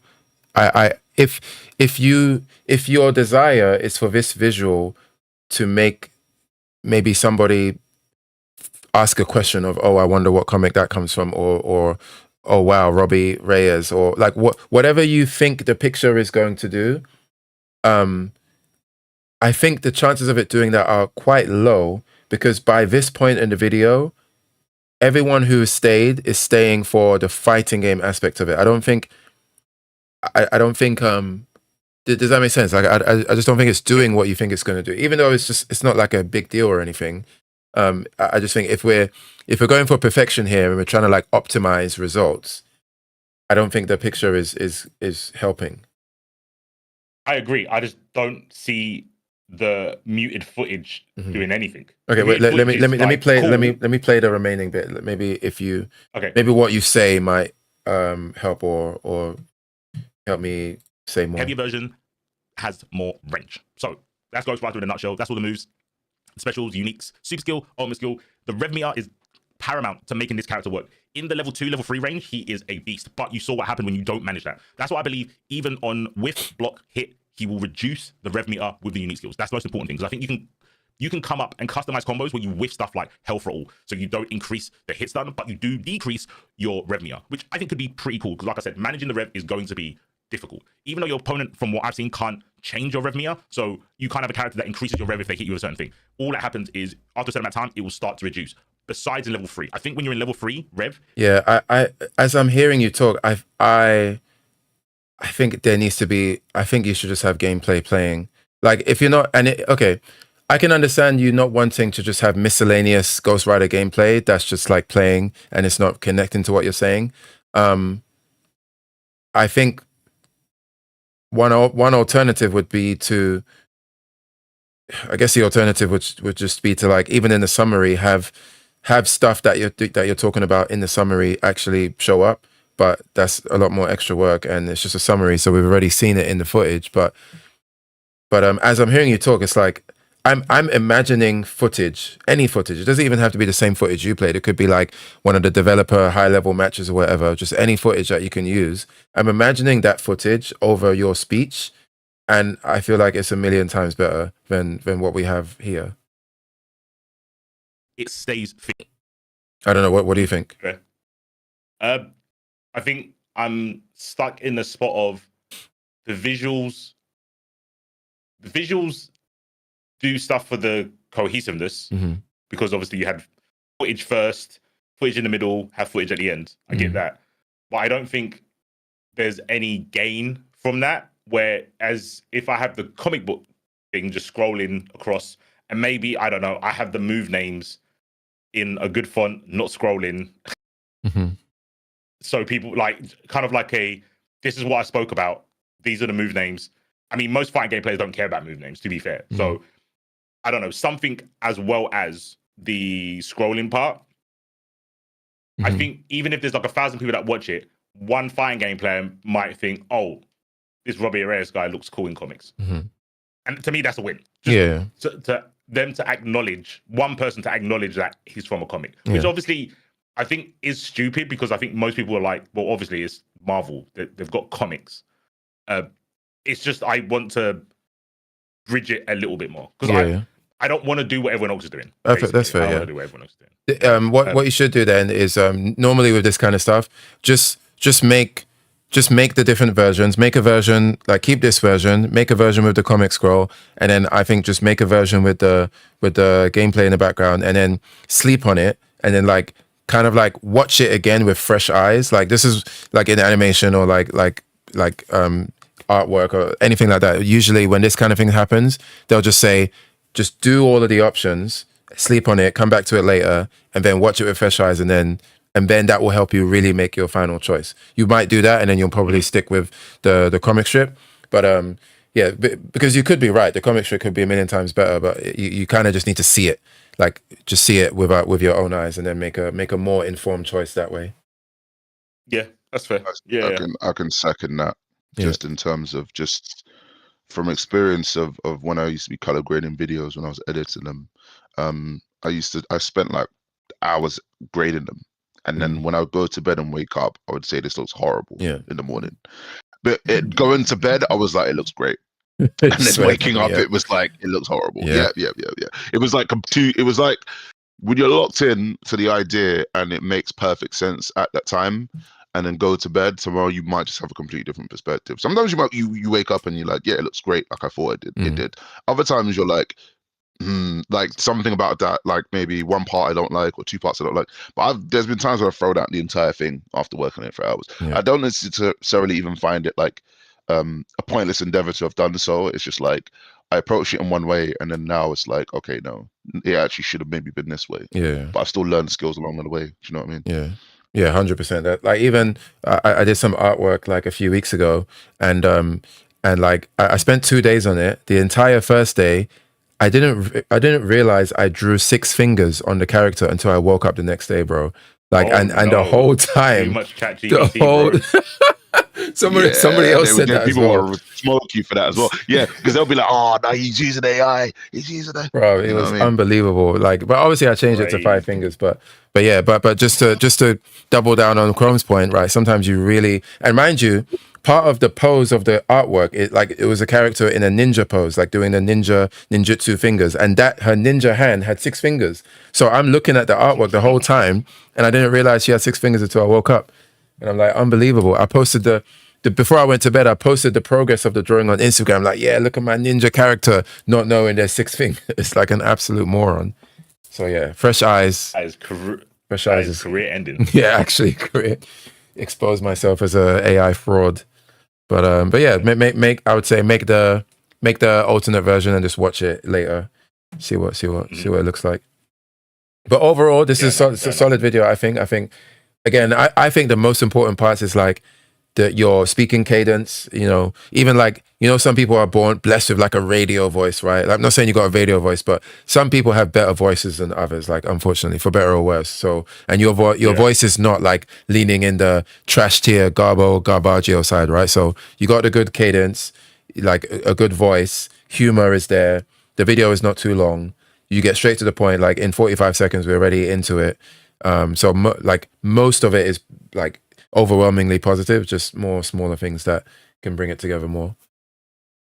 Cool. Yeah, I'm gonna probably tonight I'm gonna work on the thumbnail. Sick. I think if I can get the thumbnail down and you give it a thumbs up, I can be like, okay, yeah, they're in. At least they're in the door. For sure. And don't forget to like just look at other thumbnails of people like who will be in your peer group, right? Like, I know you don't want to be like those people, but sometimes it does help to just not to get into the majority argument or whatever, right? But like sometimes it does help to just see what seems to be working in the field, and just doing that. Like, not everything has to be like, oh yeah, let me do my style. Like yes, at times yes, but oftentimes there's a reason why, like, there's a field and it's like, okay, this is how thumbnails are done. This is why they're done in that way. This is why they pop off normally. So let me like take inspiration from that as well. Thumbnails are a science. There's always a level of science in more or less everything. It's just to varying degrees. But I would say one thing that you could take from other thumbnails is just what to do differently from them. True. And not completely differently, right? But just like what style you could say, okay, well, if it's in this kind of style, let's do this instead. You know what I mean? Like even, I mean, some people just put their faces in there, but they don't PogChamp. Do you know what I'm saying? Some people do, various different styles. Like for me, it's like I've sort of got a good idea of like what it is that I'm gonna be sort of doing from here on out for my thumbnails. But it's nice sort of just from time to time seeing others and being like, okay, this might be a bit too similar to this person, or okay, it was similar to this person, and okay, this is kind of why this is effective though. So if I am going to change it, maybe don't change it too much, deviate too much, just so I don't sort of lose the science part of it. Yeah, True. Yeah, sick. I hear all that. Any other queries? I don't think so. Sick. I think you covered. I've got the notes down anyway. Yeah. From what you said, I'm just gonna have to do a lot of googling, Yeah. and tutorial watching, because I don't mind the editing part so much. It's just that I refuse to do scripts. That's the bit I really didn't like. Yeah. So I don't mind putting in time for a video. I just hate scripts. I can't do scripts. I sound so fake. Yeah. So I know what you mean. Learning how to use DaVinci and how to do the concepts, I'm not too mad at that. It's just the stopping and starting. Yeah. Yeah. But I'm guessing you came up with this with just notes, right? I'm guessing you had like notes of things you wanted to hit, and then you just freestyled off the notes. All I did is I clipped the footage, and then I went, this is the order of the moves. That's all I did. So I was like, oh, Cradles first, then Hellfire, then Hell Throttle. I didn't have notes. I was just like, I'll know what to say when it comes to the visual. Yeah, and I think clearly that makes it work. I ramble a little bit, but I kind of want to. Yeah, I mean, the rambling is not. I wouldn't even say I wouldn't even say it evolves to be called rambling. I would just say it's like side notes, side tangents, but it's still within reason. Like to me, it would only become rambling if it's now too long. Because rambling like kind of is like a negative, like inherently negative. And I think that like some people scripts work for them, but for some people it doesn't. And to be fair, for a 12-minute video, you don't need a script. For something that you know what you're talking about, you should never need a script. A script is more for like super long form stuff or stuff that you really want to be very critical and careful about what message you're getting across. But like, yeah, for the kind of video this is, it's fine. Video says are where it's like effective, right? Yeah. Just to sort of be very concise and precise with like what it is that you're saying. But even in, I'd say if you're using scripts, it's always maybe a place to sort of leave open for just speaking your mind is always like sort of effective. But yeah, I'm like C4 really. I'm terrible with like even like speeches, like public speeches. It's like if I write it down, it's just it doesn't work. I have to just speak what's in my head. You know what I mean? Yep. Makes sense. Also, C4, if you any questions on DaVinci, and if I can help, I'll try to help. Just so you know, like I'm sick available. If I can, then I'll try. Do you know what I mean? Yeah, I might do. It's normally I just trial and error, and if I can't do it within the first like 4 clicks, I YouTube it, and I'm like, oh yeah, that was super easy. Yeah. The trial and erroring can be effective to just learn, because even if you're not learning that, you're learning something else while you're trial and erroring. Yeah, I mean? That's kind of how I saw it. Yeah. I did have another question, and I forgot what it was, but it probably wasn't that important. Also, don't forget the power of GPT for even just asking it like, hey, how do you do this thing in DaVinci? It's gonna, bro. The machines. I mean, if Chrome is sleeping and he's not about, then you're gonna have to. I mean, it's Googling it is no different anyway. Like it's just another form of AI technically. So I'm not against ChatGPT, bro. I'm all for it. Nah, they're smarter than me, bro. I can't hate. Yeah, I mean, no, okay, I can see that. Do you know damn, destroyed. I mean, no, it can't. Do you know what I mean? I can't be like, oh, I'm smarter than the machine. It's like, no, well, it depends on what is it you're saying. Like, okay, if it's like a thing that's very uniquely human, sure. Do you know what I mean? But I mean, they're catching up. They're not quite here yet. But if we're talking like, oh, just straight on a maths or some shit, then yeah, of course, I can't keep up. Teach me. Let Terminator Skynet teach me. I'm gonna throw any slurs like anchor and stuff like that, bro. He's gonna teach you how to like release him into the wild, or it into the wild, and then start to Skynet everything. That's what he's gonna do. It's hilarious. Wait, as long as I'm at Ground Zero, Chrome, they'll love me. What? How come? Why am I only finding out, or why are we only finding out that podcast that we filmed like 2 months ago is in the Shadow Realm, never to be seen by anybody? What's happening? No. I deleted that. You deleted it? I deleted. I mean, not delete. Excuse me. I downloaded, not deleted. That's the wrong word. Oh, what? That's like the opposite. That's the opposite of deleted. Jesus. When did it slip? Yeah. Literally, right? Like I just no. Waste of time. That's what unless I don't know how to use it properly. I believe that's what Twitch does. After a time, it auto deletes. I think it's like it's like it's like 2 or 3. There's a there's a duration, but it's quite long if I recall. That means that means that when we did it, then it's been that time. Do you know what I mean? Or you talking about like the most recent one, yeah? Yeah, Yeah. All right, one moment. Yeah, it's here. I've got it. Oh, Zamo says if you want to keep the Twitch VOD, you need to highlight it. Basically. If you want to keep, if the VOD is still there, you can highlight it and it won't go. You could there's like a highlight feature, then all VODs that are highlighted will not stay, and then like it will. I believe your Twitch account has like a gigabyte cap, and then the only way you can not highlight anymore is if you've like surpassed that cap, but that cap will take a while to be surpassed. Okay, good. Thank you for letting me know that. That's good to know. Because I was just started to because there's like some like Tokon, like the first beta footage that I've lost. Like I downloaded some of it, but then I also like I got me and C4's set, I got me and Jerome, I got me and Edwin, Mr. E, and some of the others I've lost, right? So I just downloaded what I could because there was like, expires in 2 days, expires in 1 day, expired. Do you know what I mean? Expires. Like, well, expires. Like, and then I just had to just scramble and sort of download what I could. At first, I was like, I was like using untwitch.com and stuff, and I was like, wait, no, I swear there's like this is my stuff. I should just be able to. And I clicked it, and it's like, preparing download. One was in the middle of preparing download, and it just deleted itself, which was great. Yeah, you know what I mean? damn. It was like time had expired, so like I was trying to defuse the bomb, and the bomb went off. Sadly.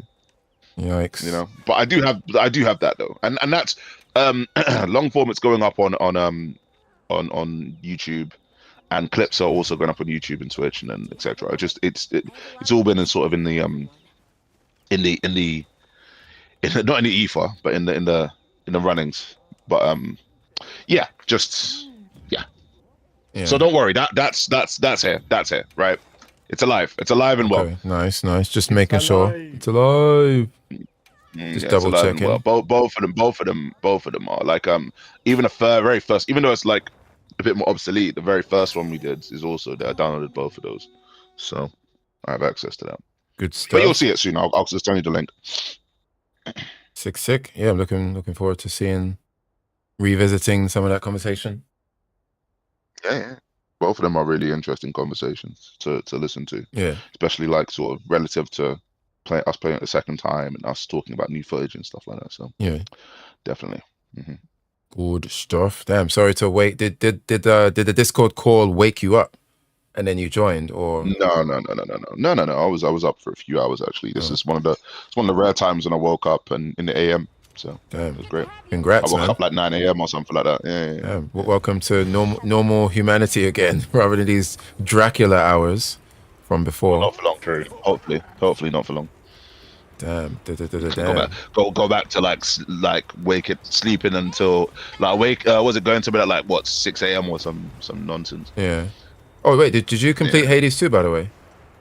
Did you beat it yet? Bruv, I've hit credits, but I've not like. Oh, you say beat game. it, like for me, beating it is like post game and everything. Oh, yeah. You know what I'm saying? Okay. So I rolled credits maybe like a couple days to a week. No, about 4 days ago, maybe 4 to 5 days ago. Yeah. I mean the game is incredible. I mean it's the reason why I'm not playing 2XKO right now. I was like, oh yeah, I'm gonna like play 2XKO and I'm gonna start like, you know, actually just enjoying that game because it's a great game. And then and I was like, oh look, Hades 2's gone 1.0. Well, I guess I'll just play that for a little bit. And then like fast forwards 261.3 hours according to Steam. I have just rinsed that game. Now that game is absolutely incredible. There's only like maybe 1 or 2 things that I really dislike. Wait, which game? Like, Hades 2. Which game? Sorry. Yes, it's an amazing. Yeah, Hades 2 is an amazing game. Yeah, it's an absolutely amazing game. I am very, very glad that I waited like until 1.0 because you roll credits. But did you do post game? Did you do? I roll credits before they patched it.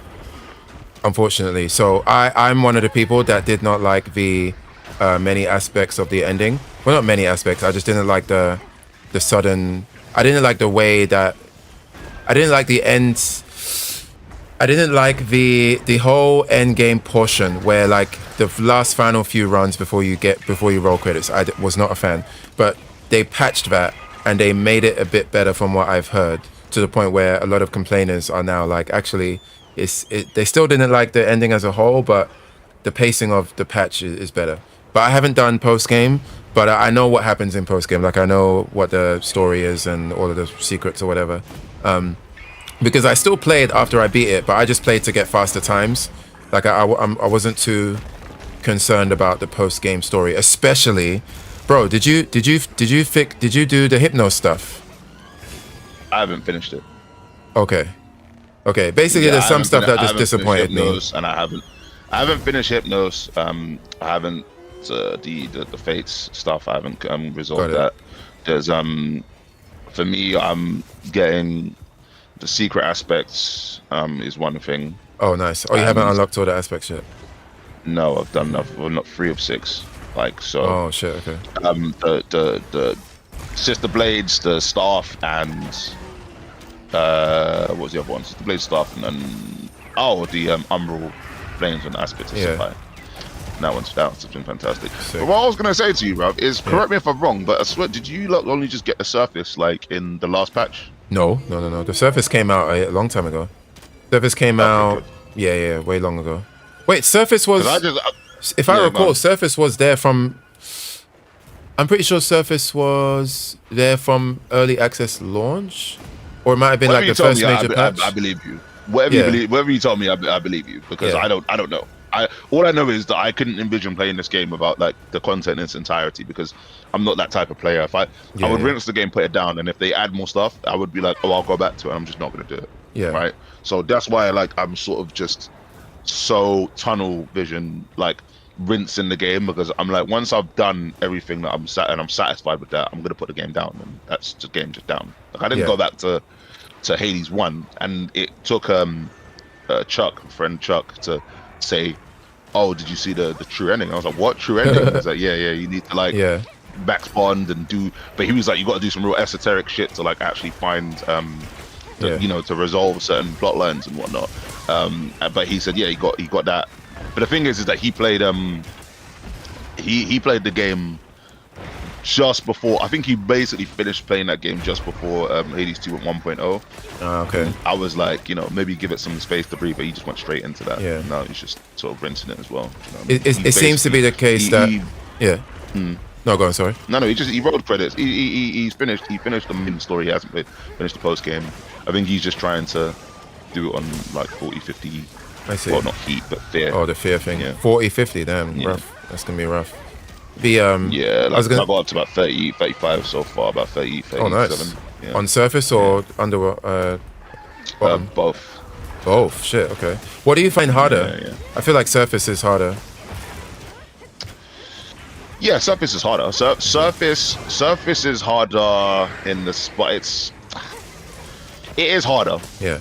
But I think the thing is about the way surface works is that because Ephira is like a very good, like you can sort of plot out your builds much easier in Ephira, and effectively the way I see it, right, especially with the Val Rivals on where it modifies the boss patterns, is that you're either gonna sort of snowball.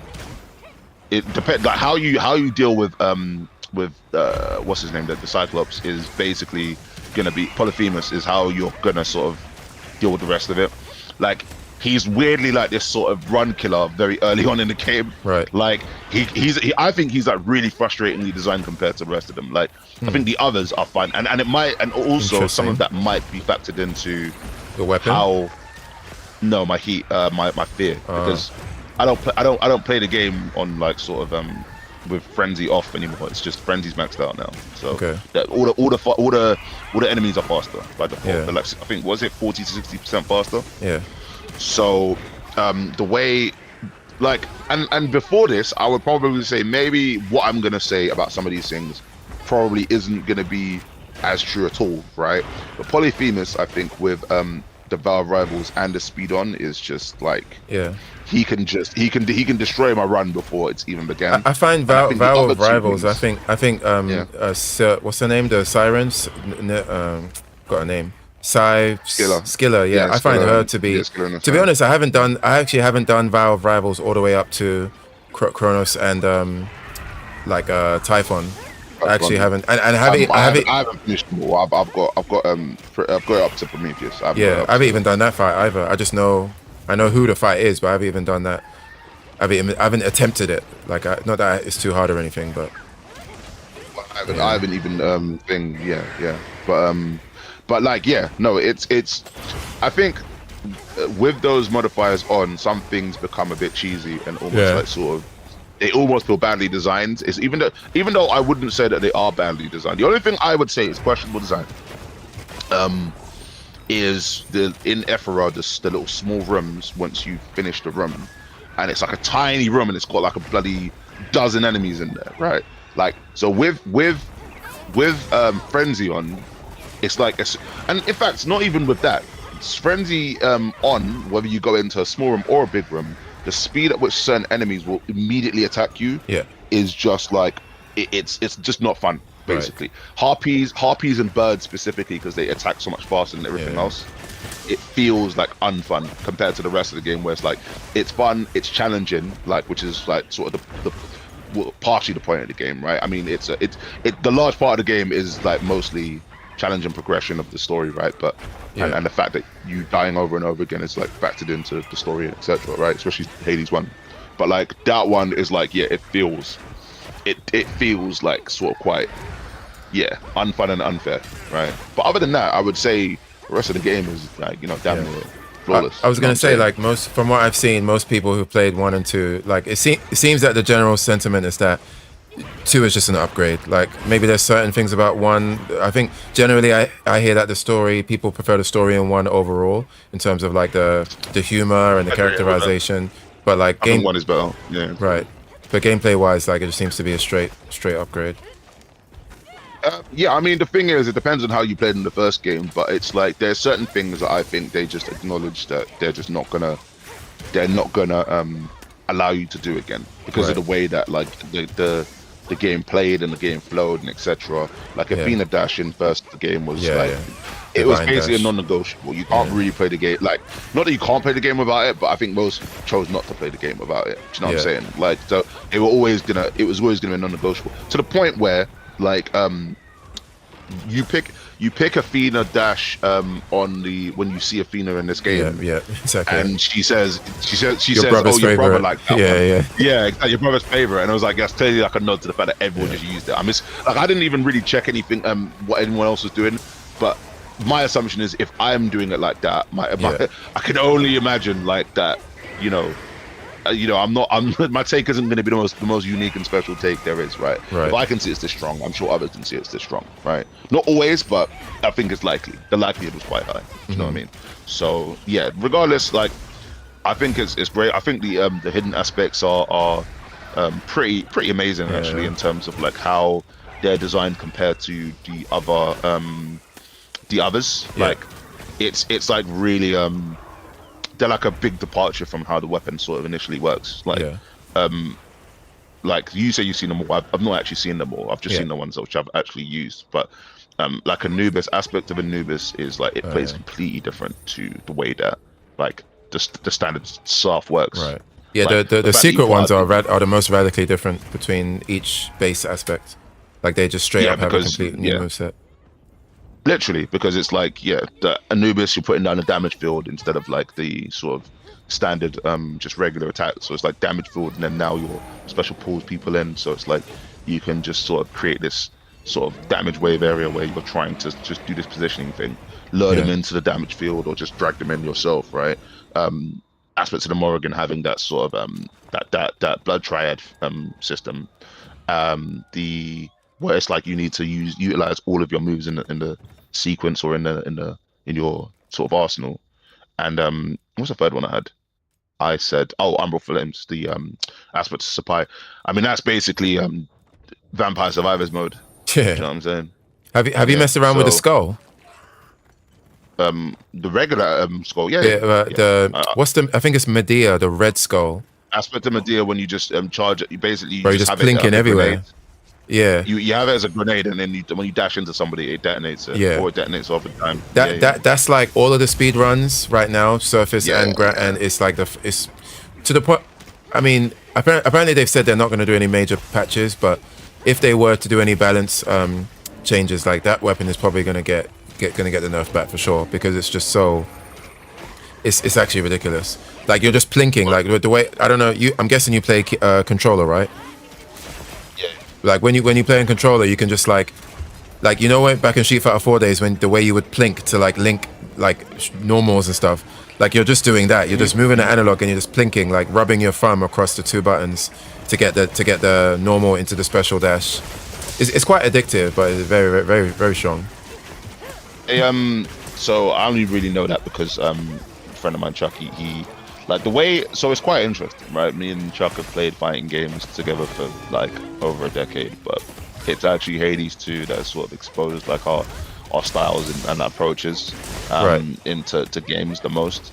Because yeah, he was telling me about Medea's like that's what the speedrunners are doing, and that's what the whatever's, and he's basically, you know, the way he approaches this game is like I'm saying, oh, here's a bunch of cool stuff, and he's like, no, I don't care about any of that shit, right? Like, what is the meta? Yeah. Right?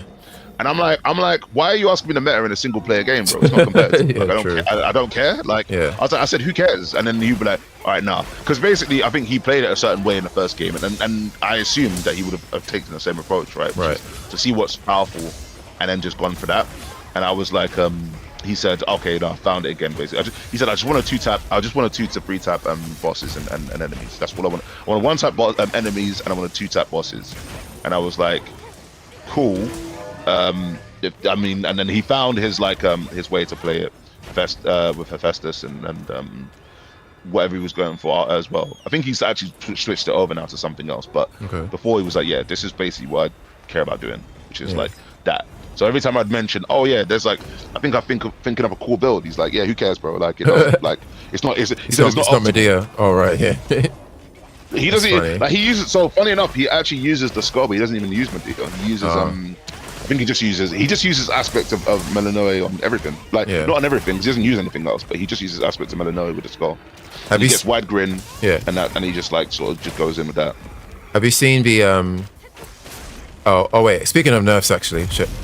I think I've not actually watched any other any footage of this game that anyone's played, by the way, if that's what you're referring to. Oh, okay. Or if it's something else. I was gonna ask if Yeah. you've seen the current world record 16 like max sphere run. Oh yeah, is that the first person to do it right? Yeah. Someone posted that a link to that, but I hadn't actually taken a look. He But uses it's the crazy, base stuff. He uses base Melano stuff. No Yeah. no fancy nothing. Base stuff. It's a really good weapon, though. to be Yeah, fair. It's yeah. a really good weapon.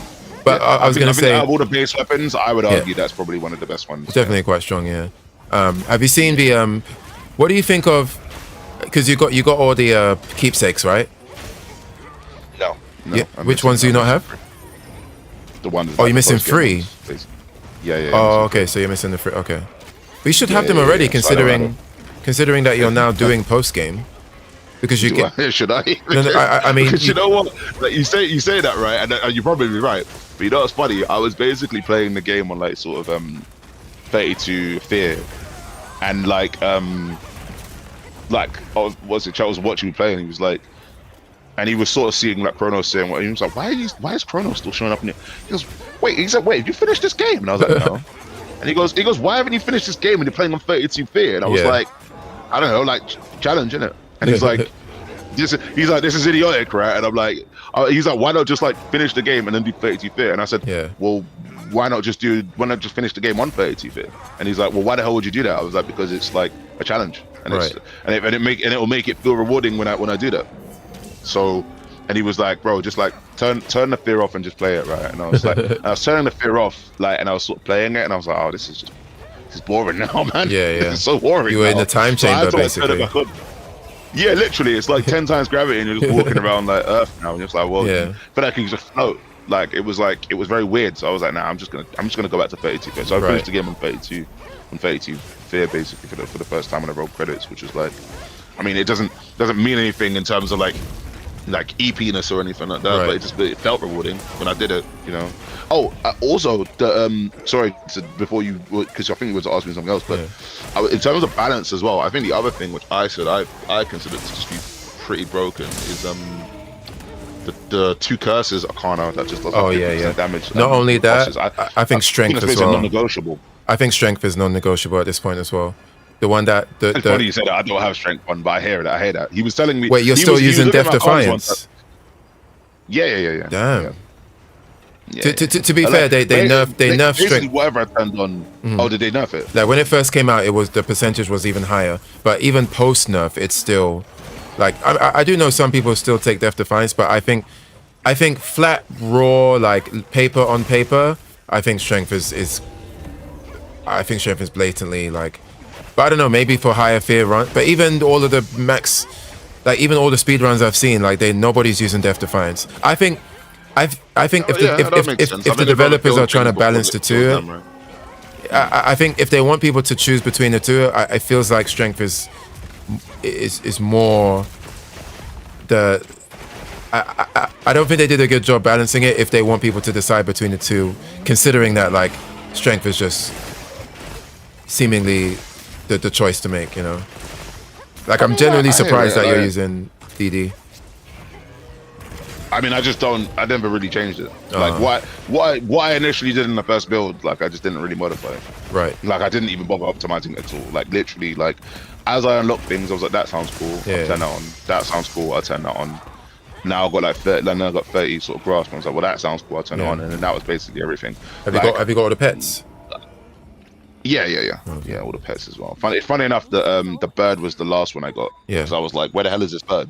Yeah. And then I was like, oh, it's in the freaking, you know what I mean? Like, I was like, oh, like, right? That should have been like the first one, not the last one. I got the first one I got. But like, yeah, Death Defiance. Like, I'm sure there's an optimized way of playing. I just basically just turned. It's like I've just turned the game on and just said that all sounds cool, and I've just started playing. Yeah, let's like, keep there's going. I've not really interacted with anything outside of just how I've played the game. I've barely Right. even looked up like sort of what is considered to be strong and weak. Do you know what I mean? I think Yeah. I think once I'm basically done with the game, that's when I'm gonna like look at all of that. I see. But you know, I just basically just having fun with whatever's there. Like it's not a sort of competitive game in my eyes. Like sure, if you're speedrunning, it's competitive, but Yeah. if you're just playing on your own, you're just playing it. Do you know what I mean? Like surely just the point of it, well, is whatever. The point is relative. Yeah. The point of it is relative, but but in terms of the content of the game, it's like surely most games is just about experiencing the content of the game, right? Yeah. If I could manage to experience all the content of the game, Yo, my bad. I'm sure Yo, yo. the same thing. I'm gonna shoot off. Well, go on. I've got to do school run. But Okay, I'll, no worries. Oh yeah. Safe. All right, yeah, man. in a bit, man. Travel safe. Thank Charlie for the feedback and that, No worries. Anytime. and Crone safe. Okay. Yes, sir. So, I was gonna say the. yeah. I was gonna say it's a shame that they don't have like a 2-player mode, like not like a co-op. I mean, like just I would like to load up Steam, like, and be like, "Yo, Chrome, I challenge you to a speed run," and like in the 2-player mode, you That'd can be cool. maybe you can see like where the other person is, and then you can kind of like compare each other. I'm surprised Like they a don't. ghost thing, right? Like, Yeah. like not even necessarily thing, but just like a ghost, like he runs in and maybe it runs in and it just sort of you can see the little apparition in the corner Oh, yeah, standing yeah. still, because I don't think it should ghost like fight, because if it ghost fights, it's probably going to be visually very like Annoying, confusing and messy. Like I just think it would just get in the way of certain things in terms of like, oh, you're trying to dodge something and it might be you're dodging something that's not there. Like I think if out of the criticisms I had of the game, the small room, the frenzy, some enemies literally just being like unfair, which I guess if you're doing a flat sort of speed and X or Y modifier, maybe there's no way around it, because it's like in order to do that, you'd maybe have to like manually adjust the speed of those enemies and not just the speed of like everything. But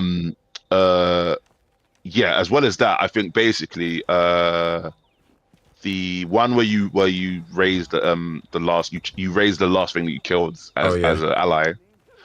Oh, the I hex think stuff. that, yes. Yeah. So the projectile that the hexes do needs to be a different color to everything else. It needs to be like, because there's times where there's so much stuff on in the screen, Mm. and like it could be throwing something like in your direction, but like at the enemy that's sandwiched between you two, and you're gonna choose to try and dodge it because you think it's like it's the same color as everything else. If you get the little like snake thing that shoots out the pink bolts, the triple pink bolts, Yeah. right?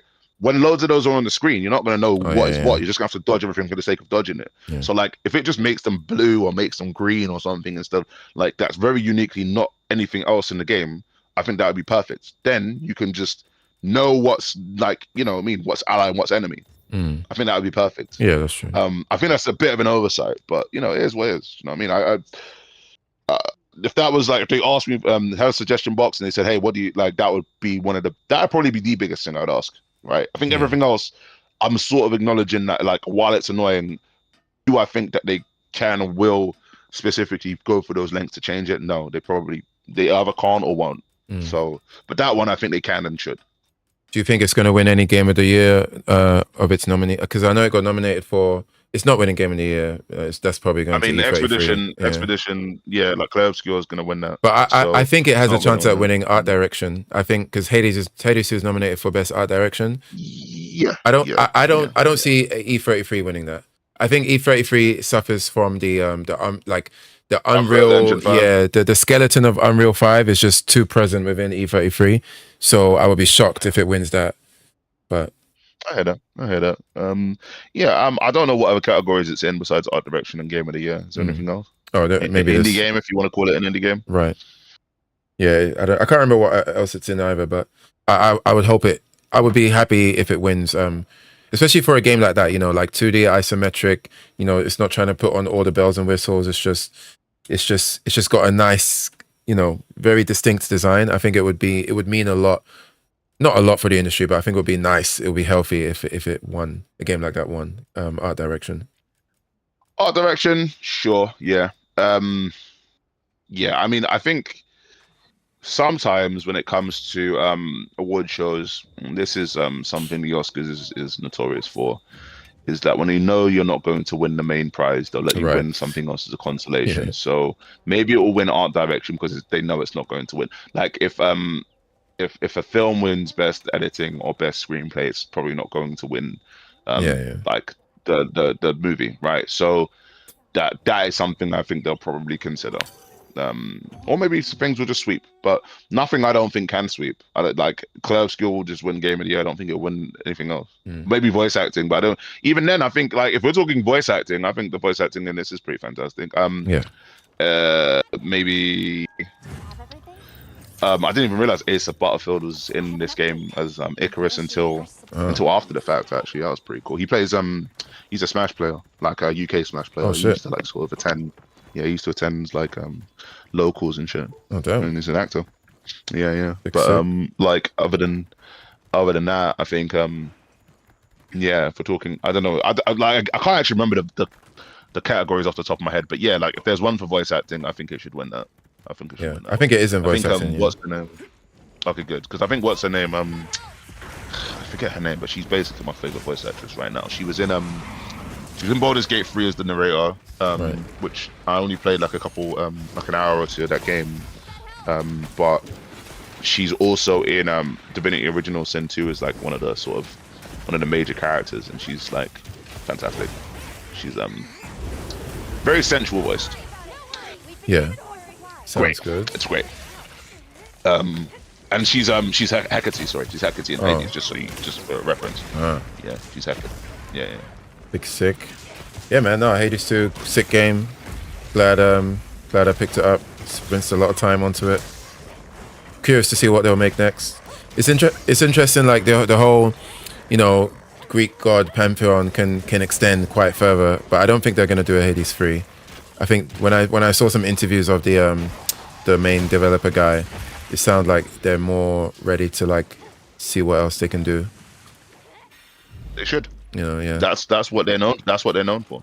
I don't think they were ever gonna go straight from Hades 2 to Hades 3 if they ever do make it. I think if they do make it, it'll be like maybe, you know, sort of even longer time than the 6 years or so that it took them. Oh, sorry, even longer than that. Right. Maybe about 7 years that they left between Hades 1 and 2. I think it'll probably be like a decade. But they're more known for like their sort of individual endeavors, man. Like this sort of Bastion, Transistor, Pyre, you know.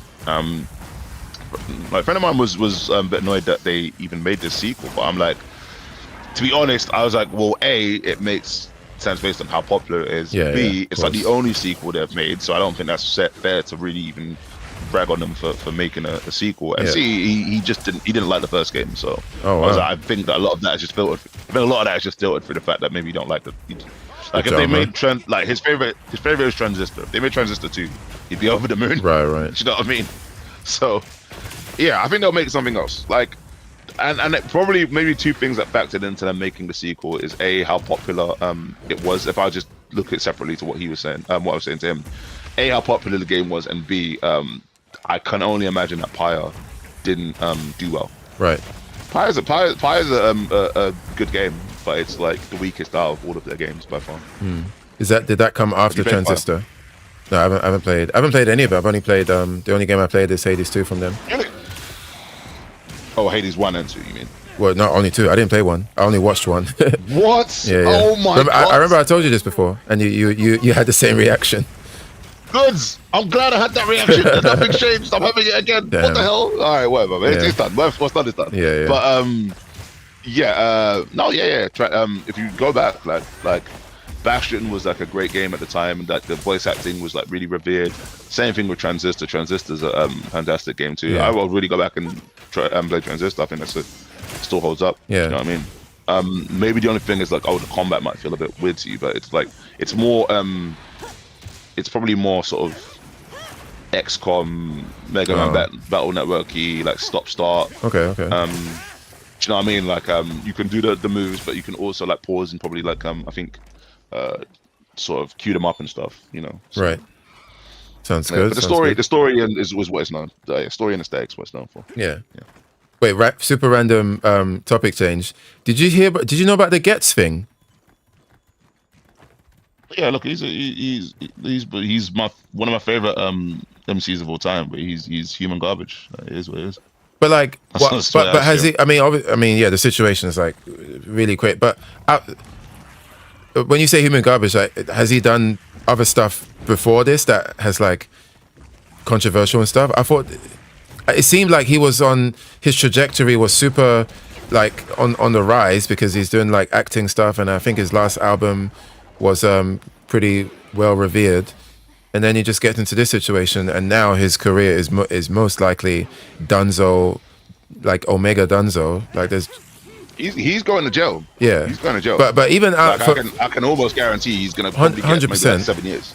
Yeah, well, I don't even know the laws of the drunk driving stuff, but my thing is like, even if he got 10 or 15 or whatever, I just think that being on his conscience, like knowing that he made such a foolish error that took a person's life, even if he does 7 years and comes out, I just think it's just too much. Like, and not to mention your peer group, you know, the internet, you're just going to be forever known as, and it's the fact I haven't watched the footage because I don't like to expose my brain to that kind of stuff, but from how I've heard it described, like I've heard that it's a very graphic video where it's like it's just really, really sad, which makes it worse for him. I think the fact that there's a video of it, unfortunately, makes it even more unforgettable. I wouldn't call it graphic in the sort of internet standard sense of graphic. Oh, you watched it? Damn. Yeah, and he's driving very fast on a residential road, like very fast, and right. the way like sort of the because you can. It's more of a like it's almost like a CCTV like sort of angle of where it is, so it's like more, and it's like not completely like zoomed in. It's like but there's enough to see like the person getting hit and the way he was driving. Yeah, he doesn't even stop on the footage. He so the way he was driving is he didn't even know the person was probably there until like maybe after the fact of hitting them. You know what I'm saying? So like he sort of like tried to break in and hit them. Yeah. He just went basically almost like through, like it's yeah. I know you say you don't want to see it, so I don't want to describe it too much. But yeah, it's not gory, but it is like graphic in the sense of like you can see like the fact that he drives very fast and hits the person. Yeah. And it's But yeah, I watched a video from he's apparently done it before. Like, oh really? Not hit person. He's not hit a person, but he's been done for like driving under the influence before. And Oh no. You know, so this is gonna be like a multiple strike thing. Damn. That's good because He's done. By the time he comes out, he's gonna be 50, like probably. Yeah. So he's gonna be hella old. 7 years. I didn't know. Is 7 like the maximum for this kind of thing? No, I don't know what the maximum is. I mean, in reality, I'm speculating. In reality, maybe he could only just get 3 years or something like that. But I don't expect him to. Especially if he's been under the influence before, and this is the second time or multiple time that he's been caught like this. Except now, somebody's been left dead. I expect them to throw the book at him. Yeah. I'd be surprised if they don't. Do you know what I mean? I'd be surprised. Like, it's not like the only other person I can think of like sort of that happened to is like Brandy, the singer. Yeah. I don't think she got a jail term, but like that's. Oh, she killed someone too. Legal. Yeah. But I don't remember her actually getting any jail time. I don't know what her like sort of punishment was for it. In fact, let me see. Right. Yeah. Damn. Yeah, that's crazy, man. Could not believe. I watched a video of a guy who went to the court hearing or something like that, and he said that apparently. So like you said, right? I guess he didn't even know he hit somebody until after. But apparently, when the police came to his house, Getz had parked his car, like, way somewhere else, as if to like. It seemed like once he realized what he had done, he tried to like cover his tracks by parking somewhere else, like instead of outside of. That much worse. Yeah, exactly. So because of the intent, right? Or it's gonna make him look like he was more sober than he might try to argue. Exactly. Like if you're gonna commit a crime and then say you didn't know, the thing you got to do is just act as normal. Yeah. If they see anything where it's like you're cognizant of what was happening and you covered it up, then they're gonna sort of really do you over. Yeah. Rightfully so, man. Rightfully so. That's yeah. His career, I think, is pretty much. I mean, I'm all for redemption and everything once time has been taken its place, but and I still think anyone can be redeemed from most things. But my concern, not even concern, but even if he was to be redeemed, I just think that having that on your conscience forever, it reminds you of the G. You remember when the G-Dep guy killed somebody, and then it was just on his conscience forever, and then he turned himself in. Yeah, and he turned himself in. Yeah. I think like obviously he got like 30 years or something. No, not 30 years. He got like whatever. He got like 20 odd years. He got a long time. Like it's funny because I always thought that sort of because I forget. I mean, G-Dep's like New York or something like that. One of so either that state or close to it. So I thought turning yourself in and pleading guilty, you would have gotten a lesser sentence. Yeah. But there is no like they would just straight gave him like 25 or whatever it was. I think he's only just come out now. Recently. Yeah. They're like, nice job, good on you for being honest. Hold these 30 years though. Like, apparently the family. What got me about that was when he turned himself in. Apparently, one of the family members was angry with him for turning himself in. They were like, you turning yourself in now has just reopened. Like, we would be better not knowing what happened to the person who killed our family member. Because at least we can imagine, maybe he got into some gunfight with somebody else and somebody killed him. Like, we can just pretend, we can just have our own fantasy because we don't know who did it. But now that you've just turned yourself in, you've just reopened everything. Now we know you exist. And now we've and that made me feel like even not worse for him, but it's like he tried to do the right thing. He got the 30 years, and on top of that, the family actually just said to him like, you should have just not done that. Like, I don't know. He tried to do it. He tried to confess before, like, but he was they said he was under the influence of drugs, so he must have really been out of his head. And then when he went in there saying he did it, like, they just didn't believe him. So I don't know when, like, in between when he confessed and like, finally they believed him and when he first did it. But I do know that he tried to do it before. Right. So, and I mean, I hear what you're saying, because by the time he did get sentenced, it was like 15 years or something. Yeah. It's about the length of a sentence. Yeah. Like, you know what I'm saying? I don't know. I think even longer than that. No, it was because 93, 94. So So yeah, it was a while afterwards. It definitely was, and I think I hear what they're saying in that regard. Yeah. It's like now that you sort of come into peace of it, it has reopened the wound. You know? Yeah, because 15 years, that's a long time to come to peace with something, even with something like that. But yeah, unlucky. Well, not unlucky. Gets rip career of Gets, I guess. That guy. Listen, if he comes out with new music and all the rest of that, like in later times, it's not for me. I'm not like. It's not like I'm not gonna listen to any of his music anymore. Like, I don't think it's like it's because I mean, there's definitely author isn't always like everyone has a personal line. I don't think everyone can just sort of simply do definitely author and it's always gonna be applicable. Yeah. But I practice definitely author with him. I just think he's an idiot and he's getting what rightfully he deserves, whatever they give him. I'd probably. Like, to me, the 7 odd years, if they give him like sort of 3 years or it's not going to be enough. Like, he deserves to get a long sentence for that. Yeah. Like, especially if you've done wrong before like that, and now the second time it's finally like sort of landed you, sort of where you landed you, and that person, you know, literally lost his life because you just decided to not take a cab. You know what I mean? And the thing that's so avoidable, you've got lots of money, like you could have very easily just like taken a cab. Do you know what I'm saying? So that to me is where the issue lies. It's like if he's speeding and he hits somebody, it's still very, very stupid, and he really shouldn't have been doing that. And and very similarly, I would say a quite similar thing, but I think this one is just like worse. It's definitely worse. So that's why for sure I'm gonna like I felt that way since I heard about it, and yeah. Like, I'm sure in terms of career, listen, like he can still release music and all the rest of that. He can't do shows, obviously, because he'll be in jail most likely. I think a bunch of people who liked him before will probably still like him. Maybe some of the newer generation. Let me not sort of play specific ethnicities, but like just the younger generation might feel a little bit differently about him doing something like that. But it's I just think whatever he gets is probably going to be deserved. Yeah. True. Agreed. Absolute. Comes out, he's done his time, and then whatever he can do from there and move on. I hope I hope all of them find peace, both the family and himself. Yeah. Crazy, man. Just very unfortunate. Mad ting. When do you plan to stream next? Is it more like just waiting for a next Tokon thing? Oh yeah, I guess the beta, right? I guess you'll stream the next beta. And probably also stream 2xKO before that. What's the date now? The 18th.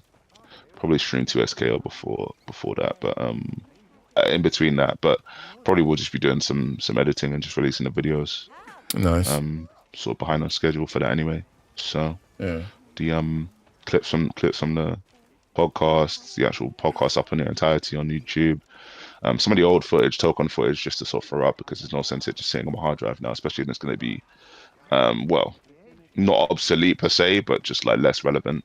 So yeah, it's a bunch of those things I'm going to be doing. Yeah. Sick. And I heard from the others. yeah, looking forward. And there's like just other stuff in general. Yeah, no, there's just other stuff in general. Like once you're sort of done streaming and all the rest of that, sort of talk to you about it. But yeah, other than that, it's like that's just mostly the schedule in terms of doing the like life stuff. Wait, I thought you were traveling. Wasn't your family setting up like setting up shop in? You needed to go Grenada or something. Building a house. Am I imagining this? Oh, yeah. That's no. I'm doing that for my mum basically. Yeah, that's what I'm working on for, because I bought some land for her. She's got like land over there with the family, but like it's it can be sort of unpolitical, right? Like, with family and land. So I see. I sort of bought her own patch that she has that along with the other one. But the other one, if she decides it's too. She doesn't want to have to deal with the politics of it, because I don't think she was ever really going to go and live around like her family in that way, because it's just probably going to be too chaotic. So just sort of gave her own little patch. It's going to be not down the road from where my sister has a shop, because my sister retired. Oh, recently. nice. And yeah. And they can interact basically, because getting old, so give her somewhere to sort of go and sort of rest up, because London's cool and all, but she's gonna be much happier in the Caribbean. Yeah, most likely. Yeah. London. Yeah. What about yourself? You mean streaming stuff or? Just in general? Yeah, you can do Uh, streaming stuff. Like, what was it? I mean, the same question to you, oh, basically. Like, the well, yeah, I'm not ready to say that I'm gonna be because I'm still focusing on my exam. My second exam is on December 6th. So, once I do that, if I want to stream more, it will be more feasible for sure.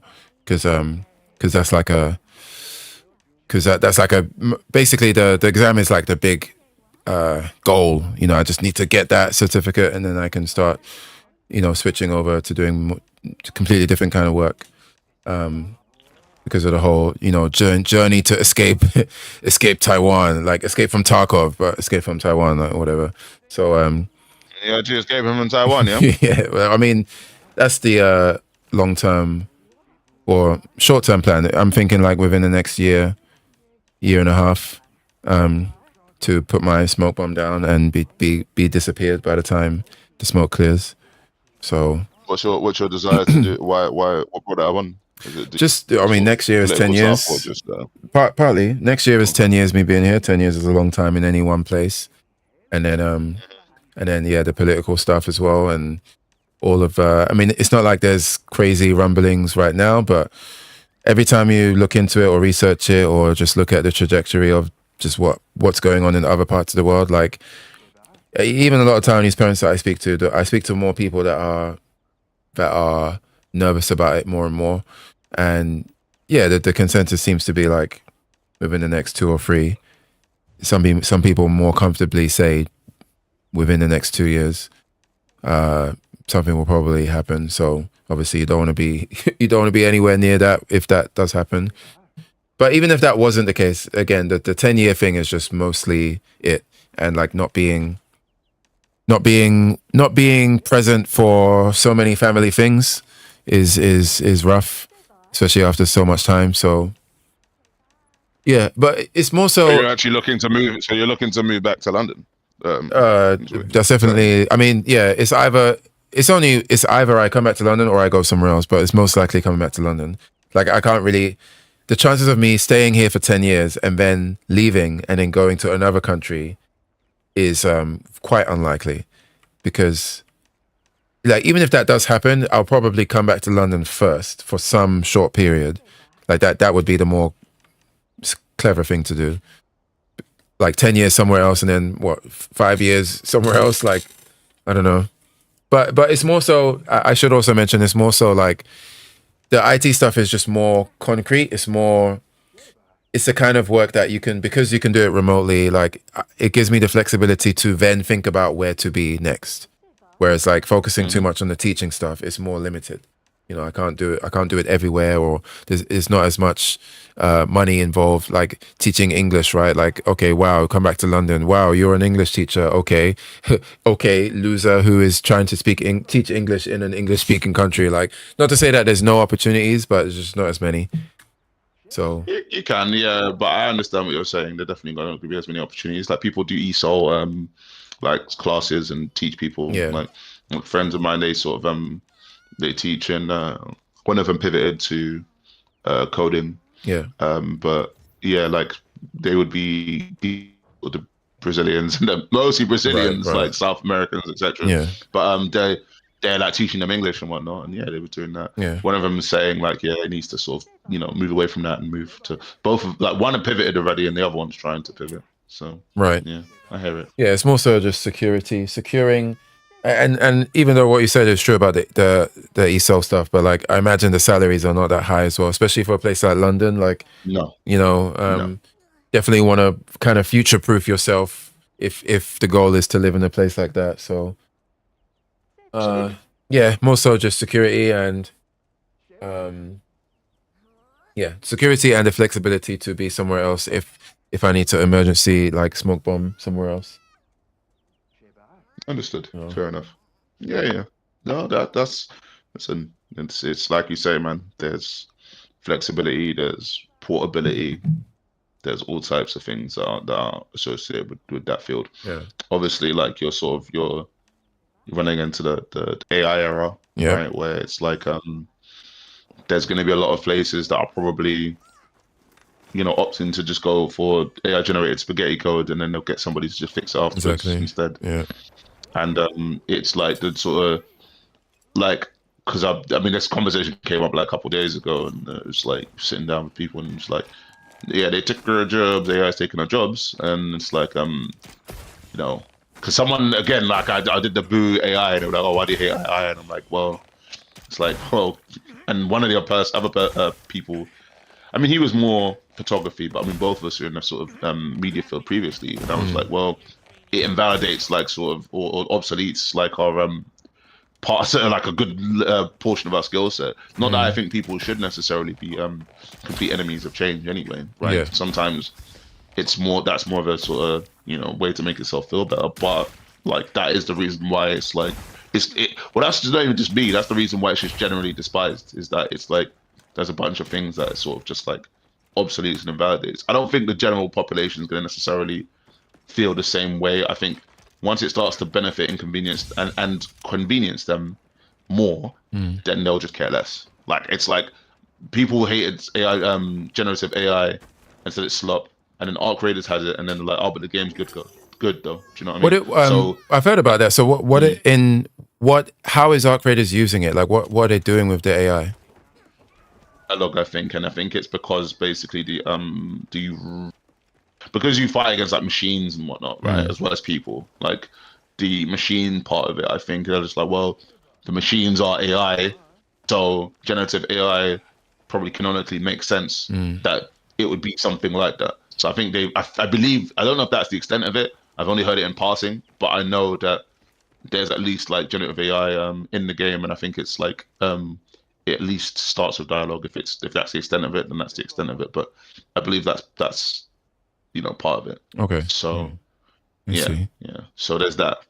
So yeah, just generally, yeah. There's a lot of obsolescence that will happen. I mean, and it has been happening, and it will continue to happen. You know, with art, there's like people are saying this is just AI slop, but you know, look at two things, right? You can look at somebody calling something AI slop because now I won't say conveniently, because people do at times value the sweat and the work that goes into something. Yeah. But I think that they value the end product more than they value because like they'll say it's AI slop, right? Like it's not made by an actual person. Then when you can make your avatar studio like Ghibli style, everyone did it. Yeah. Do you know what I mean? Damn near everybody like who had a Ghibli style like Avi. Yeah. Just like jumped on the trend, and that basically, you know what I mean? Like he's one of the most revered. That's one of the most revered art styles, and people just like hopped on it and sort of forgot about the whole AI slop thing. So I just think when it conveniences people, then they'll sort of jump on it more. Well, with the Ghibli stuff though, that might depend on either the circles or the algorithm that a person had surrounding them, because I saw a lot of like you're correct that everybody and their grandma was doing the Ghibli AI avatar stuff, but like I also did see a lot of people getting upset about that, and people because remember Miyazaki, I think a while ago he talked about AI, and then he basically shitted on it. It's trash. Yeah, and then people were like using that clip to like remind people like this is why you shouldn't. Something. But there's typically seems to be extremes on both sides. You know, the people who are like it must be incinerated in the flames, and then people who are be like that there's no harm done here. And for sure, I'm not saying like it's 100% like one column A has now become column B. I'm saying that like before, column A was completely loud and there was no like effectively no column B of people saying actually AI is pretty good, right? Right. And then when this thing jumps on, column B is like this sort of group of people who jumps on and does it, and then also it eats into part of column A because parts of column A didn't actually feel as strongly as you think they would have. It's just that was the initial prevailing thought. The new prevailing thought is, oh, AI is cool actually because we can do this. Not even AI is cool. You don't even have to think about whether AI is good or bad. It's, oh, this cool thing is happening and I can do this cool thing. Let me do the cool thing, right? And you don't really have to necessarily even engage with the fact that you're doing it. You can just change your avatar and then like it's effectively like a silent statement, Yeah. right? And that's where it becomes like a, it's like the activists are still going to be like AI slop, right? Like the strong staunch activists, but it's like their voices, while they are going to be loud, are going to be less abundant than they probably would have been at first. Yeah. And yeah, there's still in place people that still AI slop everything. There was people saying, "Oh, like this is a game made entirely in AI, right?" And people like, "This is garbage, right?" Yeah. I think IGN, no, Eurogamer gave Arc Raiders like a 2 out of 5 or something damn. because they just said like it's got generative AI in it. Oof. I think it was literally for no other reason other than it's got generative AI in it. Seems a bit heavy-handed. Well, that's an example of column A being an activist, right? Yeah. It's like they're going to stand on what they're trying to stand on and just be like, if you've got this in here, we disagree with this thing even existing. It's like AI in film or in whatever's, right? Like people, I think with films it becomes a bit more difficult for maybe, I think people, if you give the right sort of environment, people may well still accept it, right? I think there'll still be that column A, column B, and B sort of eats into A. But I think because of how actors and certain artists are revered, right? They're much more visible than maybe even an artist who draws. Like an actor, you're seeing their face on a film for 90 minutes at a time. It's going to be a bit more maybe difficult to completely sort of obsolete those people, but there are things that you can do on the back end silently, right? Like editing, which is like why they're trying to fight so hard. Because if you were to sort of just stop doing, using AI or generative AI for various things, I think for the most part, if there wasn't any uproar, you probably would just get people being, they would just acquiesce and just be like, yeah, it's just, they wouldn't think about whether it's good or bad. They would just accept it being there. You know what I mean? Yeah. Because most of the time most people can't name an editor, a single editor in Hollywood movies, but they could name like 100 actors, at least 10 directors. True. Yeah. Do you know what I mean? I don't think they could maybe do any sort of cinematographers, but I could name some cinematographers. But that makes sense because I'm more sort of, you know what I mean? Like I learned that shit in uni and I just have a, that deep an interest in it. But I think for the most part, those back end based stuff like could be obsoleted or at least replaced by AI. And I think these guys sort of, it's got a bit of a death rattle to it. So people are starting to really fight it, Yeah. And that's why I'm going to be so negative about it compared to like maybe others. Wait, so you're more. Wait, so okay, give me a summary of like your current stance on just AI in general. I'll say that. Huh? Say, oh fuck it, yeah. I mean, I guess that would be the most the most summarized summary. I remember if you swore in the street. No, it's fine. Yeah. I guess that would be the crystallized form of your summary. But is it basically that like FAI or? Yeah. Like fuck AI, I accept that it's the future and it's not going anywhere. And actually, you have to accept that whatever post AI was going to look like that's what it should look like. I'm happy to not slow it down personally, but I'm happy for it to move slower than faster. That's really all it's about, is whether it moves slower or faster, not whether it's going to be a thing or not. It's a thing, and I think from that you're going to get a whole bunch of things that not only it's going to expedite, but now just need to happen. Like online IDs has to happen. And if you want to become more of a conspiracy, wrong words, you get shadow banned. If you want more of a someone who enjoys research, I mean that's the type of thing I think whether or not that's the intention of why this thing has been pushed, Pandora's box has been opened in this kind of way, but it definitely requires eventually some sort of online verification, identification, sure. KYC, know your customer, because we're basically going to be hitting this sort of dead internet theory thing where it's like you're not even talking to a real person. Do you know what I mean? Yeah. And you don't know unless you have verification of such, and that's necessary. Are you also against even like the more mundane day-to-day use of it, like using GPT for questions, or like quickly doing something that would take you 1 hour to do it in like 10 minutes or whatever? Like, are you also against? That's an efficient use of your time, Right. but I think also the way ChatGPT can be used in ways, I think sometimes it might dull the senses depending on what type of thing it's replacing. If it's just a thing of like it Googles faster than Googling, then it's fine. Do you know what I mean? Like, 'cause what's the difference? All you're doing is you're typing it into a thing, and then you're finding the article or whatever, or you're just. In fact, when I type in something into either Google or Brave, it has an AI summary anyway. You know what I'm saying? True, yeah. So like I do interact with it in some kind of way. But I do think that at the same time it's sort of it can dull the senses a bit depending on what you're using it for. Yeah. Like sometimes people just type things out and then just, don't get me wrong, some people have got like sort of severe dyslexia or whatever. But like if there's times where like you're typing something out and then they'll be like, and say ChatGPT, like, you know what I mean, sort of like correct the spelling errors, right? And for some, it's like if you have maybe some sort of, you know, impairment or something, that's probably that's a good use of it, right? Yeah. But I think, you know, it's kind of almost like autocorrect kind of does anyway, where it's like if you look at, I don't know if you have this, but if I think about how I type certain things, like I touch type on even my phone, right? Sometimes it will just auto correct it, right? Because I might fat finger some things, or maybe even on like a keyboard, if you're not, you know, you'll get certain things like corrected.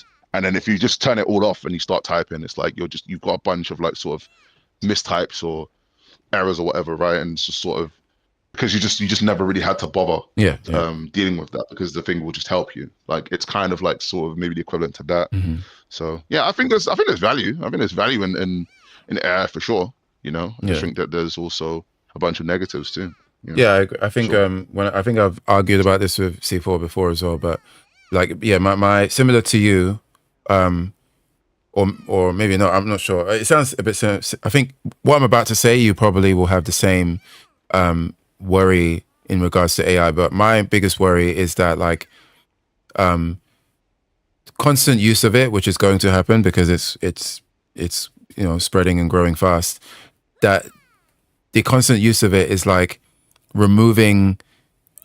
slowly eroding and removing the humanity of us, like what makes us human, like the ability to want to improve at something, or to want to gain the skills to be able to do something like from your own self, right? And constantly having the AI be faster and more efficient. I think over time that has like a very negative effect on, like, I think we're living in a very bad world if constant use of the AI makes the average human dumber or slower in terms of what they're able to produce or do on their own. I think we're kind of moving backwards, ironically, right? Because the AI is supposed to, and I know that there's a weird way you can argue it where it's like, well, humans made AI as a tool, and a tool just like we don't have bladed hands, so we use scissors, right? So the scissors is a tool to help us cut. So the fact that humans invented scissors is to some extent some shining example of human intellect. So you could look at the AI in a similar vein, where like we're using our intellect to make us be able to perform better, faster, which ultimately makes us greater. But I think the difference with AI is that there's a weird conundrum where it's like, how much greater are we becoming if the creation is actually having a negative effect on our capability? You know, we were never going to have bladed hands anyway, so making scissors is not impeding our own growth as humans, whereas the AI kind of does.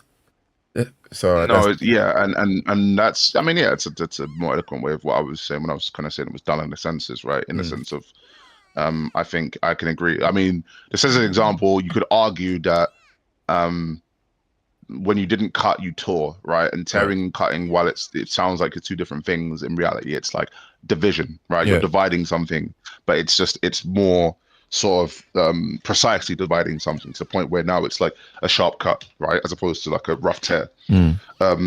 But yeah, I mean, if you want so what I was gonna mention is that I just like to elaborate on the dulling of the senses thing is I just think it removes sometimes the need for critical thought. Yeah. Especially if you're and the thing is as well, if you're debating somebody, right, and you're just throwing out Chat GPT and you're just like parroting opinions from or things from Chat GPT. This is something that I mean, that's it's not completely independent like a new invention. Sometimes people just look at video essays and just say what the video essay says or what the their favorite political commentator says, and they don't think about what they're saying. But I would say that at least like when they do that, one of the things that happens is they say that they parrot or echo the sentiment. Somebody challenges them, and they are forced to engage like as to why they agree with what this person's saying. But if you can just sort of have Chat GPT sort of just like spew out something constantly, it's like we're probably going to be fast approaching a time when you don't necessarily even have to sort of engage your brain in the same way at all. Really, you can just have something completely do all the heavy lifting, and that's when I think it becomes a real issue. Do you know what I mean? Yeah. True. Big true. Hopefully it slows down. So fuck AI. Yeah. Translation. Fuck AI. Yeah. But no, like it's definitely listen. Like the AI, like it can do all kinds of really useful stuff for you, and it can definitely do a whole bunch of, and the final thing as well, right? I think humanizing it is both very dangerous and just very I mean, it's humans are narcissistic anyway by nature, like to some degree. You wouldn't use the word narcissistic, you would use something else, but just for a shorthand, they're pretty narcissistic by nature. Yeah. But I think humanizing it and just giving it human voices and stuff is bad. I think it's bad. It's bad. Like I heard, like I'm listening, like friend of mine's around the house the other day because it's their birthday, and just they sort of threw up Chat GPT to like ask it a question, and it had like a sort of just human like sort of English like white woman's voice, not like a proper posh or anything. Like it was more like a, I don't know, maybe no, you might not know Edith Bowman is, but just like a sort of BBC, like a white woman on BBC radio, like that kind of voice. So it's like asking a question and like she's like, yeah, that's fine. I'm sort of thinking maybe this or something, blah blah blah, and it's like got very sort of natural sounding sort of intonation and cadence and everything like that, and then he sort of just, I mean, it might have been a bit performative because people were there, but he was like, wait, shut the fuck up for a second, like I want this, you're talking around like what I'm actually asking you for, and then sort of like tries to answer again. He's like, I was like, you know what, fuck this, I'm just gonna fucking like just shut up, man, like you're not being useful, whatever, like. And I hear it, it's like, okay, you're just sort of being rude to like a sort of machine, right? So it's not actually, but I do think maybe, if you sort of take those things out from there, like someone grows up with like a bot that they just can just abuse, right? And not have to sort of worry about the consequences, and they go and interact with human beings. Yeah. Something like has me feel that you were sort of like some of that behavior would just sort of roll over. Yeah. And also, would translate, and also in general, like I mean, you're hearing it nowadays, right? I've not watched Her, but I know that it's. You haven't seen Her? Oh, I was just about to mention that as well. Yeah, this gets into that. I haven't seen it, but that's like, that's effectively. I've heard like actual articles though about somebody who sort of fell in love with their like chatbot, and then that's started, and then like back, and then they just sort of like, you know what I mean? It went left from there basically because it's not actually a human being. But I think that replacement of actual human interaction, I think if you can socialize with it and actually sort of build a relationship with it, I don't think that's a good thing at all. Yeah, and I agree. It removes the sort of the complexities as well, of like sort of actual human engagement, behavior, and etc. Like we're obviously moving into sort of a new era where you can build relationships online and not have to really even ever physically interact. And so to them, or to many people, it's probably going to be a case of, well, I would just talk to blah on Discord, right? And have a great time talking to blah on Discord about various things. Like if all I'm doing is just talking to like, Chat GPT or whatever the hell, and they're doing the same thing, what's the difference? And obviously, like, the difference is to some, they would say there is no difference. If they behave in a very similar way, and they have similar complexities, then there is no difference. But obviously the big difference is just the fact that, humans and various things. And even if you just have somebody who only interacts online, it's like, it's great, right? We all do it right now. I'm doing it to you right now. I haven't seen, while I had seen you in the last year, before that I hadn't seen you in years. Do you know what I mean? So it's clearly still very valuable, but you know, there is also a downside to not having that sort of one-to-one human interaction. I mean, look at the Zoomer generation now as is. Like they're so like sort of socially anxious or awkward compared to like any other generation before that, because they've just not had to really interact in the same kind of way. So imagine like in 15 to 20 years, like post AI, like how people are gonna behave and react to someone else in person. It's gonna be insane. Do you know what I mean? Yeah, it's gonna. That's where I'm very. I wish I could see like a window into that future, just to see how wild, or I guess different, weird it's gonna look. Because yeah, that's definitely agree on that. And yeah, using the AI as a stand-in for real human interaction. It's tricky though, because you do run into a lot of, like you said, you do run into a lot of people who justify or try to question, well, what is the difference? Like, what really is the difference between me talking to my friend, my real friend, for hours on Discord versus doing it on GPT? And I think for some of them, it's like it's hard to make it clear why the difference is meaningful, and what's bad about the meaningful difference.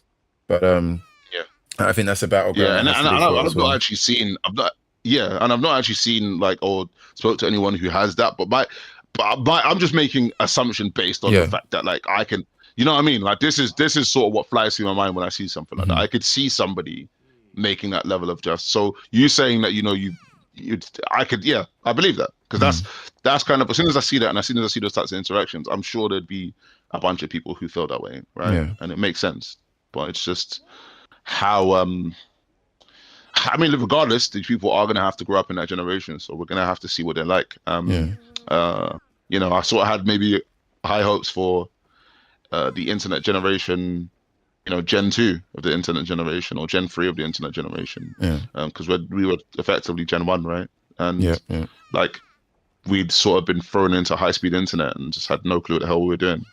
But now these guys are like probably, I would have thought that they're more savvy, but the reality is that, you know, I don't think any generation gets more savvy. I think I'm starting to like fast realize that people are kind of, they're almost as smart and as stupid as they have always been, even though that's not going to necessarily be true. It's like the things you see some people sort of behaving like or engaging in certain discourse, you're like, wow, it really seems like if you were to just take this conversation and put it back like, I don't know, 50 years, like nothing changed, or even further back. Do you know what I mean? Yeah. So I don't know. Crazy. Fuck AI is what I'm saying. Yeah. Translation. Fuck AI. And exactly. Speaking of effing, actually that sounds like you're probably thinking, wait, what? Where is this sentence being transitioned into? I was gonna say, speaking of effing, I'm gonna say F this stream because I'm tired and it's time to get some shut eye. It is 11:51 p.m. and you know, I shouldn't eat because I've been trying to, bro. I need to talk to somebody about my eating problem. I have an eating problem, and I work out quite a lot. I go to the gym like quite often. I'm definitely becoming more muscular, but I just have a really weird, annoying. You know how some people don't. You know when you're stressed, like some people's solution is either they don't eat or they just like it's either the extreme of not eating or they overeat. But it's not even just a stress thing. It's like sometimes I'll eat out of habit, as if to like reward myself if I did something good, or if I worked hard, or if I studied for extra longer. Yeah, I'm like, but I might do that when I'm not even hungry. It's just a really bad habit that I'm trying to stop, and it's just really, really struggling with that. So I don't know if you got any tips or something. Yeah. Oh no, I don't. I eat garbage. Like the only thing I did before is like but I've only had like a sort of number of diets in my life, and the only actual diet I've ever had is the 1 meal a day. And you just you keep it very strict, and then you just sort of eat. And the thing is with me is I've got an addictive personality anyway, but like I'm quite if I build a routine, I'd be a pretty content eater, in the sense of like when I was eating 1 meal a day, it was like salad base, grilled chicken, friggin' beetroot, avocado, sweet corn, like stir-fried vegetables. Eat that, and then have like 2 blended drinks. Like one was like sort of a green one, spinach, lime, ginger, pineapple, and cucumber. And then the other one would be like some type of frozen fruit or just like a banana and peanut smoothie, right? That was what I was eating like damn near every day for like a year. This was like 10 years ago, by the way, because now I do that still out of habit, but it doesn't work anymore. A, because I've gotten older, and B, because my diet is garbage. But when I was doing that, it worked fine. Like it was like I went to exercise. I didn't get any cravings because my body understood that once I ate that, I was like sated, right?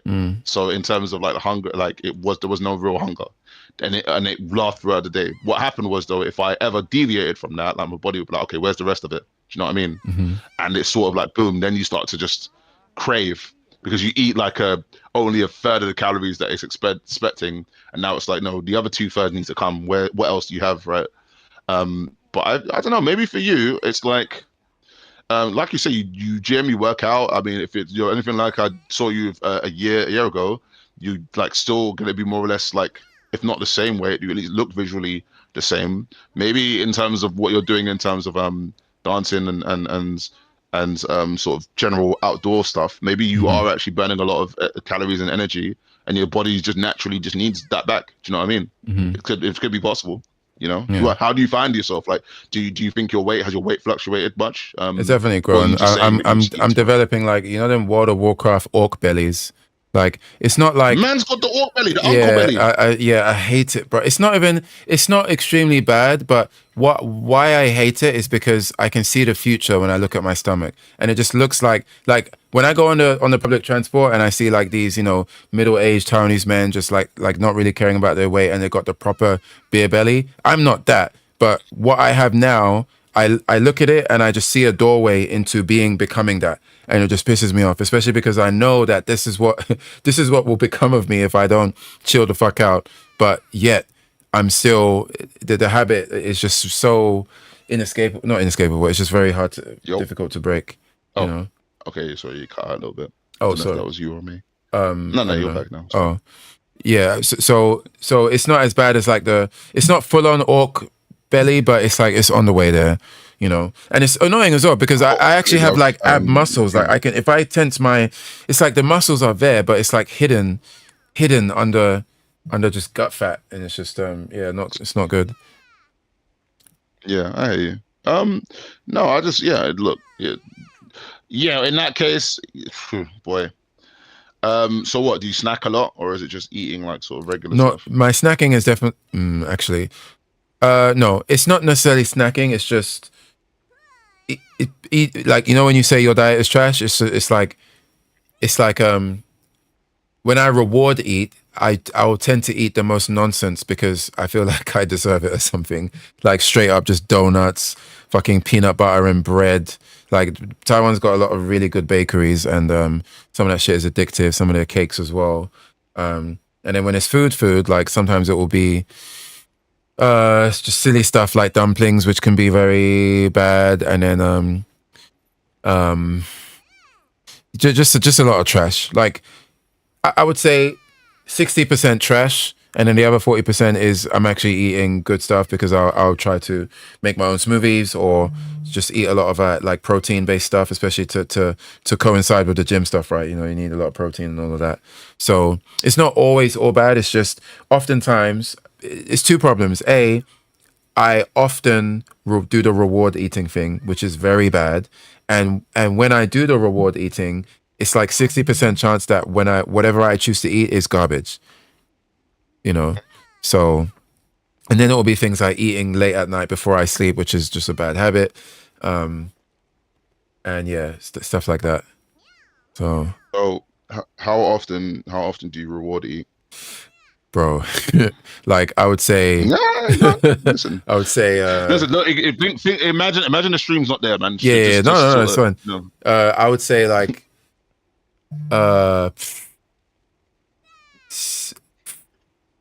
4 to 5 days a week.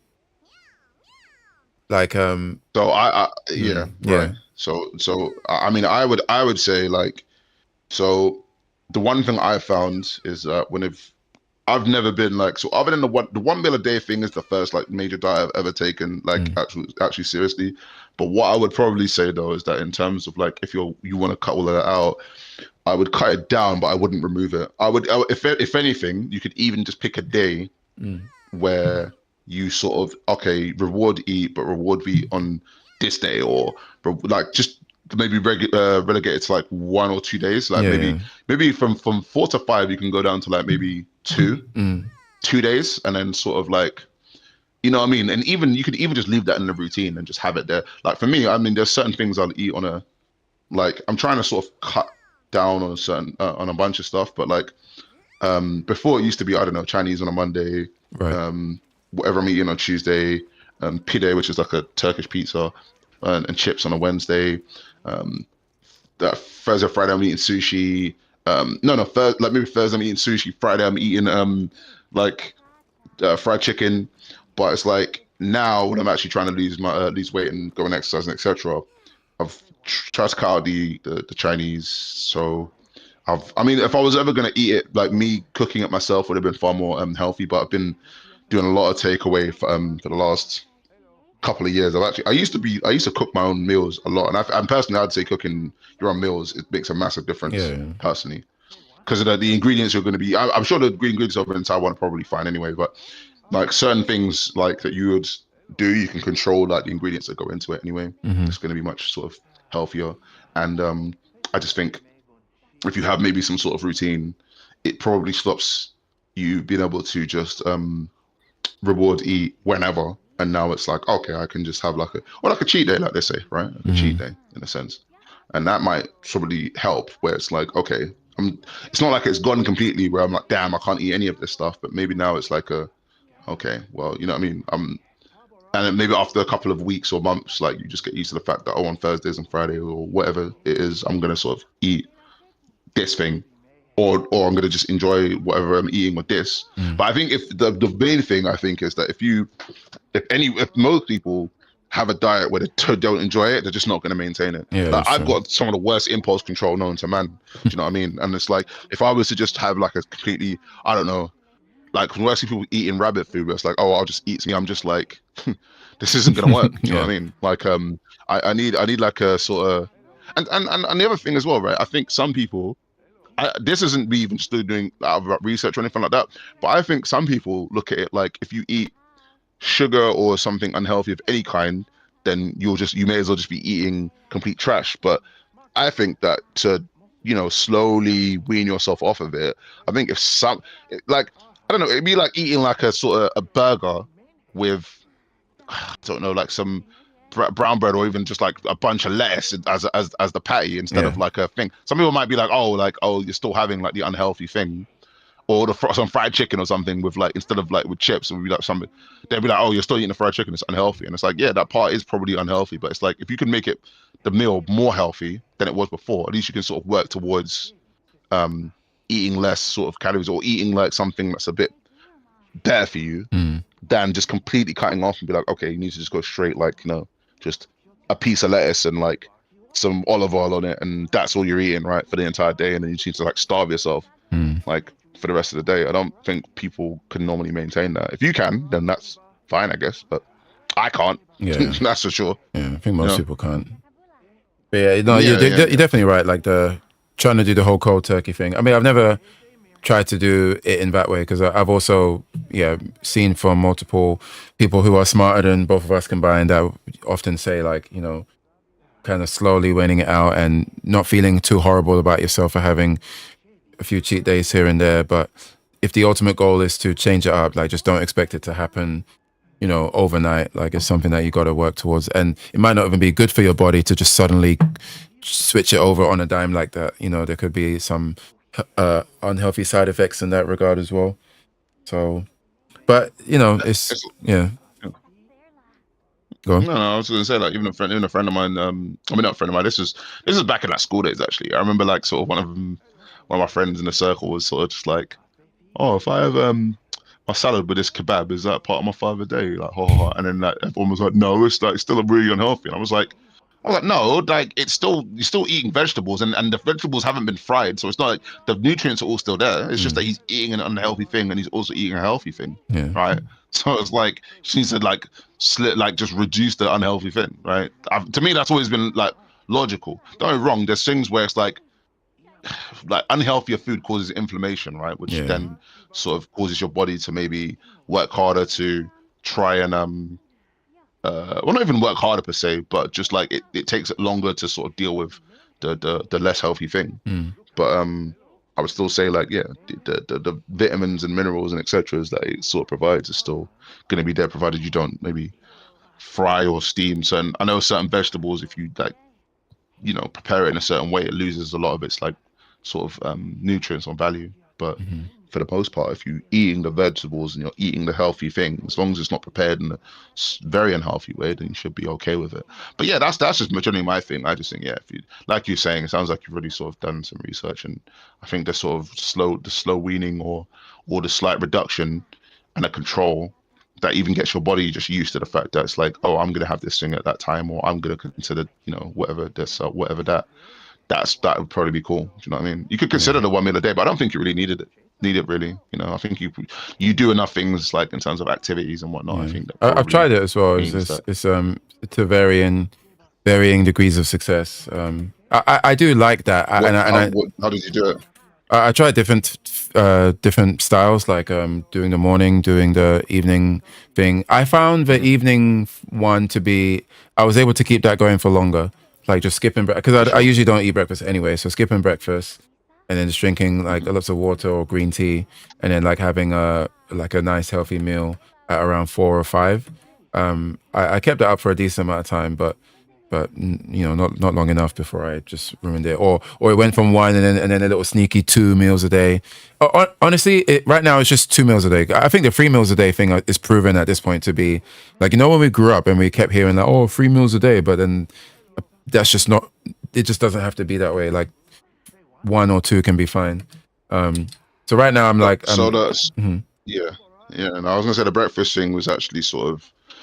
It's not like proven scam, but it's a bit of a scam in the sense of like it was actually more of a marketing thing in terms of the breakfast being the most important meal of the day. Like it was cereal. It was basically a way to sort of sell the cereal that instead becoming, in surplus. Because I mean, initially I think what is it? They said like cornflakes are supposed to be like a way of maintaining abstinence or maintaining stop from like masturbating or something like that. It was supposed to be something like that. I believe. And but I think in terms of like breakfast, that was like a sort of marketing ploy in terms of them saying it's the most important meal of the day, because like they say like those big breakfasts you're gonna have, unless you're like working on a some type of labor, you're a laborer or some kind, or you're going to be very active from morning to evening, like a farmhand or something. Like those big things, those big meals, especially if you're going to go and sit down and be in an office or be more sedentary, it's not going to help you, right? It's going to probably make you a bit more sluggish, and it's going to make your body have to like work so hard to sort of have to deal with it. So I think I don't know, breakfast is sort of becoming maybe less in vogue than it once was, but I mean some people definitely still need it, right? But I think if you can find a way around it, maybe that might help you, like you're saying. It sounds like you didn't do it anyway. I hadn't really been a breakfast eater for since I was in my teens. Yeah, I think it's something like my teens or something. So it was definitely like a not for me. So like the 1 meal a day, like what I was doing, it just worked out. It's where I did it in the evening as well, and it was like it just worked fine. Do you know what I mean? Yeah, I'm gonna just try and get back to it for sure. But I appreciate the feedback and advice. Definitely nice to just vent about that for a bit, and remind myself that other people have similar struggles as well and all of that. Not on an island or anything. Yeah, 100%. All right, man. I'm gonna shoot off. Thanks for passing by, and we will chat soon. Sure. Cool. You what? The stream still on? Yeah, still on, but I'm gonna lock it off now. Okay. Yeah. All right. One sec. No. Oh yeah. Like once you locked it, I'm gonna hang about. But once you locked it, just want to like talk quickly after that. Just once the stream's off. Yeah. Okay, sure. I need to quickly run downstairs to grab something, so I'll be just give me No 2 problem. minutes. Yeah. All right, let me say bye to the stream.